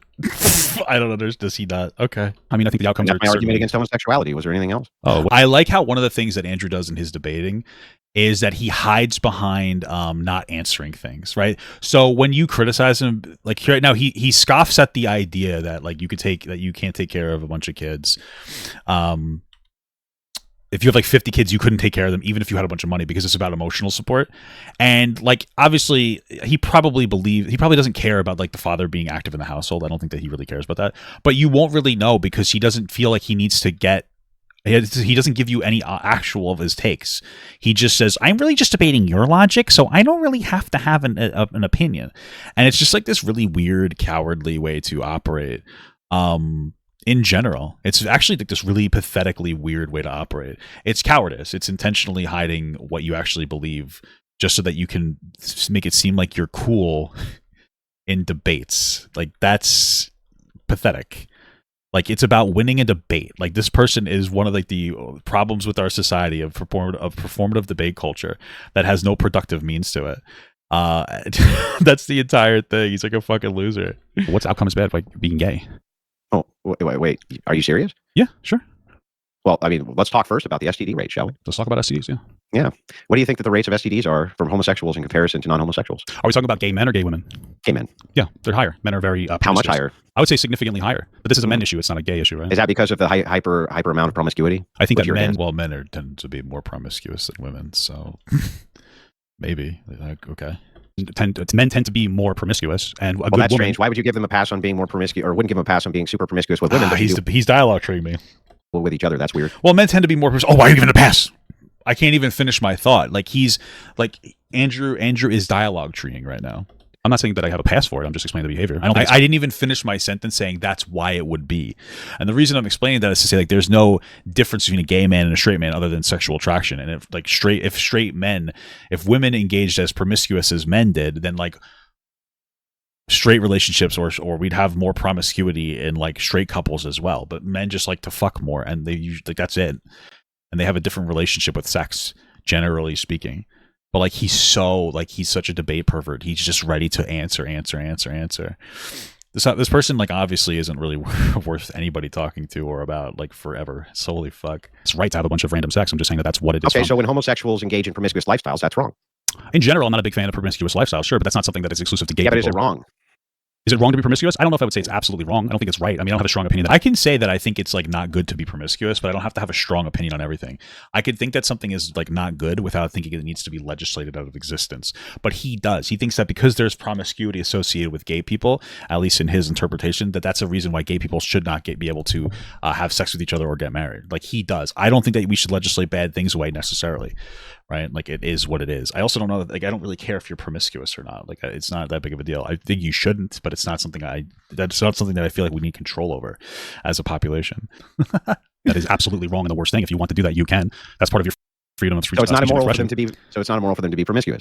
I guess not. I just think even though the outcomes of the promiscuity lead to STDs, which in your worldview would be wrong. That's insane to me. Well, we all do have a lot of medication. Walking contradiction. Yeah, sure. So we have a lot of medication that a walking contradiction. Holy shit. Deals with STD issues, so it's not like that's a huge problem. I also like you could also have a conversation about what makes promiscuity a good thing. Like we could have talked about it. I guess I could have gotten into that. But like yeah, like if you were able to go out and have sex, like that's going to reduce your stress levels. You're probably, if you're able to go out and have sex, you're not going to be as sexually repressed. You might have a better relationship in some ways with sex with your next partner. There are also negatives from it, but like he's focusing exclusively on the what he says is the negative, but there could be some like positives. I mean, I had a very sexually promiscuous like I guess young adulthood. I was able to find like the love of my life. I know exactly what I want sexually. Do you need sexual promiscuity for that? No, not necessarily. But that could have been a positive contribution to my relationship. I mean, it's kind of like an ebb and flow, although I wouldn't necessarily consider it promiscuous anymore, depending on how many like bodies you have. It's kind of a subjective thing, and because it's like down to a conversation. We have to have a conversation about it. Problem, right? Oh no, it's a huge problem. I don't know where you got the idea. It's not a huge problem. Well, they have treat it. They're in many of these things are incurable, like HIV is incurable, for instance. Well, but the medication that you get is basically curable. It makes it virtually non-existent in your system. And makes you sick for most of your life, and not really has all sorts of side effects. True. And it's I think it has side effects. He's just like saying things. He's doing what he always does. He's just overplaying the negatives of stuff so that support his argument. Yeah, it does. It's so funny that this guy will talk about how bad STDs are, but like earlier he's like, yeah, slavery was actually kind of okay if you think about it. He's like, yeah, beating the shit out of slaves, that's okay. But STDs, that's pretty wrong. It's interesting. Like if you look at the comparisons here, gay people are wrong, but it's okay to engage in slavery. If you go and attack another group of people, that's okay to enslave them, right? Like that's like his take. It's very interesting what he holds value into. You'd think that STDs would be less bad than killing each other and enslaving each other, but okay. It does. Well, I mean, every medication has a side effect. It doesn't make it wrong. That's right. You know what? You never have to take medication for an STD. You don't have. I guess that's true. Sure. And there seems to be a pretty surefire way to avoid them, isn't there? There are medications that like having sex and coming a lot that actually is helpful for your prostate. So there are medications to help you with your prostate health. So maybe, I mean, there you go. You just have to take a different medication. Okay. So you're saying that we shouldn't let people be gay because it could lead to outcomes of STDs and like since No. I'm saying from your view that's the case. So for me, look at this. No. Actually, that's not what I think. That's what you think. It's always hiding behind like someone else's morals. He can't stand firm. He just hates gay people because he thinks the Bible says so. Your view of the case is, yeah, it is. You said negative outcomes are why you would be against a polygamous marriage, or why you'd be against promiscuous sex. So if me being against promiscuous sex doesn't mean that I'm that widens the scope. I mean, now we get into a new conversation though. We're not just talking about promiscuous marriage anymore. Now we're talking about regulating someone's ability to be promiscuous in marriage, right? This is something that I should have said. But again, live and you learn. But like we're not like, so why would you allow people that were promiscuous in bed to get into marriages and sleep with whoever they want or being promiscuous before marriage? Because fundamentally speaking, we shouldn't be controlling people's bodies because that leads to a very inappropriate area. If you control a group of people's bodies to the degree where you're regulating their ability to have sex, like where does that end? I mean, that's a huge issue in general. You just wouldn't want to regulate people's freedoms to such a heavy degree because historically, the more that we regulate people's freedoms, the less successful of a society we've been. As we become more secular as a society and more free for people to have more agency and autonomy over themselves, our outcomes have exploded exponentially. So like, there you go. That would be the answer to that. It's not about the promiscuity of sex. It's about the ability for people to maintain agency over their own body. Legislating against it. I can dislike something without making it illegal, without like wanting to make it illegal. You don't have to make legislation based on things you consider immoral. I just want to see if you actually consider them immoral and you're consistent. I don't, but you're saying that all gay people are immoral. Well, you're saying that all gay people are immoral just because some of them might be promiscuous. Yeah, because having sex outside of marriage is immoral. Okay, right? I guess, but I have sex. I had sex outside of my marriage. Well, I don't think that having sex outside of your marriage is immoral. I should have pushed back on that. But, it's like a fast-paced kind of a conversation. There's some stuff that I could have done better for sure. I think that at this point I'm just getting exhausted with like how annoying he is. And the difference, one of the problems here too is that like when it comes down to it, like the conversation on my end was pretty solid up until this point. But Andrew is very used to dialogue treating people. I'm not used to these conversations. So I'm like legitimately thinking about what's happening right now and what we're talking about. Andrew is just like responding part of his dialogue tree. So like he's not mentally stimulating himself. He's just like saying words that he usually says. He's just like a fucking idiot baby. But I'm like actually thinking what's going on. And I'm getting burnt out. So I'm like, okay, this is getting boring. This is getting tiring. It's the same conversation over and over and over and over again. He's dialogue treeing me. The game is kind of annoying. And so I think that that's one of like the things too. So I'm like not catching as many things at this point in the conversation as I could have. So sure, but that doesn't mean you weren't engaged in something that was immoral, right? Yeah, but I also don't think I should not be able to marry my wife. So why is that specifically applied to gay people? Because why is it a gay under thing Christian ethics, homosexuals. Well, yeah, but you're saying that it's wrong because some gay people have more sex and get more STDs. That means all gay people should. No, that's your view. Is negative outcome equals wrong. I think that's a very simplified version of it. I think that like me thinking that what's the more complex version of it? Something have a negative outcome being wrong doesn't mean that I think it's so wrong it needs to be non-existent. I mean, you could make arguments of being sexual. Yeah, I'm listening to answer, and he's just like fucking trying to respond. He's just trying to like get off his dialogue tree. The promiscuous can help you figure out. Well, I don't understand. Why would society be worse off if there was less gay promiscuous sex? Exactly. Why do you think it would be? Because we'd be controlling people, like decisions that we shouldn't be controlling and removing their agency. We'd be creating a second class of citizens that are ripe for abuse because they aren't equal to the rest of us, I guess you'd say. Right, like he wouldn't legislate away gay. Like I mean, maybe he would legislate away straight promiscuity, but either way, it doesn't really matter because he would legislate away the ability to like engage in like any type of love if you were gay. So like that's bad because people should have agency over themselves, especially when you're not harming anybody else. Especially for immutable characteristics that you can't ever change. Be better off if there was less promiscuity. Because there would be a huge, a rampant decline in STDs and cross-contamination from bisexuals who move these STDs. Well, here's the thing, whether you like it or not, STDs aren't like an actual problem in our society. It's like it's not really that big of a deal. So it doesn't really matter, does it? STDs over from homosexual communities into the heterosexual community, et cetera, et cetera, et cetera. That's an easy one to point out. Do you think that there are another any one is hold on. another one is gay adoption. That's a bad idea too. But why is it a bad idea? There seems to be very high rates of success with gay adoptions, and in fact, gay people tend to adopt more than straight people, which lends to the idea that gay people tend to raise other people's kids rather than their own, which means that they take resources and dump them into either their nieces or nephews or some kind of an adoptive kid. So wouldn't that be a positive? Isn't it better? Do you know what the rate is for newborns being adopted when they're put up for adoption? I don't know. It's 100%. Oh, newborn. This doesn't really matter because we're not talking about newborns. We're talking about adoption in general. He's trying to make it seem like, oh, we don't need gay people to adopt because we have so many people adopting already. But it's like newborns are very easy to get adopted. But we're talking about like older people in the system or like kids that are already born. So sure. But what about kids that aren't newborns? What about like teenagers that need like loving homes? So you want to take kids who generally are coming from broken environments, broken homes. All right, where often there's rates of abuse and various things like that, which is why they're put up in the system. And you want to put them in the hands of homosexual men who've often themselves experienced significant abuse. Wouldn't they be more able to handle the abuse of those kids, though? They'd have more of an empathetic understanding. So I guess the answer would be yes. I don't know if I would say they often have. What's the percentage? What's the percentage? Much higher than the general population. I don't think it's that much higher. I don't think that like the amount of abuse associated with gay people is that much higher than straight people. Interesting. Do you think that that's because they're gay and isolated in society that hates them, and so they get looked at as like, oh, this easy to regardless of why the social stigma exists. Well, no, but you can't say that. You can't say regardless of why. Regardless of why the social stigma exists, it is the case that they have much higher rates of being abused than the general population. But even if that's true, sexual abuse, and then you're going to put young boys in their care, right? That seems foolish to me. Yes. Why? You think that? So I just want to be very clear. You think that most gay people were sexually abused? I don't know if it's most. Okay, so disproportionately. So let's say the general population is. Oh, interesting. Okay, so I looked it up. Well, this is only 942 non-clinical adult patients, so I don't know if this is good enough, but it says that of the small sample size of 942, I don't know where they're from, 46% of the homosexual men, in contrast, is 7% of heterosexual men reported homosexual molestation. Homosexual molestation. Why not just general? What the fuck? That's not even useful. What? 46% of the homosexual men, in contrast, is 7% of the heterosexual men reported homosexual molestation. That doesn't mean anything. This is the stupidest fucking data I've ever seen in my life. This is less than 1,000 people, but the bigger issue is that like you're asking gay and straight boys if they were molested by like gay men, which would be pedophiles. They wouldn't even be gay men. They would just be pedophiles. This isn't the data. Like, what about women? Why aren't women included? And this doesn't account for like straight men tend to be less likely to admit stuff like this because straight men have like, they tend to be more masculine. And there's a higher stigma on them saying anything. What the fuck? This is terrible fucking data. Oh, morons. What the fuck? That's from the fucking NIH.gov. Holy shit. What the fuck? I need like an actual decent statistic of just general molestation.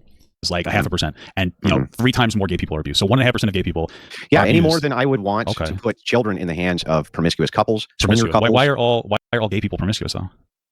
Well, it's not all. I don't monolithically say things like this. But most. In that case, it is most. Why most? Well, that's the thing is like he likes to pretend he's not like monolithically saying these things, but realistically speaking, he thinks it's a justifier to remove, the ability for gay men to adopt. So like he's saying, well, because there's a higher rate of them, because this happens, and it's not good. And then he'll say, well, that's not my morals; those are your morals. But like obviously he has those, those are his morals. Those are like a factor. If you asked him why he didn't like gay people, he's not just going to say because the Bible says so. It's going to be because of all these different things. They're promiscuous or this, they're that. Here's all the logical reasons why. I don't need the logic though, because my Bible says this. That's where he's going to go. But he's a coward. He hides behind like not actually expressing his opinion in a lot of these conversations. Because that's what the data shows. The data shows that most gay men are promiscuous. Even inside of marriage. So let's just say stop, bro. Let me finish. Sure, let me let you Almost finish. all Sorry. of them, even in marriage, have open relationships. Most gay men have open relationships. That's in true. Marriage, yep. Wow, that's true. Where'd you get that from? I've never heard that before in my life. You haven't, huh? Have you ever looked? Oh. Well, no, because I didn't hear the claim before. It's not something I've been exploring around the internet like a weirdo. I guess I haven't. I guess I could look it up. I guess you haven't. You're saying most gay men, are engaging in open relationships. That's correct. Even in marriage. Okay, most married gay men. Okay, most married gay men have an open relationship. Where'd you hear this before? I'm just curious. I'll send you the studies if you like when we're done.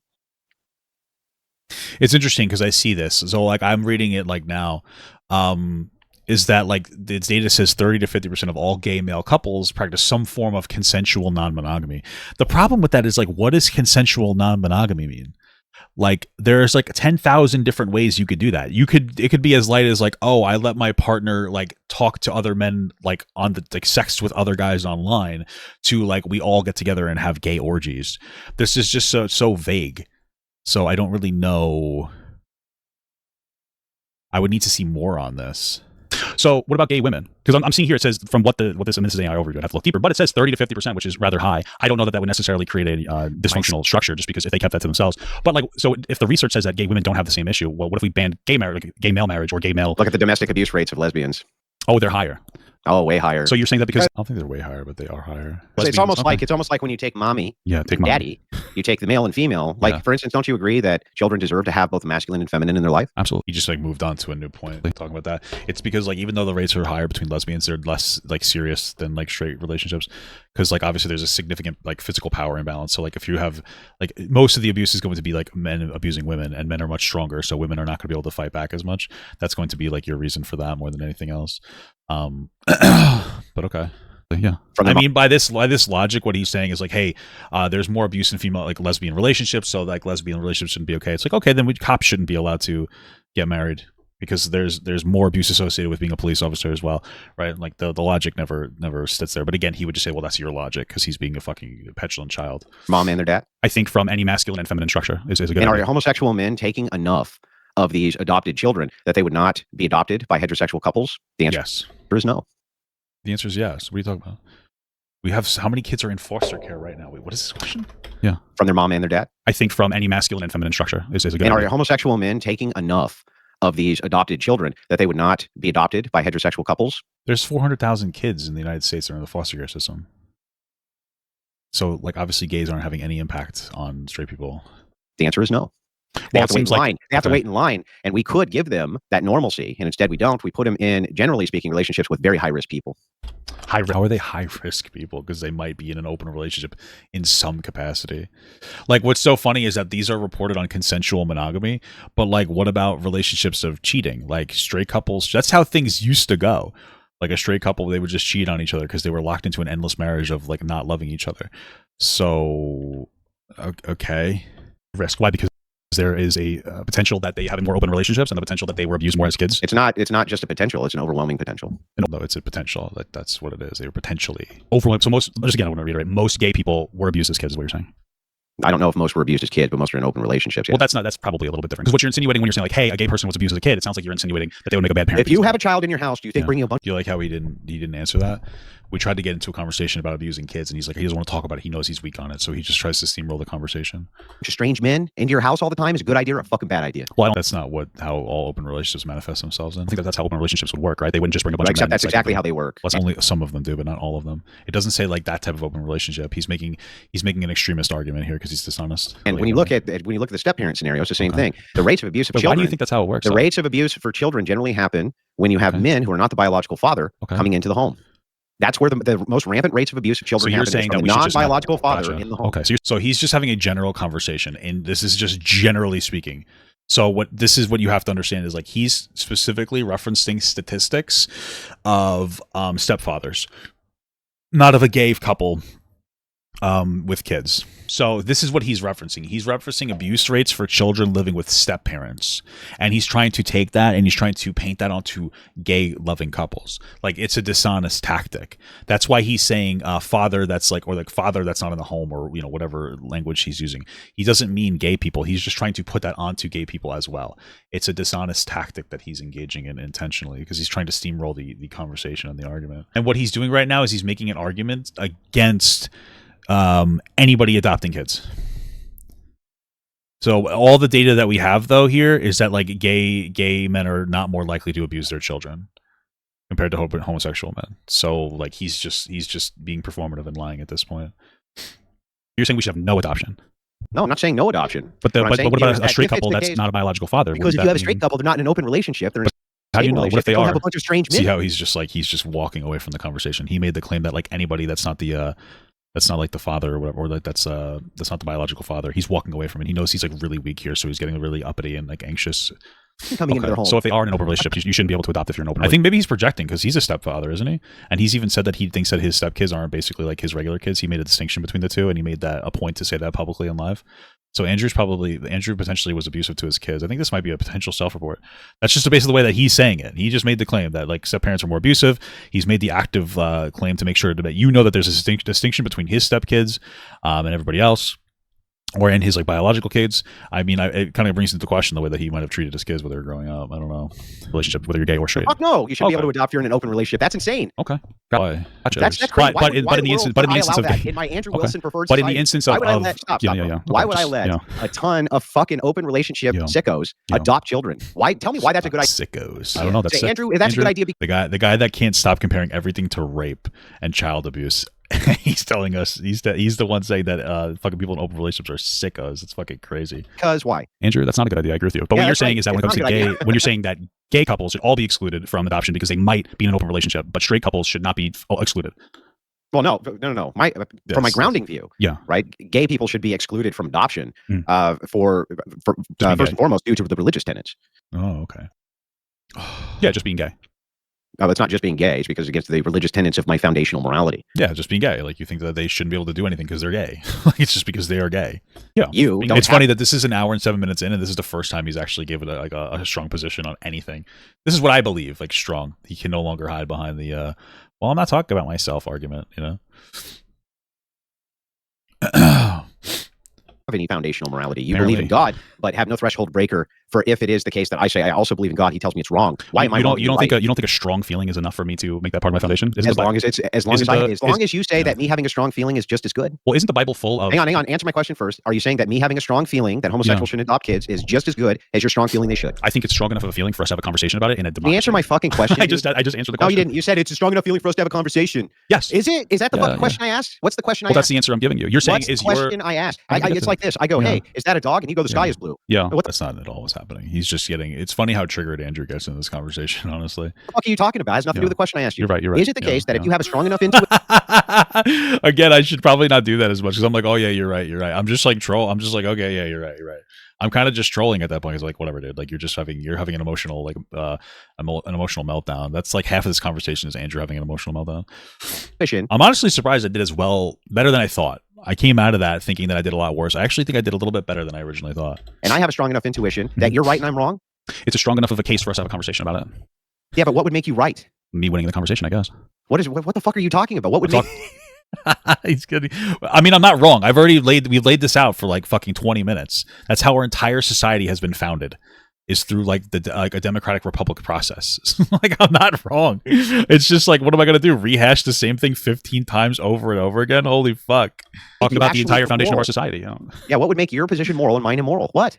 We have to have a conversation about it. And we have to lay out the facts. I think you're a very fact person, so I think we are having a conversation about it. We're having a conversation. Why do you keep telling me that we need to have a conversation about a thing we're having a conversation about? Well, because you're asking me a question. If you have a strong intuition that this thing is fine, and I have a strong intuition that it's not, what the fuck makes you right and me wrong? Well, we have to talk about it.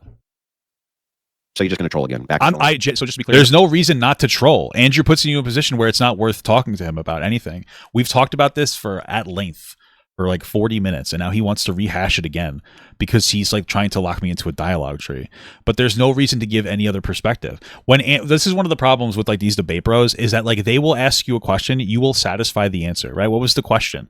How do you know if your morals are right? And then you'll give them a justifier like, oh, why shouldn't we sleep with 14-year-olds? Well, I don't think that they have the age, like they're not old enough to have agency over themselves and consent. They're not like mentally developed or physically developed. They don't really know what the fuck's going on.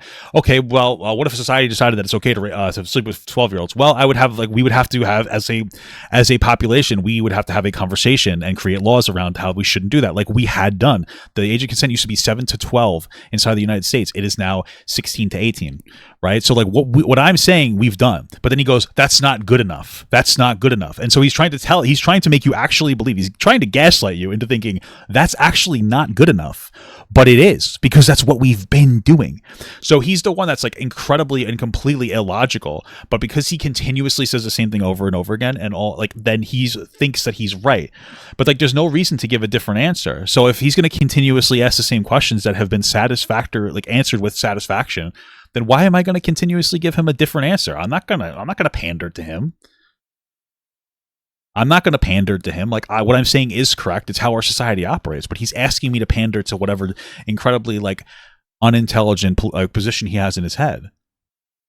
So I'm not trolling. That's my answer, and you don't. We're just going to okay. All right. I'm sorry that you don't appreciate the answers I'm giving you. I'm being honest. I'm not looking to do like a weird debate thing. I'm just being honest. Okay, that's fine. Well, we just need to have a conversation about it. Yeah, I mean that's what we've been doing for the entirety of our society, having conversations and then moving forward and changing. You're right. We should have a conversation about if society should have conversations. I think that's beautiful. Yeah, I like that. Let's have a conversation. I think that's exactly what I said. Yeah. Mm-hmm. Yeah. So anyway, that's not what I'm saying, but I'm just trolling him. How our entire foundation of our society has been structured, right? I mean, we were constantly talking conversations. I'm not sure. I think we need to have a conversation about that. Okay. When do you want to have that conversation? I mean, I thought we were going to, but maybe we should have a conversation about when we can have a conversation about things. Maybe we should take it a step further and have a conversation. Yeah, and can we have a conversation about having conversations about conversations? Yeah. How do conversations with this guy usually happen? Like work with people? Like I don't understand. Like how does it usually go? Do people fall for the debate perversion, or what does it usually happens? I'm so confused. Holy fuck. Yeah. I think so. We can take it a step further. See, I thought during a conversation, instead of saying we should have a conversation about the thing we're having a conversation about, you would actually answer the fucking questions I'm asking you. Well, you don't think that it's an acceptable answer to say like, hey, listen, there's two people or two groups of people with a difference in opinion. Maybe we should get together and create a structure where you could talk about it, you could vote about it, and you could do advocation for or against it. That has nothing to do with my question. But that has everything to do with this question. It's the entire question. That's the answer to the question. You have a strong moral intuition. Yeah. That something's fine. Yeah. And I have a strong moral intuition that it's not. Yeah. What makes your moral intuition superior to my own? What? I would think that I'm right. So in my subjective view, I would think that I'm right. Or in my objective view of God, I think I'm right. So then since you have a difference of opinion, we would talk about it and then we would vote. So by that same metric then, isn't it the case that from my subjective view, I'm right? From my subjective view of God, I'm right. Yeah. So the threshold breaker, you can't actually tell me that anything I'm saying right now is actually immoral, can you? Yes, I can, based on my moral code, and then we would have a conversation about it. It's very weird. I wonder how this guy grew up. Did this guy grow up without a dad? Like, I don't understand what happened. I can say it. I just don't like. I can say it. Yes, I can say it. And I'm grounded in my God, and you're grounded in your God. And so now you're the ultimate arbiter of morality, right? Are you the ultimate arbiter of morality? Yes. Okay, cool. So then we're both having conversations about it. I guess so. By whatever definition that you make. Yeah. It, sure, so you're the ultimate arbiter of morality. I would say not all morality, just like my morality. Well, which morality are you not the ultimate arbiter of? I'm the arbiter of my own morality, my own moral code, and then I would say that society is a arbiter of morality because we get together and we talk about things and we legislate. Well, we would have a conversation about morality, right? I know we're having a conversation about morality. Yeah. So are you the ultimate arbiter of morality or not? I guess so. I guess if that's the way that you're defining it, sure. So then by that metric, I also would be the ultimate arbiter of morality. And so and around we go. All you've done. Well, no. So he's just trying to lock it in. No, the society would be the ultimate arbiter of morality. That's the answer that would be more acceptable for me to give. But then how? So then how do we get to a conclusion? Well, that's really a great question. Yeah. Have you ever heard of a thing called force doctrine? Right. So basically what we've determined is like, I think that we get to a conclusion by, talking about like legislating. He thinks that we should just force people into abusive scenarios. It's just another admittance of like some kind of weird freak mentality, like very, very, very like antisocial behavior. So you're saying whoever's stronger than the other person should be able to win? Is that what you're saying? Well, hang on. Isn't it logical from your perspective? Mm-hmm. If you just get done saying to me that you're the ultimate arbiter of morality, And so therefore, you can't say that I'm not the ultimate arbiter of morality from my view. I'm just as justified in that as you. Okay. For the threshold breaker to only be force, what else could it be? Well, we'd have a conversation about it. What's the force manifest in? Like a conversation, or does it manifest in pistols at dawn? Well, I mean, it generally... Hey, Bob, but just some advice if you want to engage with debate perverts like Wilson, you should become a debate pervert like yourself. You know, I appreciate the question. I appreciate the advice. I genuinely do. And I know that what you're saying means well, but I think that that is like the crux of the problem in everything that like we are as a society. I actually thought I did a lot worse in this conversation, but as I rewatch it, I realized like I did decently.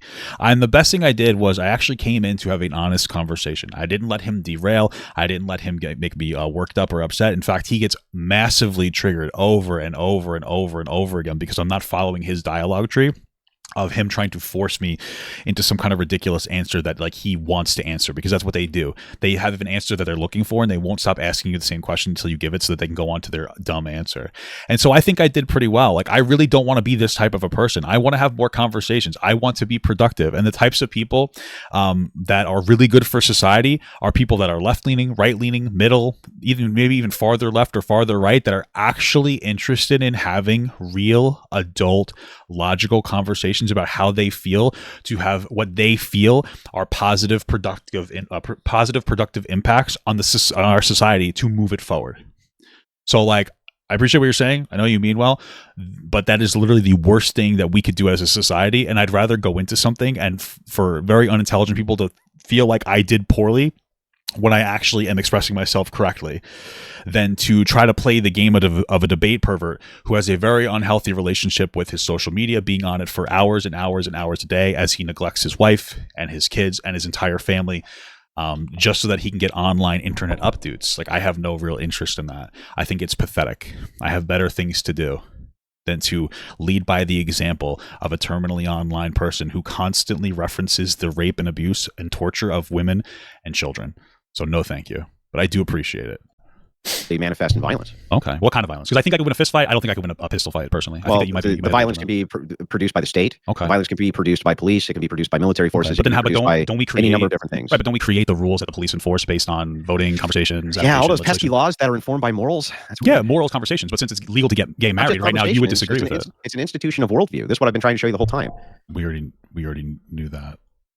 What? Now that you understand how your worldview is reduced, the institution of your enforcing it. So what are you prepared to have the He didn't educate me on anything. I've been saying this the whole time. What? State do to assure that homosexuals can get married? I guess it'd have to be. It's very interesting. He just proposed nothing as a win. I don't understand. What? What is he taking a win on? What is he talking about? I guess if they... So what, give me a scenario. Like, let's say somebody wouldn't marry two gay people. Is that what you're asking me? Yeah. Well, we would have a religious exemption for people who are religious and not have to do the marrying. The state says we're not going to do it. Oh, okay. I guess they'd have to follow the law and they would have to... No. Not that the federal government says the state has to comply. Yeah, right. So then you'd have to do some kind of force, right? Yeah. Yeah. And you're for that, right?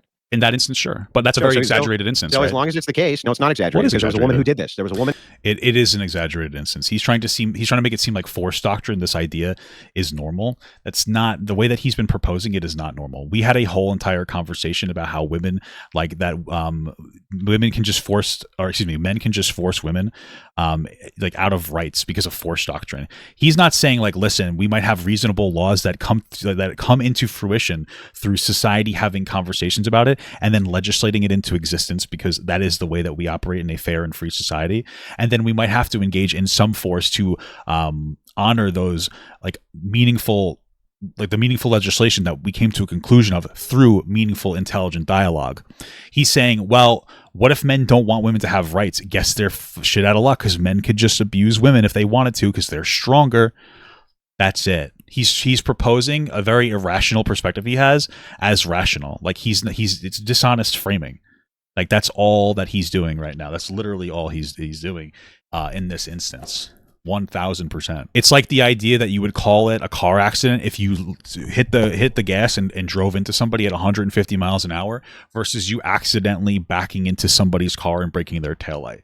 To him, that's the way that he's presenting this concept of force doctrine. But that's not like an honest and accurate way of of his actual presentation.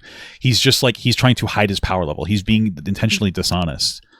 Like he's not being proportionate in his language, and he's doing it intentionally. He's using it as like a vehicle. He's trying to seem reasonable by redefining certain terms and different ways and being really vague about the way that he implements them or he talks about them. It's a childish tactic. It's very obvious. He's not even worth engaging with. Woman who was a department official who said that she would not sign off on gay marriage, and she was arrested. That's a use of force to institute your worldview, right? Well, right, but generally speaking, we would start at the, hey, you have to do this, and then if you didn't listen to that after right. everybody voted, hold on. In this example, we as a society got together and decided that gay marriage was okay and acceptable, right? We all live in that societal structure, and if you don't listen to that, yes, you will be punished in some capacity. We did not do that, no. But we did do that. Yes, we did. That's why marriage was made legal, yeah. No, every place that it was voted on, basically, voted it out. It was a Supreme Court ruling, yeah. Okay. Especially, including... Well, it makes sense because you like separation of church and state. So obviously you'd have to give equal rights to gay people. California. I'll take your word for it. When it came up as a proposition in California, they said no. Okay. Yeah. So no, we as a society never got to vote. Did you ever get to vote on gay marriage? Well, no, I was too young to vote on gay marriage. I think I was 16 or 17. No, we didn't get to vote on shit. So the thing is like, that aside, you're willing to institute and utilize force to implement your worldview. Well, so just to be clear, here's another instance of him actively lying. So by 2016, which is when the Supreme Court ruled for legal marriage or legal gay marriage because of the separation of church and state, which is like founding in our documents, 61% of Americans supported explicitly same-sex marriage. Same-sex marriage. What's important to note is that this data is explicitly percentage based on who is in favor of same-sex marriage versus not in favor of same-sex marriage, with no context of the third option of who's in support of a civil union that would effectively have the same rights as gay marriage, right? So if that poll was better distinguished, I guarantee you that 61% would jump up to at least 70, 80, even 90%. So what we're having right now is the majority of people support gay marriage in the United States at the time that it was legalized, so Andrew is lying. But then on top of that, if there was that third option, that number would jump to 90. The reason that is more important is because we have a fundamental separation of church and state. And so if you believe in civil unions, but you also believe in the rule of law and our Constitution and the First Amendment, you'd have to concede that we need to have same-sex marriages. And so you would compound the number of same-sex marriages and a legal union, because you can't have explicitly religious arguments for or against something in the United States, right? So Andrew is technically wrong, and then if you get into the weeds of it, he's even more wrong. Just to be clear. So, yeah. Arbiter, hang on. So if you're the ultimate arbiter of morality, which you claim you are, yes, and you're willing to utilize force in order to... So he got me into this idea of like me being the ultimate arbiter of morality. I wish I had just said like, oh no, like society is. And we would get together and have conversations, right? Which I effectively said without saying that society is. But what he did was he pretended that he was the ultimate arbiter of his own morality, which he's not, just so that he can get me to say that I am, because he wants to like blur the lines of like what he's talking about. Institute your worldview. What possible leg do you have to stand on to say that I can't? I guess I don't. But just to be clear, so what you're saying is that instead what actually happened is that like the Supreme Court found it unconstitutional to not allow gay people to get married because of separation of church and state. It's interesting how right Andrew looks if you believe all of his lies. No, they ruled it based on a amendment that had nothing to do with homosexuality. So it had nothing to do with the separation of church and state that our country was founded. Yeah, it's the First Amendment. They're basing it on separation of church and state as part of that First Amendment. Or no? Oh, so what's the point? Not really. Separation? Not really, or not at all? Not really, no. I mean, maybe there's some grain of that. Agreed. He's saying that because they use the First Amendment, which allows freedom of speech and like religion and expression, it's not explicitly to do with gay people, so it's technically bad. Like that's what he's saying. He's being like a dumb little baby again. Maybe there's some grain of secularism which is introduced there, but really we've always had a separation of church and state that guides us. No, we haven't always had a separation of church and state. Yes, we have. We've always had that. When did we start that? I think that the last state dropped its state religion in like the late 1800s. But great. Well, we're over 100 years later, so maybe we shouldn't harp on the past like Andrew doesn't want to do. Andrew doesn't want to harp on the past. He gets upset when people talk about systemic racism, except now he wants to harp on the past when it comes to removing the justifiers for gay people to get married. It's interesting. Were we founded on separation of church and state? No. Also, I think we were both born after we were founded on separation of church and state, 1800. So we have a country that is... Oh, you know what? Actually, I think it was early 1900s now that I'm thinking about it. Well, that changes everything. We were both alive back then, so of course.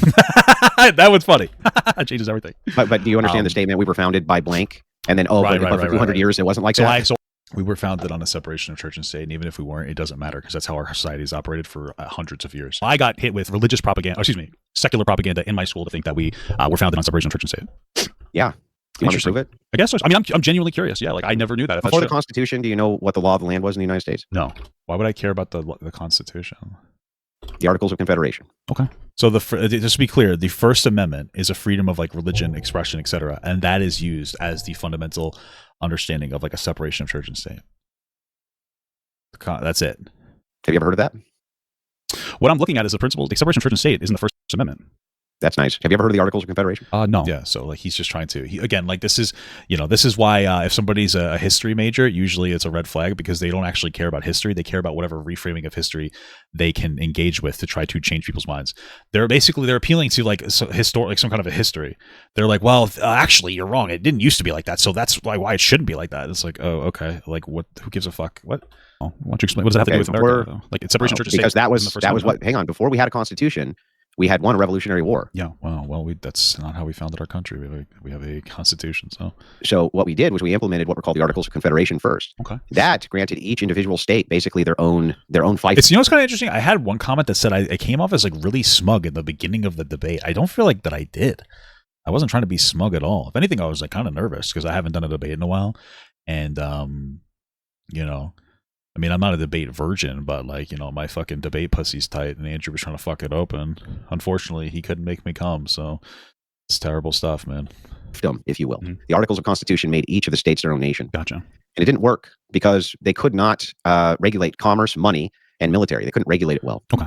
The states were terrified of federal power and the feds had to compromise with them. And so part of the compromise for these various states are where we get our amendments from. The Second Amendment, for instance, is one of those compromises. A well-regulated militia being necessary to the security of a free state, the right of the people to keep and bear arms shall not be infringed. The First Amendment is also one of those compromises. Now, when you say the secular nation under the First Amendment, you're forgetting about the 10th Amendment. And the 10th Amendment says that all powers which are not the federal government's go to the prospective states instead. Well, it is the federal government's responsibility to enforce the First Amendment, which is, the freedom of, religion and expression. And so that is a separation of church and state. And there you go. So it is defined under that. Prospective states, I think 9 out of 13 of them had a state religion. Who cares? I didn't even catch that. It's 9 out of 13. Who gives a shit? We have 50 states. This is not the same country that we were in back then. Post-Constitution ratification. Post-Constitution ratification for like 100 years. Yeah. They had their own state religions. Mm-hmm. So the thing is like, no, when you say secular, that's not actually accurate. Yeah. The secular nature was only from the federal government to the states, not from the state ruling body to its people. Oh, wow. Great distinction. It's irrelevant. Okay. But just to be absolutely clear, separation of church and state is in the First Amendment, which would supersede any individual state. No. What's the... Yes, the answer is yes. He's just stupid. 10th Amendment say. Well, the 10th Amendment says any powers. 10th Amendment doesn't matter. It's explicitly delegated. But if it's in the First Amendment, and it's not explicitly delegated, but it would be explicitly. No, it's not. What the First Amendment says is that the United States cannot make a single religion, okay, that everybody has to follow. That's what it says. Yeah. No, it's freedom of religion, which also means freedom of not having a religion, and there is no non-religious argument against gay marriage. Yeah, that's the separation of church and state. And it's not doing that. But the 10th Amendment allows for each prospective state to fucking do that, and that's how it was set up. Okay, but either way, the First Amendment would supersede that, specifically in the instance that because you were. Hold on. The answer is yes. So. Let me explain. I let you talk. Okay, go ahead. The First Amendment is freedom of religion, right? That's part of the First Amendment. That is a separation of church and state. 10th Amendment. Why? He's such a baby. Because the First Amendment is saying that the federal government can't make a Catholic religion that everyone has to follow in the states. Do we agree on that? Right. It can't make any religion that everybody has to follow. Yes, we agree on that. Nah. Well, no. So just to be absolutely clear, I'm trying to understand. Maybe I'm wrong about something. You're saying, like, I'm looking, freedom of religion is in the First Amendment, right? Freedom of religion. So you have the ability to engage in your own religion and not be forced onto another person's religion, right? Then you're saying the 10th Amendment, there were states that individually had their own religious structures, and that was okay. So I interpret that as going against the First Amendment. Well, then how come they... And that's how it's been interpreted for a long time after that. They had them post-constitutional ratification for 100 years. Because it wasn't enforced as well as it should have been. Okay. Yeah. Because, or could it be that there was a compromise which was made based on the historical standard of the Articles of Confederation when they were negotiating with the states, and any idiot can look this up in 5 seconds? Yeah, but wouldn't this be an instance of like, hey, we're going to create a separation of church and state, but we'll let you guys to some degree violate that as you do a transitional structure because you all are whatever denomination of Catholicism you are at the time. It doesn't really matter because no state has its own religion anymore. So even if this was true, it's not anymore. They got rid of it. So none of this matters. So this is just, it doesn't matter. It literally does not matter. There's no state with a state religion anymore. Doesn't matter. And then eventually that goes away as people. Yeah, that's how the transitional. That's what the historical context would be. There would be a transitional structure. First of all, there's a bunch of problems that you have here. The first is that the Constitution was ratified with the states already having their intact religions. They did not have to get rid of them. It was not a violation of. Oh, so they had their own. So what happened is they had their own religions originally, and then they slowly dissolved their religions as time went on. Okay. Cool. The First Amendment at all. Mm-hmm. Not even a little bit. In fact, you had to swear in order to vote, oftentimes, for that you were a part of that religion. And that was whoa. Apparently, this is mostly so gay marriage, a Bogerfell, Bogerfell versus Hodges is directly based on the 14th Amendment, not even the First Amendment. So we do have separation of church and state, but it's actually harps on the 14th Amendment, and it prohibits states from enforcing laws that abridge the privileges or immunities of U.S. citizens. Okay, gotcha. So that's what it is. There's an equal protection clause mandates that no state shall deny any person within its jurisdiction or jurisdiction the equal protection clause of the law, serving as the basis of landmark and civil rights ruling. Gotcha. Okay, so he's saying because the 10th Amendment came before the 14th Amendment, then that means that the 14th Amendment shouldn't be able to supersede the 10th Amendment. Okay. The problem with it is that doesn't matter. We did an update to the amendments to allow for civil liberties in, what was it, 1866. So it doesn't matter if that's how things were originally were. Things have changed now. So it literally has no meaning. That's why we create laws to push ourselves forward. But I guess if he conceded that like my subjective worldview argument is rational, he'd have to concede that like that's a fair take, but he doesn't want to do that. So he pretends that he believes in God, which he obviously doesn't.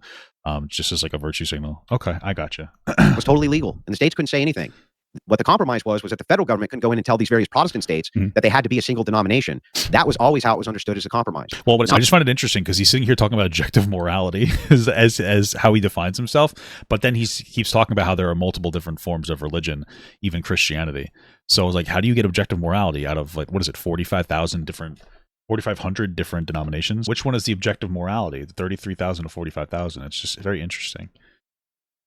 Yeah. No, stop. Okay, I'm telling you. I'm letting you keep going. Go ahead. How it was interpreted originally by the framers and the negotiators of the various governorships of the states was that the federal government could not tell a Catholic state that they had now to be a Protestant state, or a Protestant state now that they had to be a Catholic state. Not that those individual states could not implement their own religions under the 10th Amendment, because that was expressly under their purview. Yeah. Do you think that it's more likely that they separated church and state and they didn't have the power to force this onto all the other states, so they let them do what they did? The power.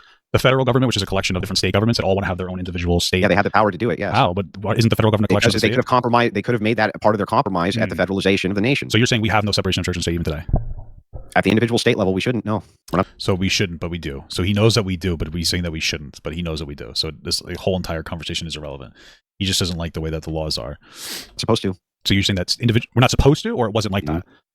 We're not supposed to. You're saying that because the state used to have a established religion, and now they don't, we should force it to go back to having an established religion? I didn't say force it to go back to anything. I'm just saying that should be an option. Well, it seems like they consented to removing the established religion. That would be an option for them. They could, but they wouldn't, because it's against the First Amendment. And then I should have pushed and be like, do you think that's what they should do? We're at a point now it's not against the First Amendment, dude. That's where you keep on running against it. Okay, well, it would be, because there is a religious freedom. You could also go in on that. Just because they didn't found gay marriage on the First Amendment doesn't mean you can't. Because like the First Amendment still would also tie into it. So you could be like, well, we're not going to, the 14th Amendment is basically engaged in civil rights. But even if that didn't exist, you could also use the First Amendment as like something to increase the strength of it, or increase the strength of your argument. Because if you have the freedom of religion, you also have the freedom of no religion, and which means like, and since we do have a separation of church and state in the United States, you could also like use that to argue with it, because like there's no, like, again, non-religious argument against gay marriage. So I think you should advocate for that and vote for that and try to see if you can I do advocate for that all the time. I think what are you talking about? It's a beautiful thing. Okay. So anyway, we have a situation where we don't have any state religions. We do have a separation of church and state at this point in our history based on the context. And so like, that's why, we do. And that's why, the 10th Amendment, dude. And that's why we allow, the 10th Amendment, we still have a separation of church and state. He's just denying reality. But we have no individual state has an established religion. Let me tell you something. Hold on. Why is it? Yeah, go ahead. We have the 10th Amendment doesn't really matter because no state has an individual religion. So if none of them has a specific religion that they're arguing for, we all are going to fall under the separation of church and state. And so that's why gay marriage is allowed. So all you're doing is giving more power to the federal government. For instance, why can't states outlaw gay marriage if they want to? I guess it would be against the federal, because it would be against like civil rights. Yeah. Government's establishment of separation of church and state. All you're doing is giving more power. Okay. So now you're over and over and over. So your argument again, now, even though that was never what the part of the compromise was ever. So now your issue more than anything else is you're afraid of giving the federal government too much power. No, there's other moral arguments I can make too. And here's a great moral argument for you. If you had two twin brothers and they were in an incestuous relationship, tell me why that's immoral. Well, they're twin brothers. I would say that more likely than not, the reason that they are incestuous is because of some kind of inappropriate relationship happening. There's no inappropriate. There would most likely be this is not going to be able to be no appropriate relationship. There is always going to be an inappropriate relationship. But most likely doesn't mean has to be. So that's true. In this case, there's not. So what's wrong with it? Well, in most instances, why can't they go get married? Well, because they're gay. Gay people shouldn't be able to get married, right? Can you answer my question? Let me establish what I'm saying, and then we can be more specific. Okay, so let's start out with the general reason. I think it's extraordinarily unlikely, and I know that we're going to get into a specific scenario, but I think it's extraordinarily unlikely that two young people, in this instance, two twins, would have some kind of romantic and sexual relationship without there being some kind of an issue with their upbringing that would force them to do so. I would say most people, there's like some kind of a biological attunement to not be attracted to your own family. It sounds like there was grooming involved, and so that's so what? Answer the question now, please. It is answering the question. It wouldn't be right because in an overwhelming majority of instances, there would be grooming that was involved. Like, there is absolutely no way for two siblings, whether they're gay or straight or anything, to be sexually attracted to each other unless they were groomed or taught extraordinarily inappropriate boundaries. And since that's it, there are literal or psychological things, like the Westermark effect, where like you are not going to be attracted to your family member. So in the overwhelming majority of cases, it's going to be grooming involved. So it'd be like grooming for your parents, making you have sex with each other, or some kind of degradation of boundaries. So because of that, you should never let siblings get married, because then you're taking a hard stance of like, oh, let these two siblings get married.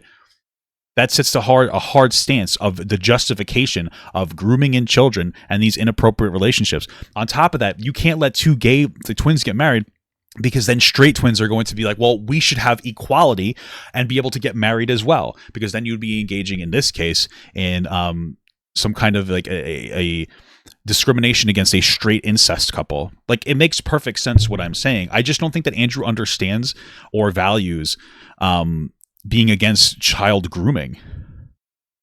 I thought that you have a situation. I thought you were a fan of nuance. I'm sorry. I just wanted to explain that position. So Here, I'll still be in your position. In most cases, I don't think that would happen. That's nice. So anyway, to the case I'm talking about, though. So in this case, it's relevant to the entire case that he's talking about. In the case, two brothers, they want to fuck each other. Well, not just that, they want to get married. Yeah, they probably shouldn't be able to get married because they're siblings. Why? I think we should have a pretty strong, affirmation against family members getting married, because it's bad. Because in most instances, because it's bad. Because in most instances, it's bad. Because in most instances, there's going to be grooming involved into this situation. Yeah, but what about the instances where there's not? There's absolutely no way that you can figure out if somebody was not groomed in this instance. There's no way you're supposed to take a test. Hey, were you groomed to test? It just doesn't exist. Fortunately, in like a large society of like 330 million people, we can't always legislate in favor of everybody. Favor of the outlier. Well, exactly. We can't legislate. So gays are 2% of the population. Why are we fucking legislating for the outlier there? Because gay people were groomed. Like, what? There's no legislation against straight marriage. Oh, we tried to turn it into an outlier argument. Like, oh, see, you're legislating for an outlier. I'm not I'm not talking about legislating for an outlier. I'm talking about that there's no way when it comes to an incestuous relationship to figure out if they weren't groomed, because in the overwhelming majority of cases, they were groomed. So there's no way for me to see if they weren't. That's the point that's being made here, because you can't make that distinction. In the same way where you can't make a distinction of like, well, maybe there are 16-year-olds who can consent to adults, which I don't think is true. But how would you figure that out? Do you give a consent test? That's fucking crazy. It's the same thing as that. You can't give a consent test to a 15 or 16-year-old to see if they're able to operate at a consensual capacity to date or marry a 30-year-old. Like, Andrew would generally advocate for 18 and 40-year-olds being in a relationship together. We know that for a fact at this point, right? So, that's the answer. It's pretty comprehensive.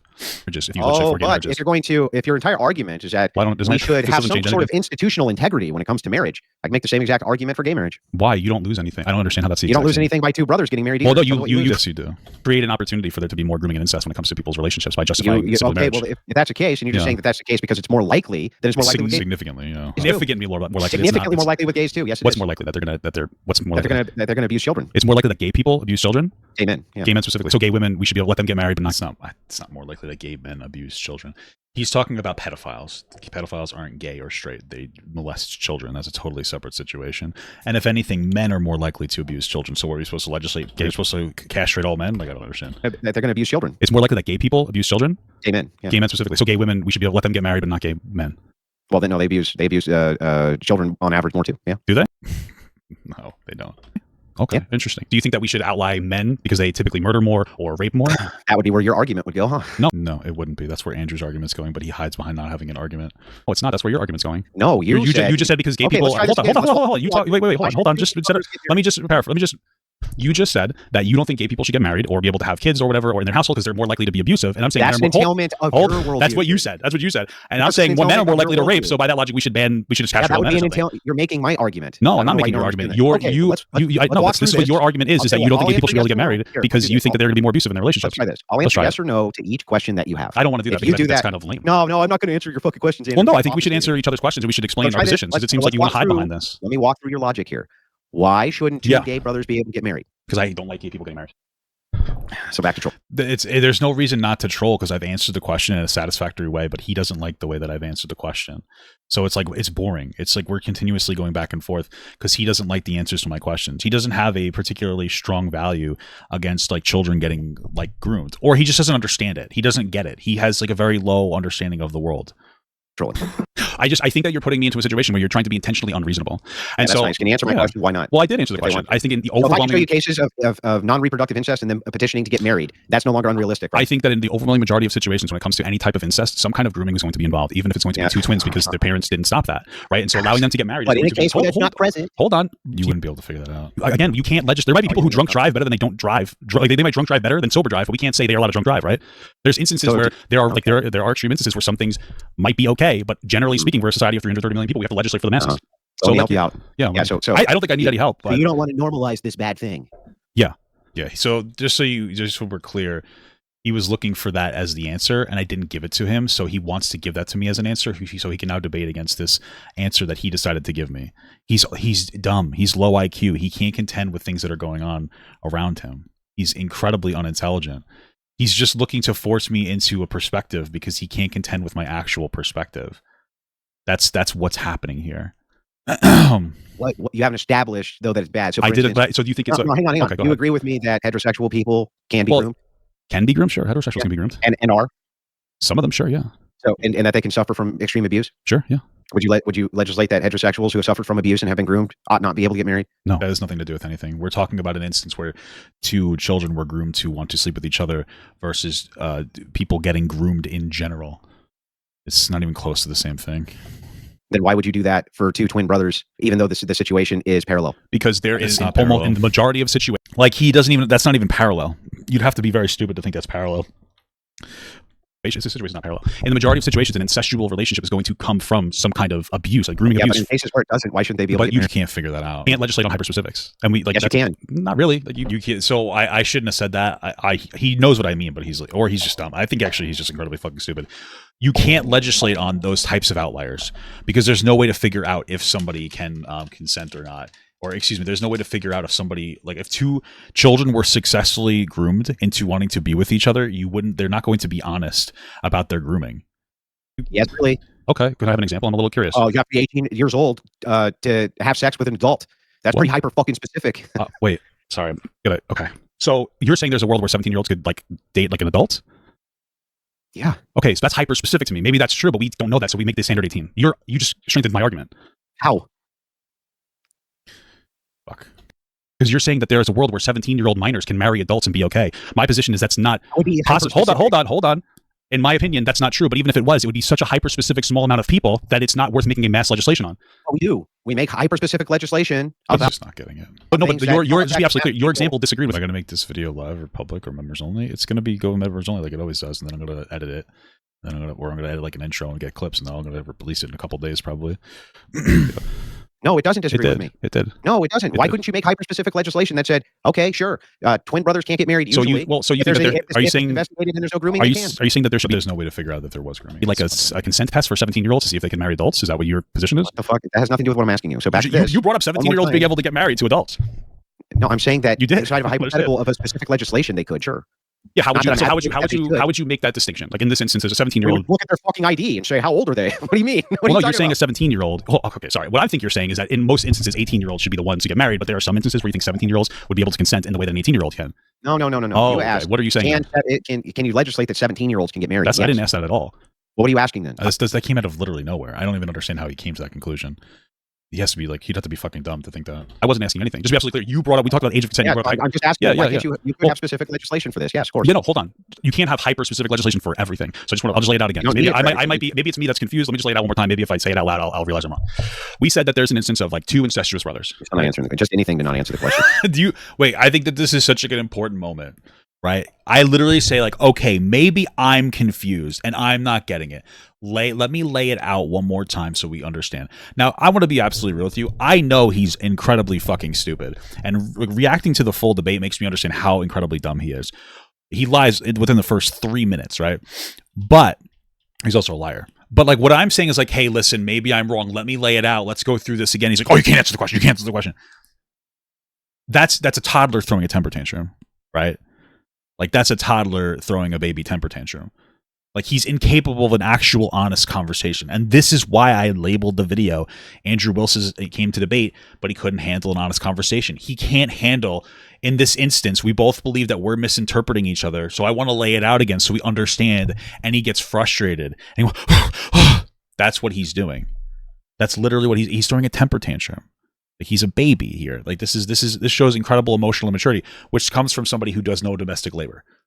That's what it comes down to. When you're a man-child and your wife does everything for you, even take the garbage out, and you can't open pickle jars, and every single time you want to propose a hypothetical, it has to be about the abuse of women or children.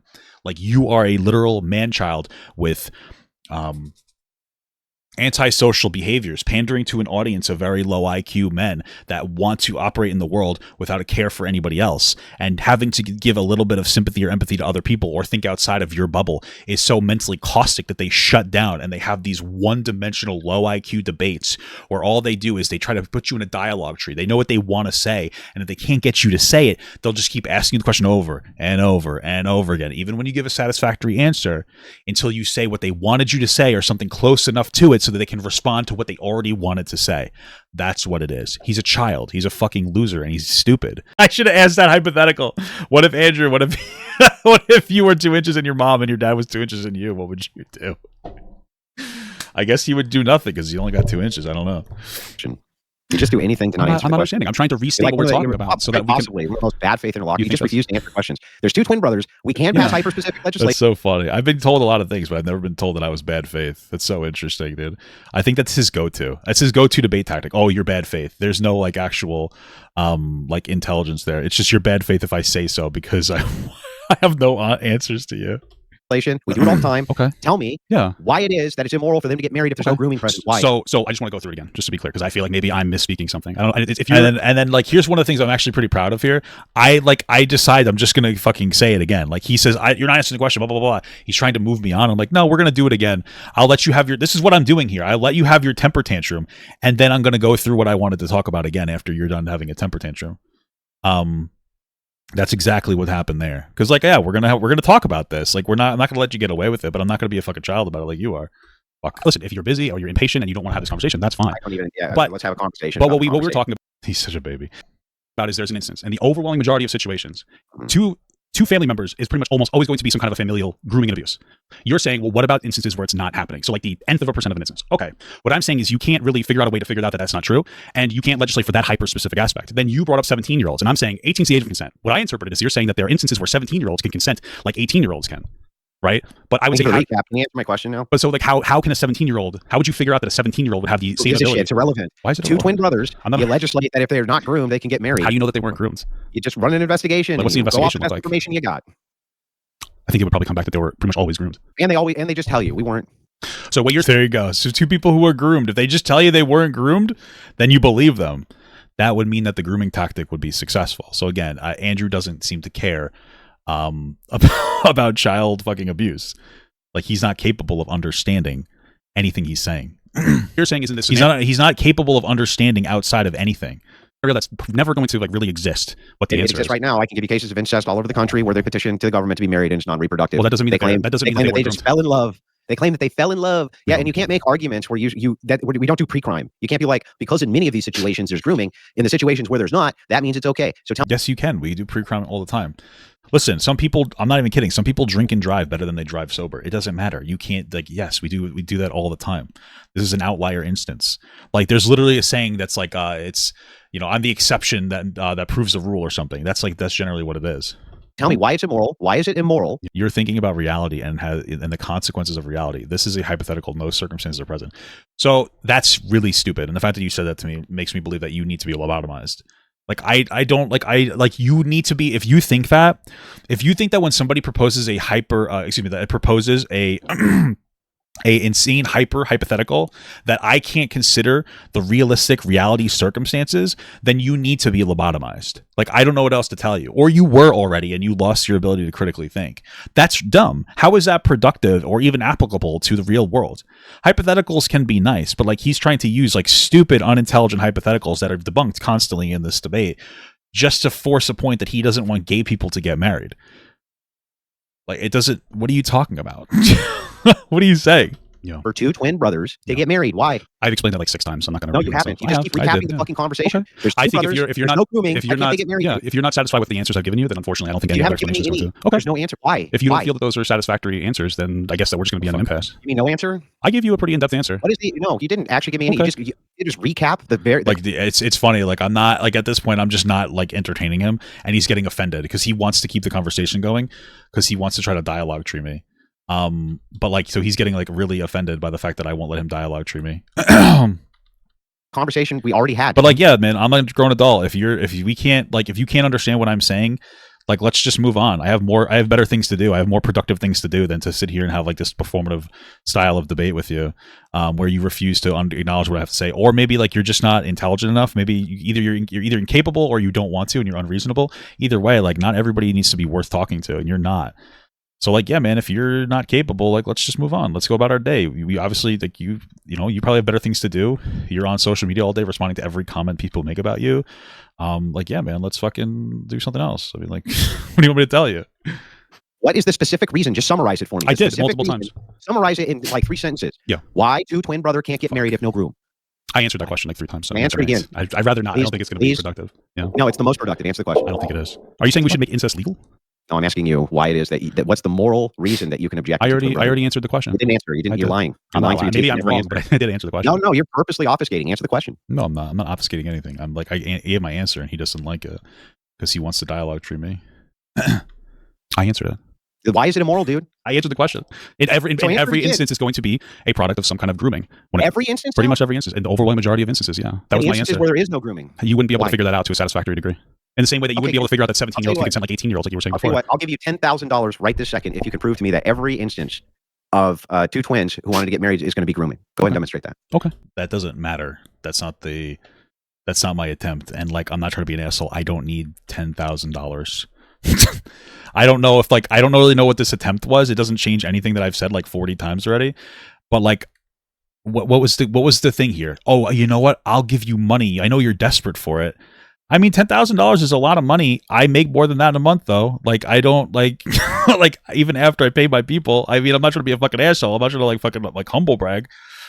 But like, it's not like I'm like, oh my god, I gotta figure this out now. I gotta figure this out. I said what I had to say, and like, I laid my shit out pretty well, and you just don't like it. Like, what do you want me to tell you? I don't like. Okay, great, man, cool stuff. Like, what was the point of the debate tactic there? Do it. I think that's another debate tactic, like another Destiny debate tactic, right? Like he did it to that weird fucking Alex Jones guy, right? You know what I'm talking about? He did it to that weird. It was funny when he did it because but his was like, oh, give me proof that this thing happened. I forget exactly what it was. I think it was like, it was January 6th conspiracies. You know, I mean, that's the difference there is that Destiny's actually usually right when he's talking about his shit. So I think that's an unrealistic question. Yeah. No, it's not unrealistic. You actually haven't answered the question. Well, I did. What I said is that there's no way to figure out. I don't think we can prove. Why do they need? First of all, why do they need to prove to you that there was no grooming? If they want to get married, grooming is bad. Yeah, true. Yeah, but who are they getting groomed by? The parents. Yeah. Wait, twins are getting married because their parents groomed them to get married? Yeah. Yes. In this, like, we're talking about two twins would not have a sexual attraction to each other unless they were taught inappropriate boundaries. So in most cases, some form of grooming happened with the parents that caused them to want to engage in this behavior. So maybe they were groomed to make CSAM material and sell it or something like that. Yeah, so the general scenario. What are you basing that on? You just made it up. Yeah. So anyway. What are you basing that on? In the majority of like familial situations, if you have two siblings that are comfortable with having sex with each other, it's because their parents allowed it in some capacity or some other outside influence allowed some kind of grooming outside of it. Prove it right this second. I guess you'd have to just appreciate you just made mental it up. health. You think I made that up? Grooming, so do you think that is the person who's usually having sex with the other person? Well, you see how he said usually though? Usually it's the person having sex with them. Usually, like even when he makes his responses, like he has to keep plausible deniability because he knows what I'm saying makes sense. You're not usually you said by external sources. So does the word usually means always or? Yeah, I'm not even accepting usually here. You just said usually. From your view, it's not even usually. You see, he does it all the time. He said usually, and then I'm like, well, you said usually. No, I'm saying from your view. He hides behind that every opportunity that he can. Every single time he gets pushed and he's in an uncomfortable position, he tells you that that's your worldview. Do you notice that? That's all he does. He's like a fucking baby. That's all he does is he tells you like, oh, well, that's actually what you believe in your worldview. It's not really my, what? You said usually the person that's groomed is groomed by the physical, like a sexual abuser. Yeah, the person who wants to have sex with them, yeah. They're not groomed by external forces usually. Yeah, like a father or a mother can groom two kids to have sex with each other, yes. Yeah, but they don't. That would be the instance as this. So what do you mean? That's rare. That's what, it is rare. It is rare, but it's not as rare when it comes to two kids wanting to fuck each other. But there's also very rare to be attracted to your sibling. Two twins who wanted to get married. Two twin brothers who want to get married. Yeah. Why is it that you would just instantly default to the parents groomed them? Because I don't think that there's any meaningful way that two people that grew up together that are twins would have a sexual relationship with each other without some kind of external force. They just really want to. Yeah, probably because they were groomed as kids to want that. He's so dumb. Bro, I don't even know. If people don't understand what I'm saying, I just don't know how to communicate with you. I'm such a fucking like normal IQ person. And if you don't get what I'm saying, then like I don't know how to talk to you. This holy fuck. This is insane. Holy shit. Oh my god, dude. No, prove it. Prove what? Yeah, exactly. If you're asking me to groom kids to show you an example? That's a little crazy. I tell you that most homosexuals, right, report that there was abuse in their past or some sort of grooming. They shouldn't be able to get married. Well, this has nothing to do with anything. It literally has nothing to do with it. There's a difference between getting groomed to want to be with each other as siblings versus like having grooming trauma as an individual growing up and then finding love. But okay, because you were abused or groomed doesn't mean that you would make a bad parent. I didn't ask about parenting. I asked about marriage. You're saying that most gay... So just to be clear, you would agree with the same thing when it comes to straight marriages? Because what I'm saying explicitly is that the majority of like incestual relationships, like grooming is going to be involved. That's not the case for gay people. Yeah, but you just made that up, right? What did I make up? I didn't make that up. That the majority of incestuous relationships with twin brothers would be due to grooming. There would be some kind of grooming involved because that's not something that's going to happen. You literally just made that up. If you say so, okay. And not only that, okay, then here's my counterfact. Let's hear it. If it's the case then that most homosexuals report some sort of grooming when they were young, we should prevent them from getting married too then, right? No, that has nothing to do with anything. There's I don't know. I say this. I already. But if it were the case, but I think I answered this in a satisfactory way. The case. But if it were. But it's not. But if it were. But it's not. But if it were though. But it's not. Yeah, but the entailment of your logic, if it were. But it's not. Sorry, what do we... Hold on. You literally just made that up. If you say so, okay. And not only that, okay, then here's my counterfact. Let's hear it. If it's the case then that most homosexuals report some sort of grooming when they were young, we should prevent them from getting married too then, right? Well, that's not true. If it were the case. No, but if it were the case. Hang on, but if it were the case. But if it were. But it's not. But if it were. But it's not. But if it were though. But it's not. Yeah, but the entailment of your logic, if it were. But it's not. But if it were. But I'm having like we're having like a real life scenario. This is not, it's not some, well, I know, but if it were the case that most homosexuals reported that they had some sort of grooming or abuse when they were young, then that would mean that we should prevent them from getting married, right? But it's not true. Yeah, but if it were true. But it's not. Yeah, but if it were. Can you answer my question? I am. It's not true. It's an unrealistic scenario. It's an entire... Yeah, why do I... So like, real question. I understand like debate perverse will have a different answer, but like, why do I have to engage in completely unrealistic hypotheticals that do not matter? They just don't matter. So why even engage in it? It's like, hey, can you answer this question that's never going to be able to happen? It makes absolutely no sense. No, why? Because like, this is what happens when you allow somebody to do something as like incredibly unintelligent as this. When somebody proposes a hypothetical that doesn't exist. This is a hypothetical where all gay people were always groomed. What they're trying to do is they're trying to propose a hypothetical, get you to answer it, and then they're trying to use that hypothetical as a vehicle in your mind and the mind of the audience watching, that there's some level of reasonability to it. That's the entire idea of that. Like, there's nothing productive about it. That's why you don't engage in stuff like that. He's asking me this, like, oh, what if every gay person in the world was groomed and they were... I'm not going to allow you to take that and use it as an emotional vehicle to make an emotional appeal to your audience under the guise of some kind of logical fallacy thing. Because that's what it is. He's trying to make an emotional appeal through what seems like logic. This is all it is. It's not intelligent. This is not productive. People who resonate with this message are antisocial and don't actually contribute to society. They're like, I don't know what to tell you, but like your brain isn't functioning correctly if you don't understand what I'm saying. That is low IQ bait. I'm not going to take low IQ bait. So I'm going to continuously say, like, that's not realistic. I can engage in hypotheticals. I can engage in a hypothetical of like, oh, what if you didn't eat breakfast today? Maybe I'd lose some weight. I'm not going to say, well, I did eat breakfast. I can engage in hypotheticals. That doesn't mean I have to engage in every single hypothetical. Like, it makes absolutely no sense whatsoever. Why would I do that? Like, would you, like, I'm going to be very intense here, but like, what if I said I engaged in a hypothetical? Like, what if I beat the shit out of your mom while you were tied to a chair and then I fucking shit in her mouth and that, like, would you engage in that hypothetical, or would you be like, wow, that's just fucking disturbing and disgusting and completely unrealistic and I'm just not going to engage with that because it's ridiculous? What's your answer? Like, not everything needs to, like, I don't have to respect every stupid thought in your head. And that's what this is. This is like an appeal of like, can you please respect every dumb fucking thought in my brain right now? I don't need to do that. If you don't engage with the hypothetical, you lose the debate with logic. I don't lose any debate with any logic. I'm not going to play your game. I'm not like in a sandbox. This isn't like we're not playing children's game. Your brain has been warped to think that this is appropriate behavior. It's not. It's a behavior of a stupid person. And I feel bad for you for thinking that like that means I lost. If most of the people are defining that as a loss for me, happy I lost, I guess. I don't know what to tell you. Hypothetically, what if you did have to engage with every hypothetical? Oh, Jesus. It's an entirely unrealistic, unproductive scenario that doesn't happen. So it's not, there's no reason. I am answering the question. You just don't like my answer. I didn't ask you about the truth of it. Yeah. I asked you I'm answering with the truth of it. Question. If it were true. Yeah.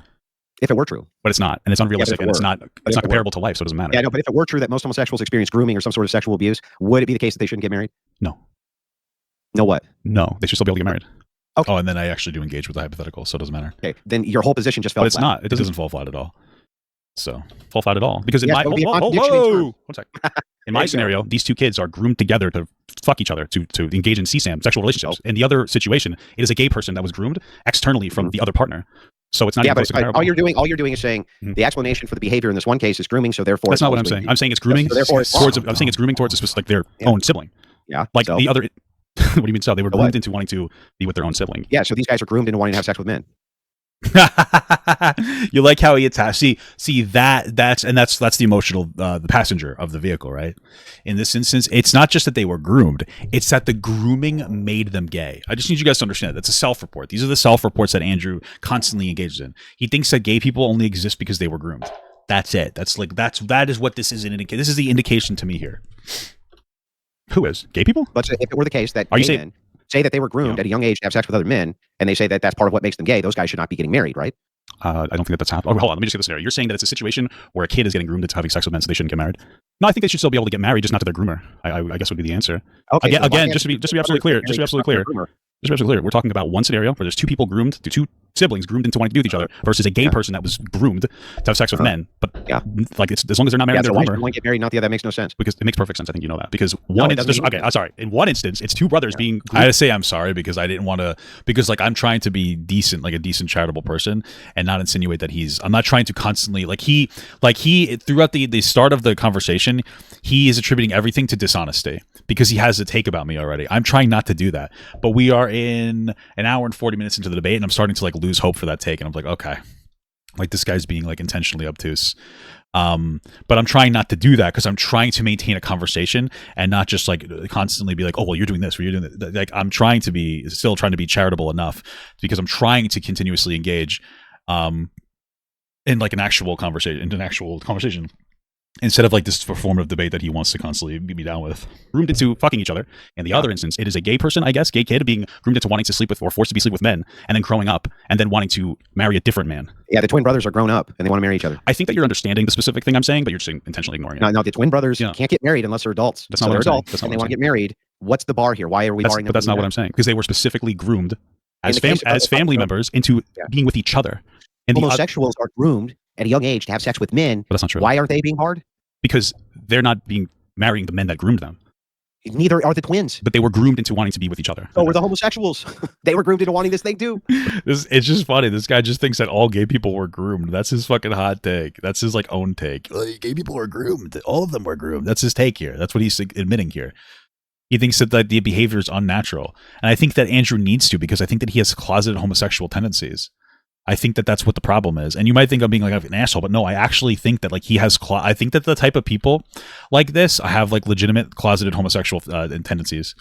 I genuinely do. I don't know how else to explain it to you, but I'm pretty sure that these guys are fucking gay as hell and they're just trying to fight against their own demons. They don't want people to like realize it. Like they're just so afraid. They're so afraid of their gay thoughts that they want to legislate it against it, you know? But no, but it's not this thing. It's a specific person. There's two specific people in the one instance when it comes to the incest with the brothers. There's one specific person marrying who they want once they become older. That's not the person that they were groomed into. Is groomed into like, I don't know, having sex with some other homosexual kid, and then 10 years later wants to marry him because he turns out he loves him. They trauma bonded. They love each other. Should they be barred? So you're saying that in this instance with the two gay brothers, they might have trauma bonded. That's interesting. I'll have to think about that one. Answer the question. It's probably inappropriate. He didn't like that answer. He didn't like, you know what, I'm going to think on that one for a while. Because I think that this is one thing that I think that we should normalize in society. It is okay to not have an answer to every single question immediately when somebody asks the question. I genuinely think that. What? I genuinely think that. I think it's okay to give yourself some time to think about something like a concept that's new. But like, again, he's debating me while I'm trying to have a conversation. So we're kind of just like at an impasse, I guess. But, you know, I would... Would you borrow him? The non parents, or excuse me, the non brothers, yeah, I would let them get married. Of course, but not the brothers. No, because again, I think that even if this even if this hyper specific scenario is true, there's no way to figure out if that is true, and so we should make the overwhelming decision to not let family members get married.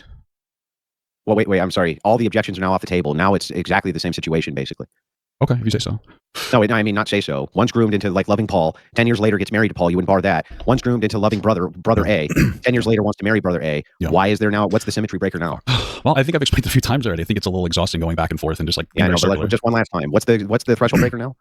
Well, I was saying that this is a very hyper specific scenario where two family members are groomed into being in a relationship. That's going to be most incestuous relationships, right? And there's no way to distinguish if that is not true. If I should have went more. I should have continued more with an argument of like not only that, but we shouldn't set an overall precedent that it's okay to engage in incestuous relationships, because you would have to grant equality of relationship to straight people if you allowed that relationship to a gay person as well. I should have rocked that in there as well. You know, but it's a good thing I'm reacting to the debate so I can kind of get like these talking points down. More than anything else. So I'm happy about that, because that would have been a good like addition to the debate. In this hyper specific scenario, somehow these two brothers were not groomed in some capacity. Yeah, so what? All things are now you don't need to make those determinations. You haven't even established why it would be that would even be immoral. You haven't even established why that would be immoral from the outset. I'm just fucking like, dude, I'm like, oh yeah, so true. That's what I do. I'm just like trolling, like, so true, King. You're so right. Because it's just getting boring, because he's just saying the same dumb shit over and over again, and he's just refusing to understand what I'm saying, or he's just not able to. I don't know. Done is make conflations between various things to try to obfuscate away from the fact that you have no explanation for why it would be. You just like, well, twin brothers couldn't demonstrate they weren't groomed. It's like, yes, that's a good answer. So what? Almost nobody can demonstrate that they were groomed. What's your point? They weren't groomed. What? Well, I mean, this is a specific scenario where the overwhelming majority of the times there would be grooming involved, so you'd have to. Okay, I think we already know. I've said this like 8,000 times. Like, how many times am I going to say the same thing over and over again? I mean, yeah. Like, I think I laid the point out pretty well. Again, that incest generally involves grooming to a pretty high degree, because two brothers wouldn't have a sexual relationship or a romantic relationship without being groomed into thinking that behavior is okay at a young age. I mean, except you just made that up. Sure, if you say so, yeah. I mean, that's the only problem, right? Is that you made it up. Okay, I didn't make it up. Yeah, it's usually the groomer is the person who wants to have the sexual intercourse. It's very interesting that you use the word usually, and you think that somehow debunks my argument. Well, because in the case of incest, like he's saying usually, when he's saying usually, while he's trying to say, like, isn't it usually that the person that grooms the person like molests them? Yeah, but you're saying the word usually because you know it's not the word always. Those are two different words. So even when he's like making his points, he already knows that he's wrong. Like he's putting in that qualifier in there. he's the one putting the qualifier in there because he knows that like it's ridiculous. Adding that qualifier makes his argument weaker. You would have to demonstrate with twins who the groomer is. If you say the groomer's not the twins, then I don't see what the objection is to the twins being married. It would be the parent grooming them into that relationship. Yeah, but why would that prevent them as adults from getting? What would be the issue though? I don't think we should normalize grooming. And there's like no scenario. You're not normalizing the grooming, but you are, because there's no way to get to that point without grooming. Yeah, but this same argument would apply to the homosexual then. I don't know why. I honestly have no idea how this has anything to do with gay people. Most gay people aren't sexually groomed or abused or any of these things. Why would they need to be? If they ever were, why should you still let them get married? Okay, I think we've talked about this like 7 times. It's just fucking crazy to me. It's like the most inconsistent, incoherent logic I've ever heard. I think you actually think that, which is the most interesting. I think that's the most interesting part of this conversation. Is like, so just to be clear, when I say something like that to somebody, I'm like I was in awe, but also I'm insulting you. I'm just to be clear, like that's an insult. And I know it's not phrased as an insult, but like that is an insult. If I actually think that you believe that, like that's surprising to me and it's shocking. And I think that you're somebody that's unable to change your mind because you're stupid. Like that's what I'm kind of saying on that one. Like, yes, I think you actually believe you believe yourself when you're saying that. That's really interesting. It's interesting. Good stuff, man. Fuck you, man. Understanding who you are as a person. Yeah, you have nothing. You have nothing to ground any of your worldview on. If you say it's just totally made up. For instance, it's interesting because like watching this again, like I realized that I'm doing a lot better than I thought. And I have so many people that are just parroting his talking points. Like, wow. Like I actually, because I'm really open. Like when I was thinking about this, I'm like, there's different things that I got wrong, and I was ready to watch this, and I was like, okay, I'm gonna look really stupid, but I got to watch this because I wanna have a better understanding. I want to have like a better understanding of how I could do better. But like rewatching this, I'm like, oh no, I just need to be a little bit more forceful. I need to force doctrine Andrew. That's pretty much it, man. That's pretty much it. Yeah. I mean, I don't know what to tell you. If you're parroting his talking point, I just feel bad for you at this point. I don't know what to tell you. In this case, yeah. If you were trying to equate that people who I think that maybe Andrew has a woman-gendered brain. Maybe that's the problem. groomed into a relationship could never have that relationship after the fact. That's not what we're arguing whatsoever. It's just exhausting. He's drawing a comparison to an incestuous relationship and a non-incestuous relationship. So it's like, what else do I say here? That's not what I'm saying. Okay, well then why couldn't twin brothers do that? That's not what I was saying. What are you talking about? I said that in most incestuous situations, they would be groomed into that relationship. Yeah, but even if that was the case, and I just granted it, how do you figure out why that is it that 10 years removed from groomer, they can't get married? Why? I don't know. Maybe they should. Are you saying that they should be able to get married, or are you going to say that's my worldview? I'm saying from your worldview, I haven't heard any argument for why not. I think I gave a pretty good argument on that a few times. So I think if you want, we can move on to something else, or we could just. It's just the idea of you don't want to normalize, but then if I say I don't want to normalize, you say, but that's different. And it's like, well, I think that there's probably a difference between like incestuous relationships versus like gay relationships, probably. What? So I'm saying probably, but it's definitely right. Like that's just kind of like, yeah. You're using this as it's like me being like condescending. Like there's probably a difference between these two things, right? Like that's me. I'm getting a little snarky at this point. Sorry. Vehicle to try to say that gay people shouldn't get married or be in relationships. No, I'm just using it as a vehicle to show how inconsistent your logic is when it comes to if groomed should not be able to, but in case of groomed should be able to. If that's how you fundamentalize what I said, then that's okay. Yeah, just zero arguments there. So yeah, we can move on to whatever you want. No, I'm just insulting you because you're not intelligent enough to understand what I'm saying. Like I've laid, like, listen, man, I'm not going to continuously lay out the points so that a bunch of debate perverts think that I'm like right. I don't really have an interest. What I learned here is it's probably never productive to engage with this person, unless you're like some kind of a debate pervert yourself. Which there are some people who love being a debate pervert, and I think that's a beautiful thing. So like next time I have a debate with Andrew, maybe I'll just have that Pisco guy come in. I have no idea who he is, but it seems like Andrew is terrified of actually talking to him, and he keeps saying you have to pay me money if you want to have a conversation. Because he's afraid of him. I think that's really what it is. We got like 30 minutes left. So yeah, I mean, he says 30 minutes left, and then we end up talking even longer later. And then he says he has somewhere to be. But listen, if you have anything else you got an issue with, we can talk about it. There's some other shit that you've said here. Let's see it. Oh, we only got through like 2, right? Yeah. I do have one question the chat keeps asking. Sure, let's hear it. How would you feel if you didn't eat breakfast this morning? Probably hungry. Yeah, I should have just trolled here. I should have said, like, what do you mean I ate breakfast this morning? That's what I should have said, dude. I fucking should have said it. A little hungry right now, honestly. Is that like a meme? Yeah. Am I supposed to say, I don't know how I feel. I ate breakfast this morning. Is that like what the meme is? Well, they were being meaner than that. So well, I assume that. I appreciate you filtering your chat for me. I appreciate that. Thank you. Yeah. Fuck, dude, come on. They actually said second breakfast. That was well. Ooh, so far, I've had one breakfast, unfortunately. I have a lot of calories left today, though, so I'm probably going to eat a good amount later.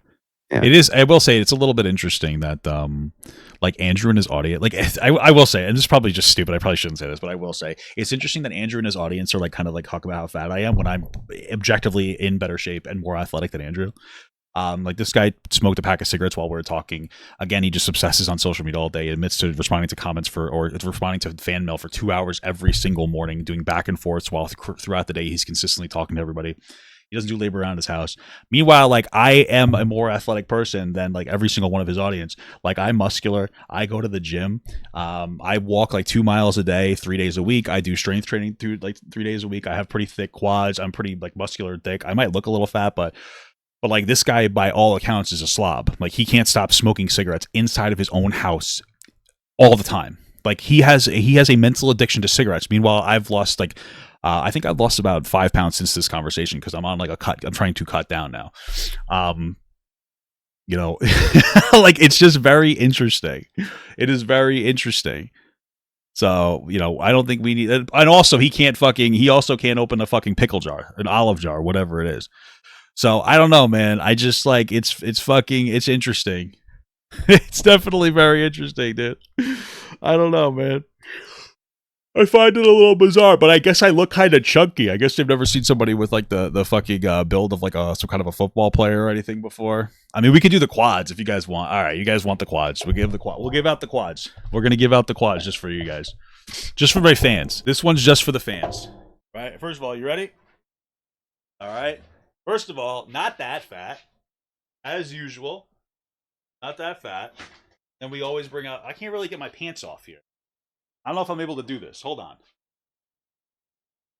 What do I do? Do I hold my fucking balls? I hold my balls. You ready? Here we go. Here are the quads. There's the quad number 1, quad number 2. A little chunky, but not too bad. Huh? I gotta hold my balls. And I'm 6'4", dude. No? So, kind of lean today. Actually pretty decent. It's just interesting. I had to hold my balls on that one. August censor that. Oh wait, I'm not gonna ever censor anything. Fuck. I'm a gross freak. I just have more cushion for your wife, dude, for your mom. Not talking about Andrew, just the guy in the chat. I shouldn't have said wife because this guy obviously doesn't have a wife in the chat, but what do you want me to tell you, dude? This is what it is. You guys are just jealous that I can make $1 million on OnlyFans by doing fucking jerk off for gay men. What do you think? Huh? Listen, don't make fun of how pale I am, okay? That's racist. It's a little interesting. There's a guy in the chat that's like arguing. He's been here for about an hour arguing with other people in the chat, and I'm just letting him do his thing. But it's like, what are you doing, man? You don't have anything better to do than argue with people in my chat that disagree with you? Like, isn't that kind of weird? Don't you have something better to do? Everyone else is here, they're chilling, and they're mostly just like, having fun throughout their day, listening to stuff, and you're here and you're like, I gotta be in someone's chat that I don't like. And I gotta own these guys, and you're just like continuously embarrassing yourself. What the fuck? Yeah. Look, I was trying to be nice. I wasn't, Well, I think it was a little funny. No? It was funny. I mean, it was funny for sure. It was silly, Yeah, so hang on a second. Let me pull these up. Fuck. I'm ready for it. Important to note that the first thing that he supposedly wanted to push back on me with was a lie. So, yeah. So this was over the title of the video, rape apologia. Yeah. Oh, it's the same video. Can you tell me when I ever was an apologist for? Oh, well, I think I brought that up before. Oh, he's a constantly apologist for rapists. Yeah. This whole idea that women shouldn't have equal rights makes women more likely to be raped. He's constantly, He's constantly saying that men or women should be. He literally said that women should be thankful for men not raping them. He said those words. What are we talking about? Here we go. Here's the biggest rape apology. Then I think that you should thank every man that's stronger than you for not choosing to bend you over and rape you. Because that's crazy. Oh, great way to start. Okay. That's something you would have to be subjected to too, under your own force doctrine. Oh, what is force doctrine? When somebody's stronger than you can do whatever they want to you? I guess you could say, I don't believe that. Okay. Who physically could not open a jar of olives. Damn. That is true. You're also putting yourself at risk of being overpowered by other men, and then therefore losing rights that I guess you don't believe exist. Look, yeah. Do I think that women should probably be just a little bit grateful, considering that women are enslaved on half of planet Earth, or at least have way less rights to the point where you would consider them enslaved, to at least acknowledge that men could do this and are benevolent and don't? And sorry, yeah. So that's fucking crazy. That's pretty intense.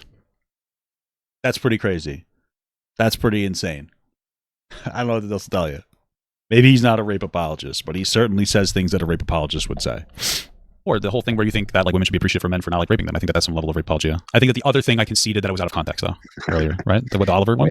Yeah, but to be consistent inside of the worldview, I just want you to remember that when you repeat this video, you said that they should be thankful for that. I never said that. What does that mean when I repeat the video?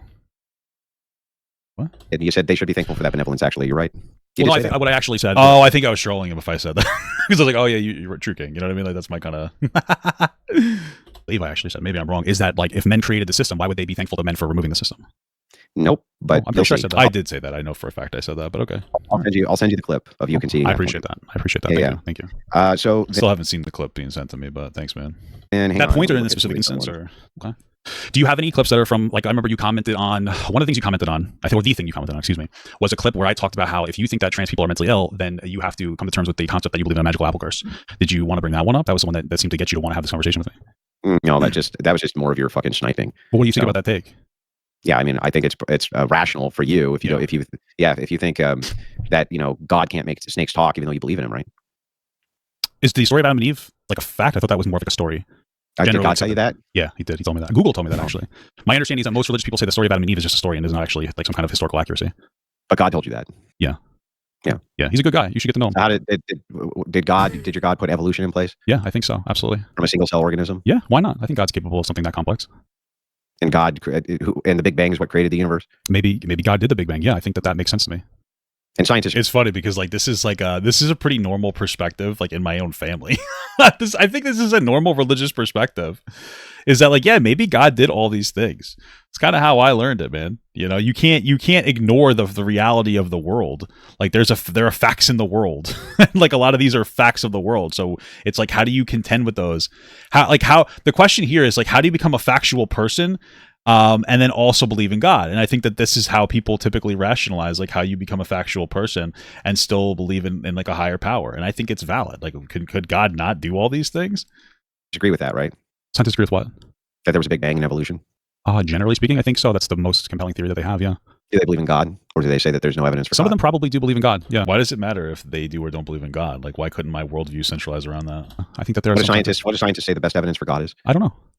Does there need to be explicit evidence for God for you to have faith in him? Well, I don't know. It seems to me that you take the God part and you say that you believe in the scientific consensus part and all these things that you like, but you don't believe in the scientific consensus part on God. What scientific consensus is there of God? News to me, boy. So you're saying that if I believe that there was a God who has created this entire complex world, that I must be wrong because some of the scientists that he created don't know if he's real? Not some. The overwhelming scientific consensus is that there's no evidence for God. Okay.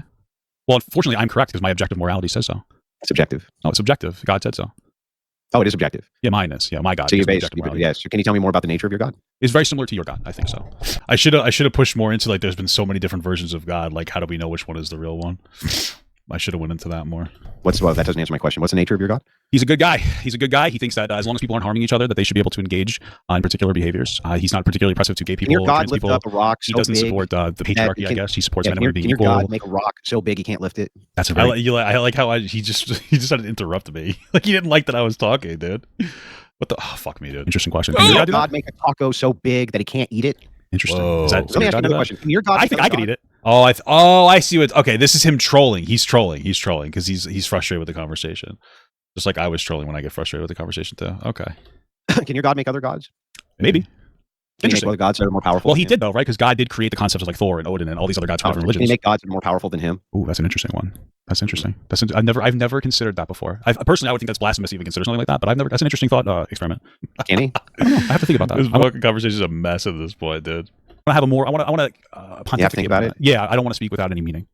Oh. It's the first time I'm hearing this. You're a pro at this, so I don't really know. I've never heard a lot of these arguments before. It's one of the reasons I appreciate the conversation because I really have never been in the debate world before. So it's very interesting to see. Can your God lie? Maybe. I don't know. You don't know if your God can lie? I don't know. I haven't thought about that. I usually think how do you know if your God's lying to you or not? I imagine if God is lying to me, he's doing it for the right reason. You know what I mean? He's like, you don't look too fat in that, you know? That's a good question. I don't know. It's really interesting. I'm going to think about that one. I need some time to really let that. You got a lot to think about this God character that keeps talking. I do. I never considered if God would lie to me. I never considered if God would create something greater than himself. I just never. So you thought believe in that. divine command, but you don't understand the nature of the God you believe in? You know, it's so interesting because like there are a lot of people saying that I was being super dishonest in this debate, but then how could you really say that if I'm willing to say like, oh, I don't really know?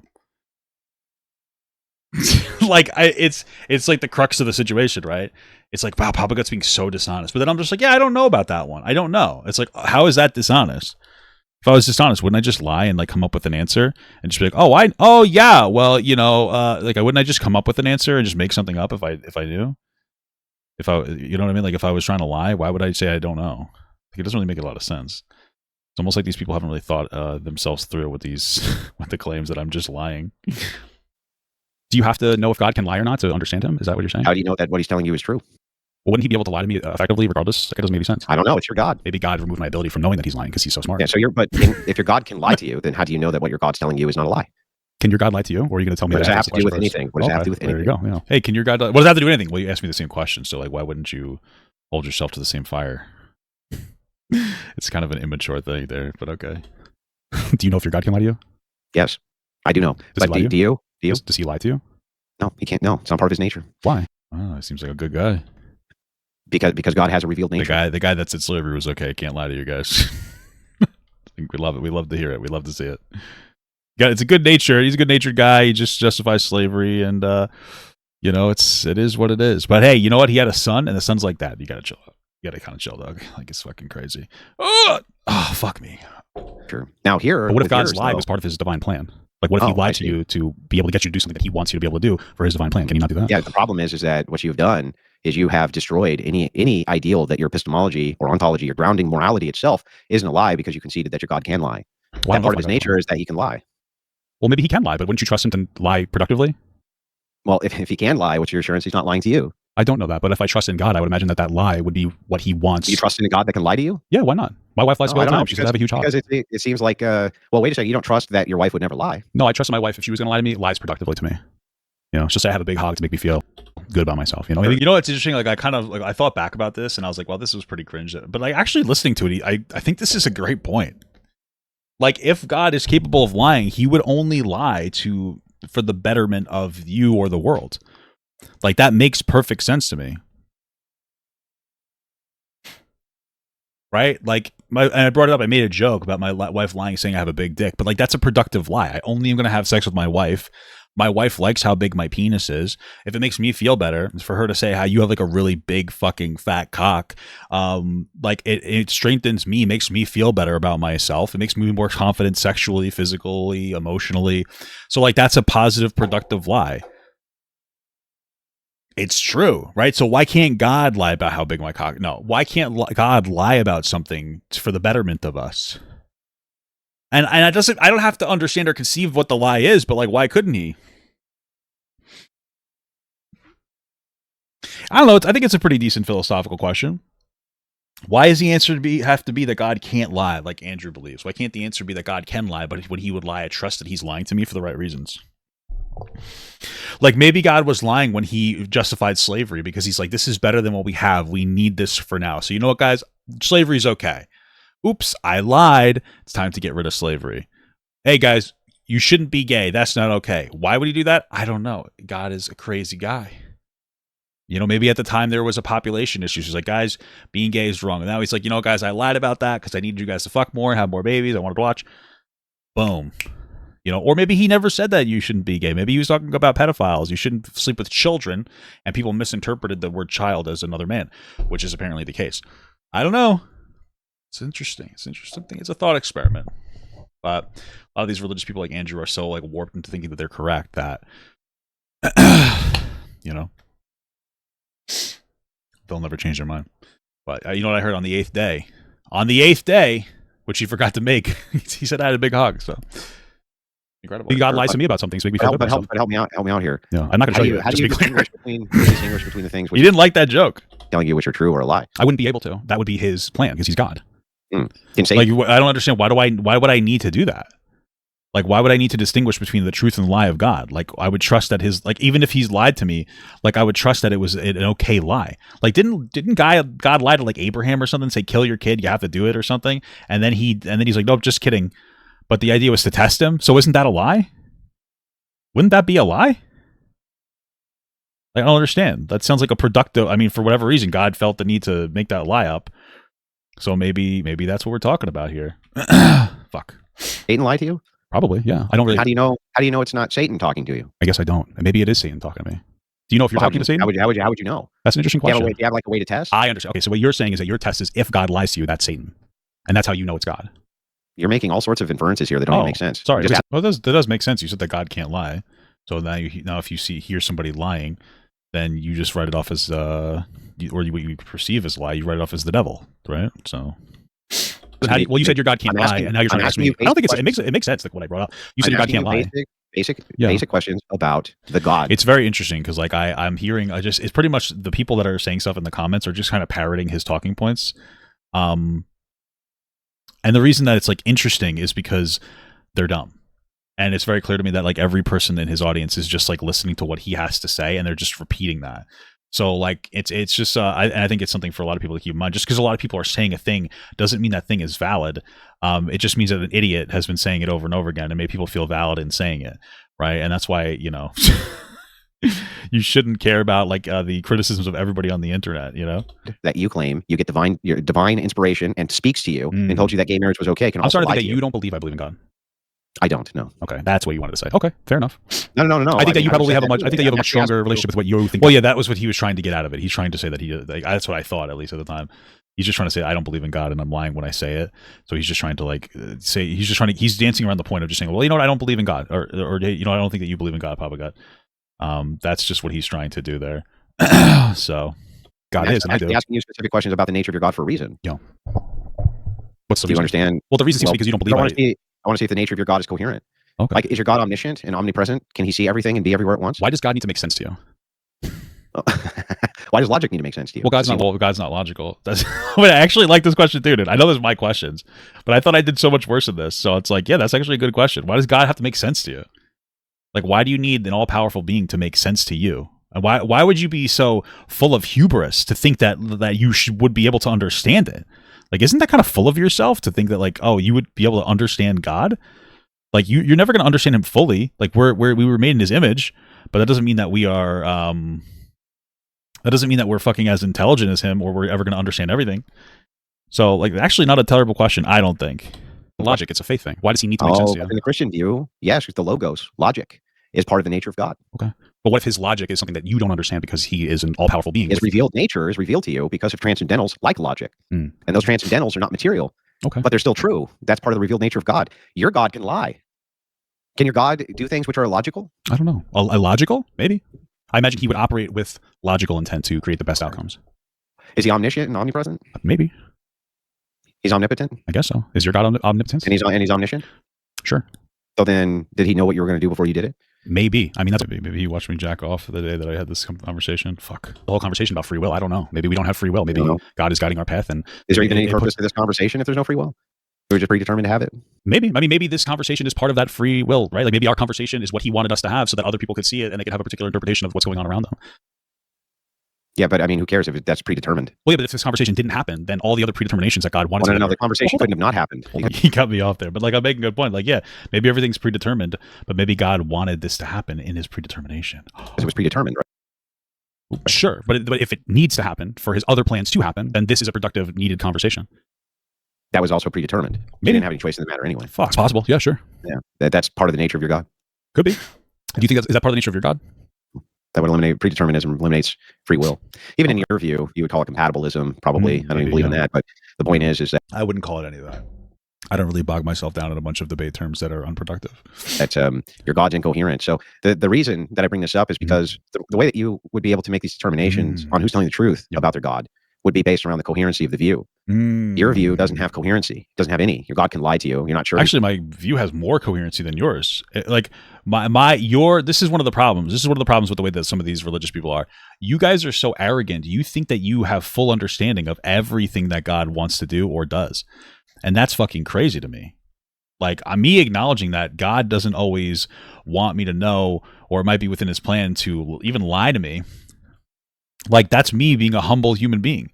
But you guys feeling like you should know everything. I mean, to me, that's just kind of sacrilegious, in my opinion, dude. He's omniscient. You're not sure what his nature is. You're not sure if it's Satan talking to you. You're not sure about anything. You're just not sure. I guess so. So there's no coherency. How could I would imagine that God wanted Satan to talk to me then. I mean, like, didn't he let Satan in the Garden of Eden. So, you know what I mean? I guess he wanted somebody to fucking talk to him. I guess he wanted them to talk to him, right? Like he wanted the Satan to be able to have an impact on Adam and Eve, no?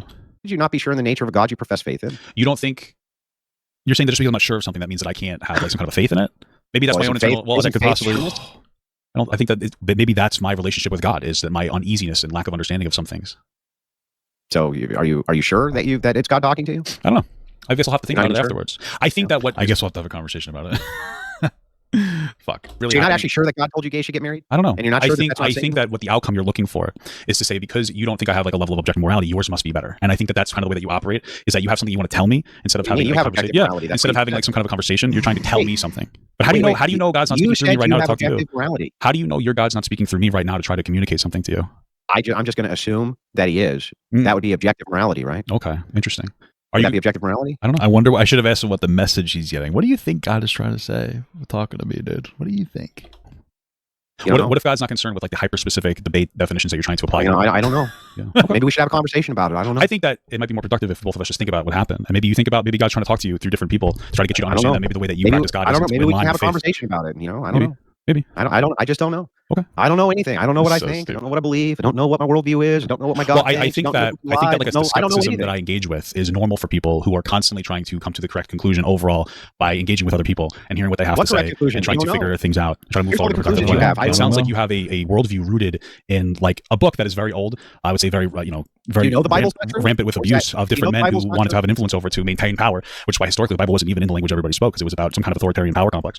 And I think that like you believe in that. I think it makes you feel good and grounded, which I think is great for mental health. I think that's why. Do you know that though, or is that I think that like a certainty in a higher power can be really good and positive and productive for a lot of people experiencing like potentially. I'm not saying you are mental health issues, which is why I think that religious people might have a leg up on that because they have a certainty, even if it is or isn't real. They have a certainty, and I think it's a beautiful thing. So I just want to make sure that I got this clear. You believe? I like how I was trying to go into like a new a conversation that's like, hey, like maybe there's something to talk about as to why religious people like the belief in God can be a positive thing because it gives you something to believe in, and like gives you certainty even if there is uncertainty, right?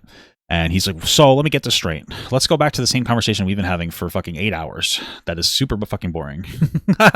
In a higher power that speaks to you, that can lie, and you're unclear on its nature, but you were criticizing me. But why do you think I'm unclear on his nature? Why can't I think he has a positive nature but still lie?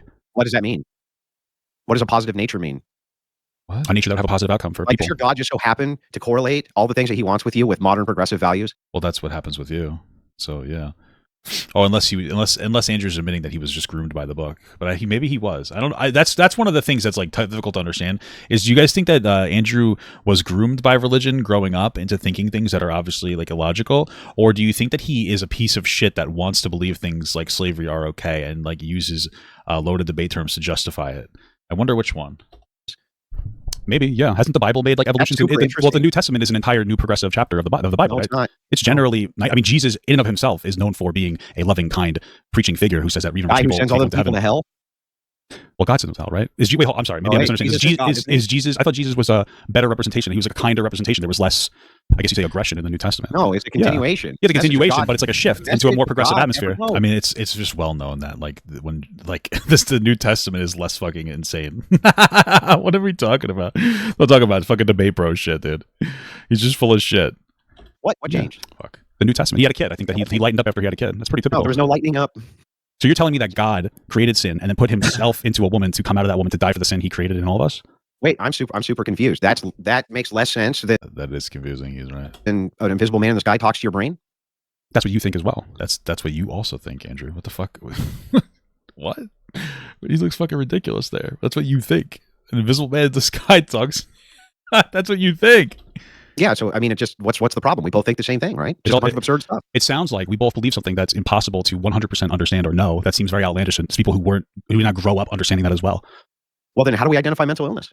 Well, I don't know, but I would say that if religion is, I think if religion is anything, do you know anything? Okay. Do you know anything? Are you okay with me talking, or do I thrighten you when I speak?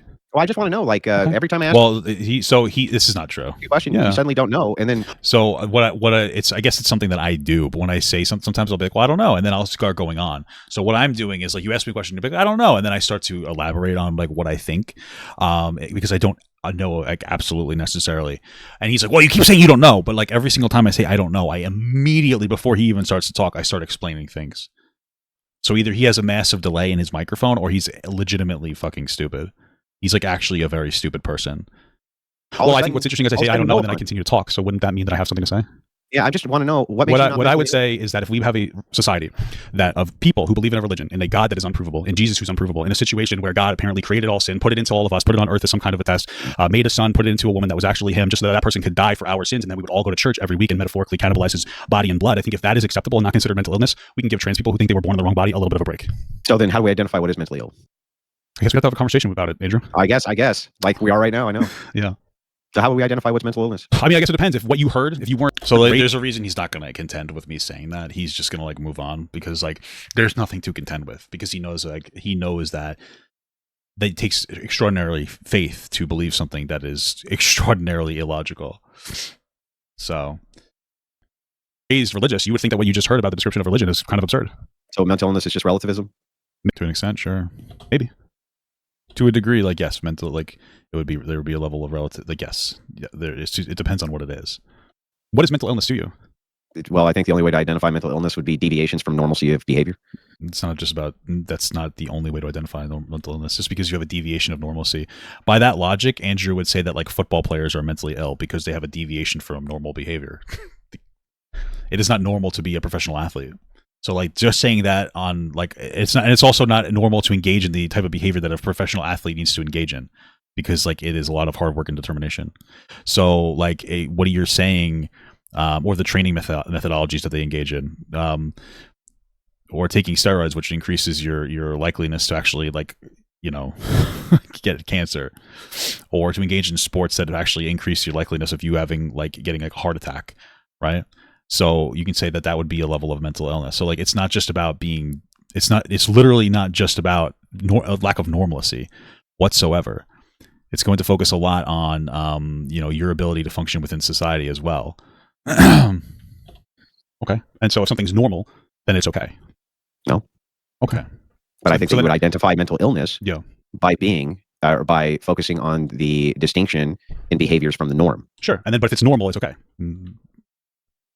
What do you think? Well, it depends on what the behavior is. What's the behavior? Okay. So then, like, this whole normalcy argument is stupid, right? We acknowledge that. Like, he's trying to say because it's not normal to be gay.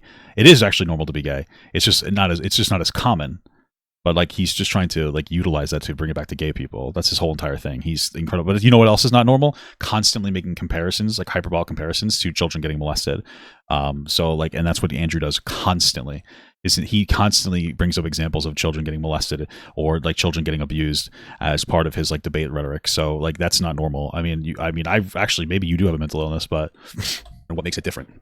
Well, like, can I tell you about a little island called Papua New Guinea? I thought you were going to talk about Epstein's Island. I think I heard this. Yeah, there was an island where apparently they thought it was okay to molest kids, right? Yeah, the Seminole people. Yeah. Yeah. So under your relativism, well, we're not talking about relativism. We're talking about what we're talking about now. Specifically, like, we're talking about mental illness. And right now, you said, is that mentally ill? Yeah, I agree that would be mentally ill to molest children. Hold on, just to be clear. I want to make sure this is productive. We're talking about how you identify something as an issue, and or mental illness, excuse me. And you said if one of the big factors is if it's out of the norm. What are the other factors? Yeah, so it would have to be a massive deviation away from normal universals. Okay, so how do you define massive deviation? I would assume that you think, what is a universal? I should have gotten this more on there, because I wonder what he would have used to define, like, being gay as a mental issue. Like, what is a universal? That gay people are a massive deviation? So, you know, universals would be universalized behavior, which you seem to be present and shared in all humanity. Okay. That would be how you would identify mental illness. I don't know of any other way you could do that. Okay, so you think that, like, and I guess gay people would be part of that. Yeah, for sure. Okay, there's never been any gay representation in any other society throughout history? Yeah, there has, but there's been a massive deviation away from normalcy. What's so, like, abnormal? It's just two people. Like, it's much more normal for people to persecute homosexuals than it is for them to be homosexuals. Sure, there's also an average height, but that doesn't mean that if you're not the average height, then you're some kind of, like, freak. Yeah, so then this goes back to the question, then how do we identify? Dude, he knows he got fucking killed on that one. That's why he's like, okay, we got to go back to the question then. It's like, yeah, by this logic, you're short, right? Like, I don't know. What's mental illness? How do we identify it? What is it? I mean, part of it would be like an abnormal factor. Part of it's going to be a conversation about what other part is there?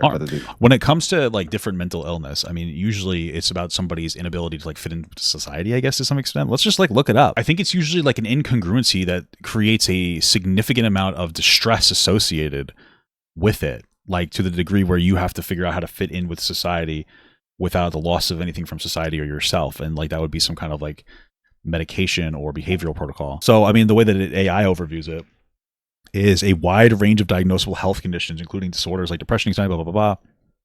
They often impair daily functioning, such as working or maintaining. Yeah, so, like, a mental illness is generally going to be defined as some kind of thing that you have, like, that is going to interfere with your ability to handle day-to-day tasks.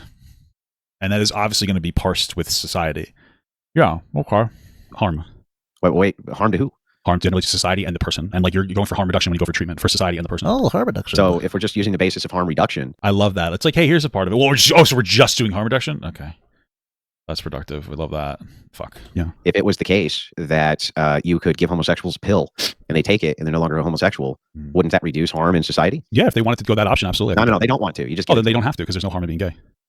Well, wait, that's not what you said. You said reducing harm in society. Yeah, you can reduce harm in society by not persecuting gay people, or by giving them a magic pill. You can also just force them to take a magic pill, and then it's done. Yeah, but forcing is harm, right? So yeah, so what? It's all scalable. Yeah, so like obviously Andrew, he's just trying to make it seem like giving the pill would reduce harm, but forcing people to take this pill would remove their agency over themselves, and that is bad and wrong. You shouldn't be forcing people to have agency removed of themselves just because a particular behavior exists. So while he says like, well, if you got rid of gay people, wouldn't that be really good? So you should force them. It's like, yeah, but then you're forcing them. You're removing their agency from themselves, and you shouldn't be removing people's agency. Like, where do we stop with removing people's agency from themselves to force them to do something that we feel is correct? Like, it doesn't make any sense. Like for instance, it would probably be scalable and logically positive to remove debate perverts like this from existence, right? But like, you wouldn't force somebody to stop doing this. This is your freedom. It's your right to express yourself the way you want to. It would be against the First Amendment to force a pill that would remove homosexuality onto Andrew and get rid of his closeted thoughts. In fact, if anything, we should force conservatives to take that pill. Because all the ones that hate gay people are deeply closeted homosexuals, and the only reason they hate gay people so much is because they are gay and wish that they could just suck cock. So, like, I think that would probably be more productive than anything else here.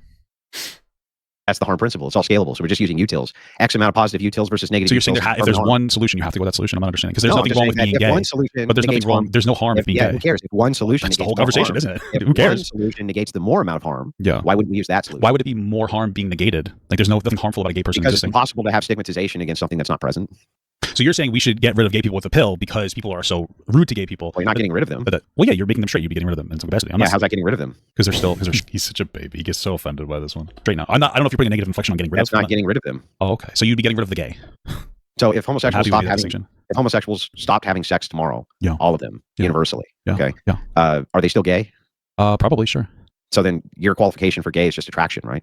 Sure, yeah. So all you're doing is switching attraction. So what? Okay. I feel like we're weirdly going off on a tangent on something that's almost, we're splitting hairs again, because he just wants to define everything to make it seem like he's smart. He's an obnoxious, like, little fucking moron.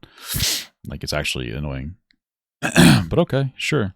He's gonna. I know what he says. He's like, well, people take me out of context all the time. It's like if he cared about people taking him out of context all the time, he would stop comparing everything to fucking the rape of children. But he doesn't like to do that. He loves talking about children getting molested and raped and like being able to sleep with adults.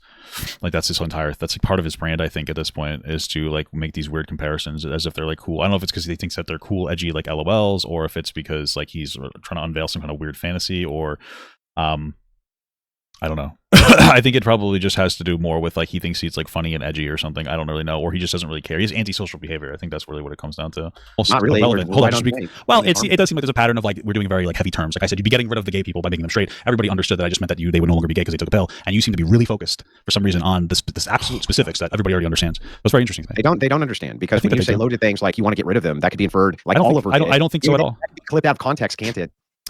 He doesn't care about this. He constly makes comparisons to fucking children, women getting like, assaulted. If people want to clip me out of context and think I want to get rid of gay people with a pill, then they should do that. Nobody, but they will clip me. Oh, you're saying that you feel the need to be specific because you're afraid you'll get clipped out of context. So this is for you, not for me. That's what happens. Oh, but yeah, but you don't want it to happen, which means that you'd be afraid of it. But that's okay. It's okay to be afraid of it. Yeah. Okay. Whatever. So anyway, the pill thing. Anyway, it would make it hyper specific here. All it does is switch your attraction. What's the problem? There's no problem. I think if you wanted to do that, that's fine. But there's also no problem with being gay. I don't want to. I'm confused. No, if a gay person wants to take a pill that makes them straight, that's fine. But there's no harm in being gay. So if they wanted to stay gay, they could do that.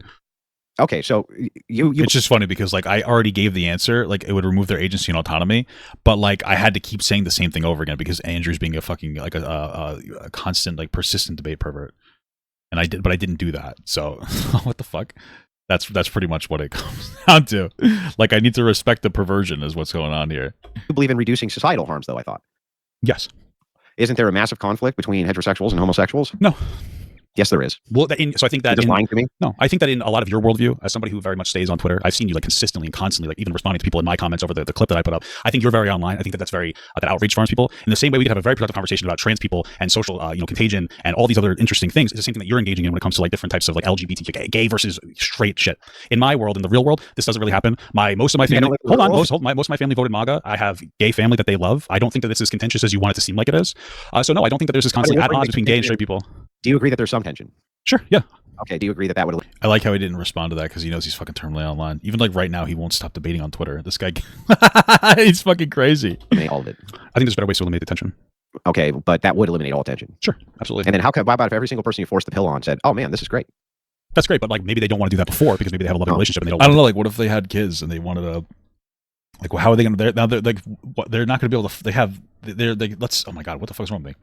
There are a lot of gay people that have loving, productive families, and if you decide to force them to take a pill, it would reduce that. Like, it'd be terrible. Imagine being like an adult and like you were in love for like your entire life with somebody, but like now you were forced to take a pill. So you no longer are in love because you have a different attraction, and now you're going to be tortured every day with that thought. Like, it's not it's not only is it irrational, but it's not even harm reduction whatsoever. Like, in any capacity, it would actually create more problems. It would be more productive to get people to stop hating on gay people to take a pill. I mean, but if we're talking about harm reduction, that's the flaw with harm reduction, isn't it? Not, but I let them lock me into like this absolute fucking stupidity. That's the problem. God damn it. Really, well, just to be clear, in this scenario, we're talking about a magical pill that doesn't exist. Just to be clear, we're in a scenario where this magical pill doesn't exist, and we're pretending it does, right? But like in the real world, it doesn't exist. So in the real world, this conversation, it's a nice thought experiment, but it doesn't apply to the real world. The reality is that in the real world, we should reduce the stigma on gay people, let them get married as long as they have. Why do we make any future legislation if all we do is focus on what's going on right now? Everything is a hypothetical. If you have future legislation, future tax policy, immigration policy, that's all hypotheticals, dude. And you just pretend like because this isn't happening right this second, therefore it's not worth talking about. Do you think that? Dude, this guy is such a fucking baby because like his hypothetical is like, what if there was a magical pill that removes you from being gay, which doesn't exist and it literally can't exist ever. I don't know. I think he's very hopeful of that. That's what he's proposing. And then he's like, well, so we can't base on hypotheticals like the regular way. It's like, what if we legislate that we could have a new grocery store in a town or something, and it's going to be government run. Like, that's a hypothetical. Yeah, that's a realistic hypothetical. Like, hey, what if we have a government run grocery store? We can engage with that. It's a real thing that can happen right now. What he's doing right now is the equivalent of somebody saying that we need communism right now. That's what he's doing. He's doing that we need communism, right? Like, people who are communists are like, if we had this, it would be perfect. There'd be no money. Nobody would be homeless, blah, blah, blah, blah, blah, blah, blah, blah, blah, blah, blah, all this other shit. No, but what? And then you're just like, well, what about all these examples where it doesn't work? No. This in this world, it would be that hypothetical is not worth engaging with because it's stupid and it's unproductive and it's not going to happen. And if it does, it's not going to happen for a couple hundred years until we make the slightly next step of just having universal healthcare, right? That's what he's doing right now. This is a debate perversion. These people are perverts. They're fucking weird little debate perverts that love to constantly bring up fucking child abuse as like their examples, which he constantly does this fucking conversation. It's fucking crazy. I'm just curious. Do you think that we're very close to a pill that removes being gay from you? What does that have to do with anything? I'm so dumb. What do you mean? That's the entire thing I'm saying. What? Holy fuck. He's such a baby. Well, we are having a conversation. I said, like, hey, listen, this hypothetical is very unrealistic because we have no anti-gay pill or whatever, or we don't have any type of pill that would no longer make you gay consensually. It has nothing to do with. And now you're saying it's like, hey, so we can't engage in hypotheticals because you don't want to engage in my hyper extreme hypothetical. That's what's actually happening. And I think well, hang on. Well, it sounds like you're retreating because you feel threatened or something. All hypotheticals are extreme in the fact that they're not happening. They're not all hypothetical. This is just like a bold-faced weird lie. Right now, that's a ridiculous way to. Every hypothetical is extreme because in the sense that they're not happening right now. That's what you sound like. This is what you sound like. That's what you sound like right now. Like, that's what you sound like, a doofus. That's what you sound like. I don't know if you understand that. To normal people, that's what you sound like. That's what you sound like. That's literally what you sound like. Like, it's not real what you're saying. You sound like a fucking moron. This is not true. It's not real. Okay, saying like hypothetically, what if we raise taxes a little bit on the rich is not the same as like what if a magical fucking pill came that removed being gay. That's the equivalent of thinking there's a magical apple curse that removed our immortality. Like, what are you talking about? Look at extreme. No, it's not. What is extreme? It's just some subjective metric for I think this is more likely than this. It's a subjective metric. Wait, what are you talking about? You believe in objective morality. What is he talking about? Every fucking statement that he makes is a fucking accusation that he's completely like. He's just like completely like logically inconsistent. Now it's subjective. What happened to fucking objective morality? You believe in objective morality. All of a sudden, objective morality no longer exists because now it's just convenient in the debate for him. Holy fuck, he's so dishonest, dude. What a fucking goober. We know we're more likely than not. Like, so it's more likely it's more likely that we can accept gay people in society now than it is that we'll create a pill that will make them no longer gay. Yeah, but if we're tracking your logical chain to see if it's consistent, there's nothing wrong. There's nothing wrong with us using hypotheticals with more or less likely. We can, but it's significantly less likely. It's less likely to the extent that the conversation becomes fundamentally unproductive. Let me move to one other topic because I'm almost out of time. I have to go do a show. Okay, can men be women? Can men be women? Is this a conversation about trans people? I will engage with you in a conversation about trans people when you have more time. Just to be clear, he ended up just dicking around in his live stream after this. So He didn't really have to go. He just wanted to do like he wanted to try to get like an own about trans people really quick before he left. No, okay, I'll make time. Can men be women? This feels like a cope stream. You probably would say that if you're an Andrew Wilson follower that jumped in at the tail end of like me talking about this for 4 hours. But yeah, sure, man. Whatever makes you feel better. No, you said you have another show, and I feel like you're going to try to get me to say something about the question. Can men be women? I think you know my answer. I went on my whole entire yes, no. I think that there are some people. Maybe, sure. Why not? Okay, can you explain how a man can be a woman? I think that there's a spiritual side and a logical side and a physical side to everybody. And there are some people who spiritually feel like they're not a man or a woman. And like I said before, I think that if we look at Christianity, which from the outside looks absolutely insane, and we make that the standard for sanity, thinking you were born in the wrong body is significantly less insane than metaphorically cannibalizing the body and blood of Jesus Christ, who was put onto this earth but to die for our sins. sins. That they're born in the wrong body. Some people do. See, he never contends with how fucking crazy it's some parts of religion sound ever. He can't, and it's because he can't contend with it. He's just like, well, they don't feel like they're born in the wrong body. It's like, well, yeah, a lot of trans people do feel that way. So that's generally what it is. Yeah, some, but not all of them do. Oh, what do they usually claim? You talk about I owned you because some of them might think something different. Okay, cool stuff, man. You got them. People. That they're, yeah, it's everything is just like debate perversion. Every single thing he says is just some kind of debate perversion fucking nonsense. Well, actually, that's he's the meme. Like, he's the fucking meme here. Probably more than you do, especially during debates. That's very interesting. The incongruence usually that trans claim is that they have an incongruence between their gender and the sex that they're assigned at birth, not that they're in the wrong body. That's effectively the same thing, right? No, it's not. Yeah, it's the same thing. You feel like you were born in the wrong body. You wish you were born in a different gender. That's what it is. Who gives? It's like, it does not even matter. But okay, you're right, dude. So next time you have this conversation, they want to keep their body. They want to keep their body. Do you ask explicitly, hey, would you have rather been? Nobody says they want to change their body. Whether you're saying that they wish they were born male or female instead. That's literally it. I don't think that most trans people are like, yeah, I'm really happy I was born trans. I think most of them would be like, yeah, I wish I was born in like the opposite gender or sex rather. It's gonna be one of those things about where like Joe Rogan's gonna regret having this fucking moron on in like 3 months. Been born a girl or a boy. Yeah, they actually you ask that question a lot. There's various trans organizations. I have asked that question. There's various trans organizations which specifically moved away from that rhetoric because it leads to all sorts of logical absurdities. Like not the least of which like a magical gay pill that could never exist. Like what's the fucking what would your frame of reference be?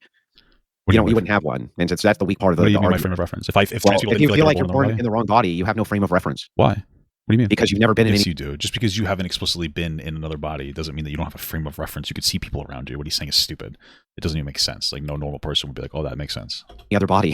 Okay, but you still feel like you're being born in the wrong body. What is that? Yeah, but so what? Does that mean, like, I feel like I should only have one arm, so I cut one of my arms off? Does that make any sense? No, but see how it goes. No, and exactly. We'll see if but you don't lose function whatsoever.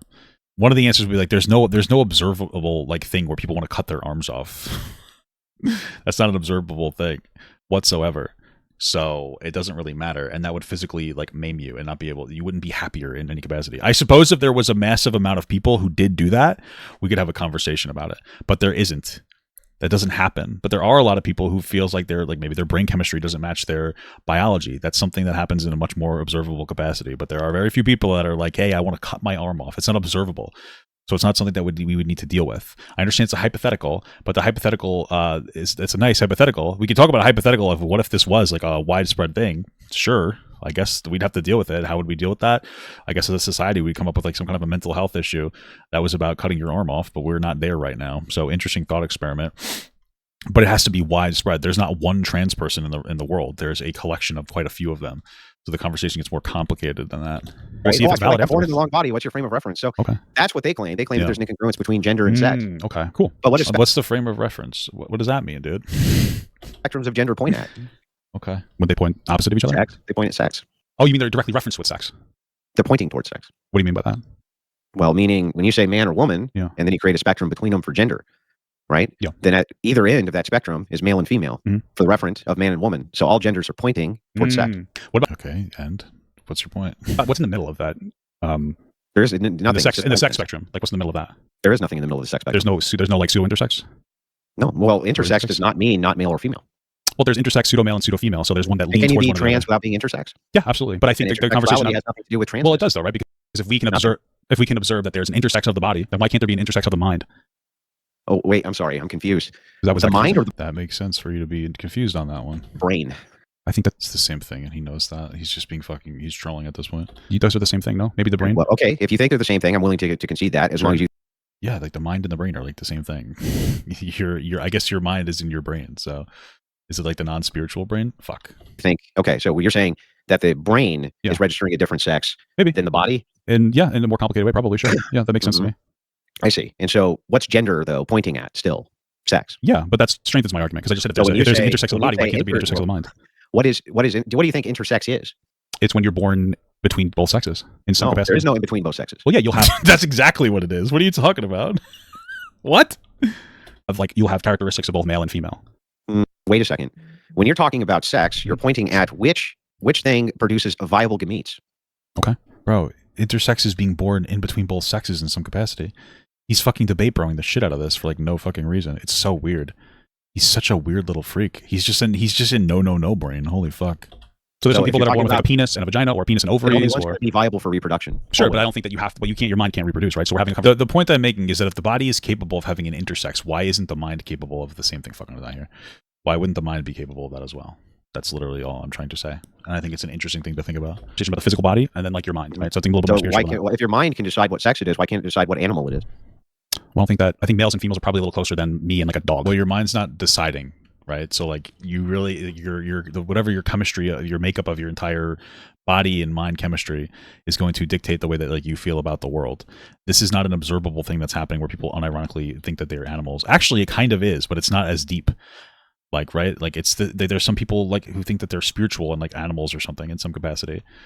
But it's not as deep as he's trying to promote it to. Like that's one of the things here. Like this is one of those instances where it's like transracial. People are like, well, what if I thought I was black? Would I just paint my skin black? Blah, blah, blah.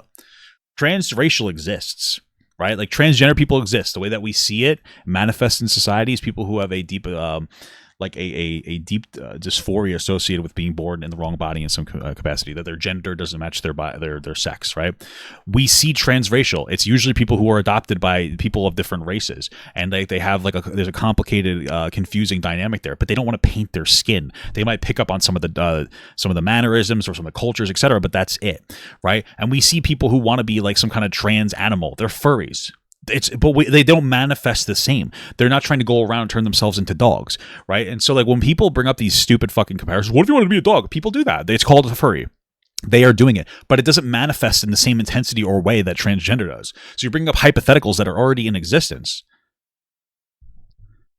Thinking that like, oh, what if you wanted to be exactly like an animal? That's not a thing. It doesn't exist. We see how that manifests, and it's through furries. It's not a very massively impactful. Like you need to observe the way that humans interact.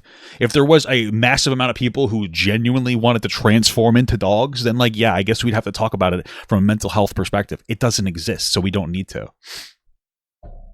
Yeah, I'm validating Ollie London. I think he might be he might be a massive outlier, but you're right. We see them, dude. We see weeaboos.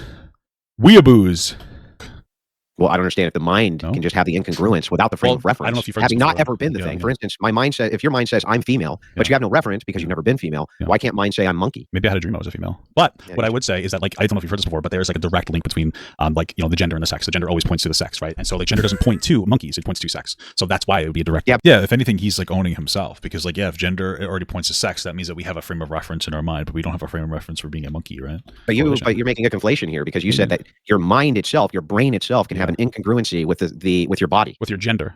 No, well, not just. Well, your brain can have an incongruency with your body in many different ways. You can so why can't you just be a fucking leprechaun then? Well, I don't know if it's real, but I would say that like, people have incongruency. I don't think that man putting on a wig is a real woman. What's your point? That's fine if you don't think that. I think that's fine. Okay. Yeah, but I'm just saying, why couldn't your mind believe that you're a leprechaun? And it's just as true as if your mind believes that you're not the sex. Like I said, we don't. The simple answer is we are not seeing that manifest in society, so it's not an issue that we have to actually deal with right now. The hypotheticals are nice, but that's not an actual thing that we have to deal with as a society. So there's really no reason to humor the thought experiment because it's not existing. I think that there's probably a closer link between like not everything needs to be a debate. Like from like a mental health perspective, it's not existing. It's not something that we have to sit here and like, okay, we got to figure this out. What if some people wanted to be a monkey? We got to figure that. Well, no, it's not happening. So we generally have like a reactive. Perspectives when it comes to mental health because we have to see something being observed before we decide to legislate on it or for it or against it. Male humans and female humans and the spirituality there versus me being a dog or a cat or I guess a leprechaun, which is a okay. Then how about a baby? Why can't the mind think you're a baby? I think that the same thing that I said before. That's like a time thing. Again, we're seeing people who think that it's really just like role play. You know, it's a complete, that's time instead of like gender. It's not something that's manifesting. So, but as time moves on, I'm still a guy, right? So like if time's moving on, you could still be trans. So true, King. I can't be a baby anymore. Okay, I get it. Yeah. But you're also not a female. That is true. But nobody's trying to change nobody's trying to change being male or female. They're trying to change their gender. If your mind can have the incongruency that you're not a female, right? Mm-hmm. Then why can't your mind have the incongruency that you're not a human? I guess it could. But I would say that I would say males and females are much closer to each other than okay, so hang on. As long as you say it could, what would make that not true then? What specifically? Like not being a human? Yeah. What would make that not true? Well, we're all human, like by objective metrics, right? What are those objective metrics? Being human. But again, so I know what the outcome you're looking for. Do humans need to have 2 arms and 2 legs? No. Do they need to have a penis? No. Do they need to have a vagina? No. Okay. Do they need to have X amount of DNA?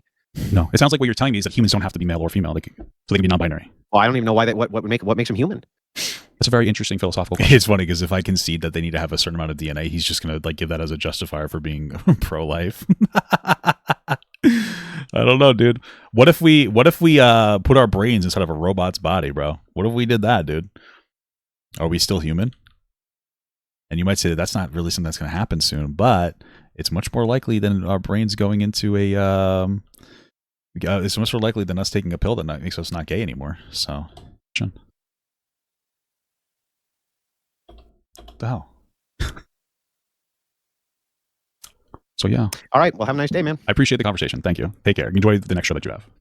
I will. Take care. Take care. All right. Interesting stuff. Unfortunately, there was a little bit of I think a brief moment where I had no audio, so I'm going to have August to figure that out. But overall, let me tell you, that was an interesting conversation. What the fuck? That was interesting. Damn, I just got owned, dude. Fuck. That was interesting. I don't think that was terrible. Listen, here's the thing. At the end of the day, I'm going to have to process that information. That was an interesting conversation. Okay. Well, I can understand why there are people who don't want to have a conversation with that guy because he's a little bit dishonest, I will say. There was a moment, though. Where we were kind of having like a regular chat. And then he kind of got back on whatever debate thing he wanted to do. Which was unfortunate because I feel bad. I feel a little bad. I wonder what like his regular day-to-day conversations are like. Because I feel like I would be miserable if that's all I did with myself. Do I feel smarter or dumber? I think I feel like I got to peek into somebody's mind. Yeah, I think that was interesting. I appreciate the conversation. Yeah. Oh, fuck, dude, come on. I will say, I think the most interesting thing about Andrew is that, like, he's very paranoid. Like, when we were talking, he was like, make sure nobody else comes into the conversation with me. I was like, okay, I don't know why the fuck I would do that. But yeah, very interesting. You weren't really trying to have a conversation, you're trying to be an edgelord. If you think that that's the case, that's okay. Damn. So I'll just have to let that process. I'm miserable because I'm 300 pounds overweight. Well, I'm like 150 pounds overweight. Let that process. Process what kind of person I talk to. Interesting. Here's what I want to do. I get the recording off and I want to respond to some of the messages that you guys give me, like the money messages or whatever. I think, what was I going to say? I'm a little burned out. That was a lot more intellectual back and forth than I'm used to. So, I wouldn't say it's intellectual. It's certainly interesting. I think at the end of the day, I like to think I did well enough where none of my audience is going to go to him like, oh, I love this guy. But I do think that there are some people that might have listened to the conversation and be like, okay, even if I don't agree with how I got, I think he was trying to be authentic because I was. And you know what? I think that's a beautiful thing. Either way, yeah, interesting stuff. All right, cool. So listen, how are my thoughts now that I watched it? That was a fucking mess. Andrew's somebody who's like worthless and not really worth talking to, if I'm being absolutely honest with you. But it is what it is, dude. I'm happy I got it. Now I'm a little more prepared for fucking weirdos like that.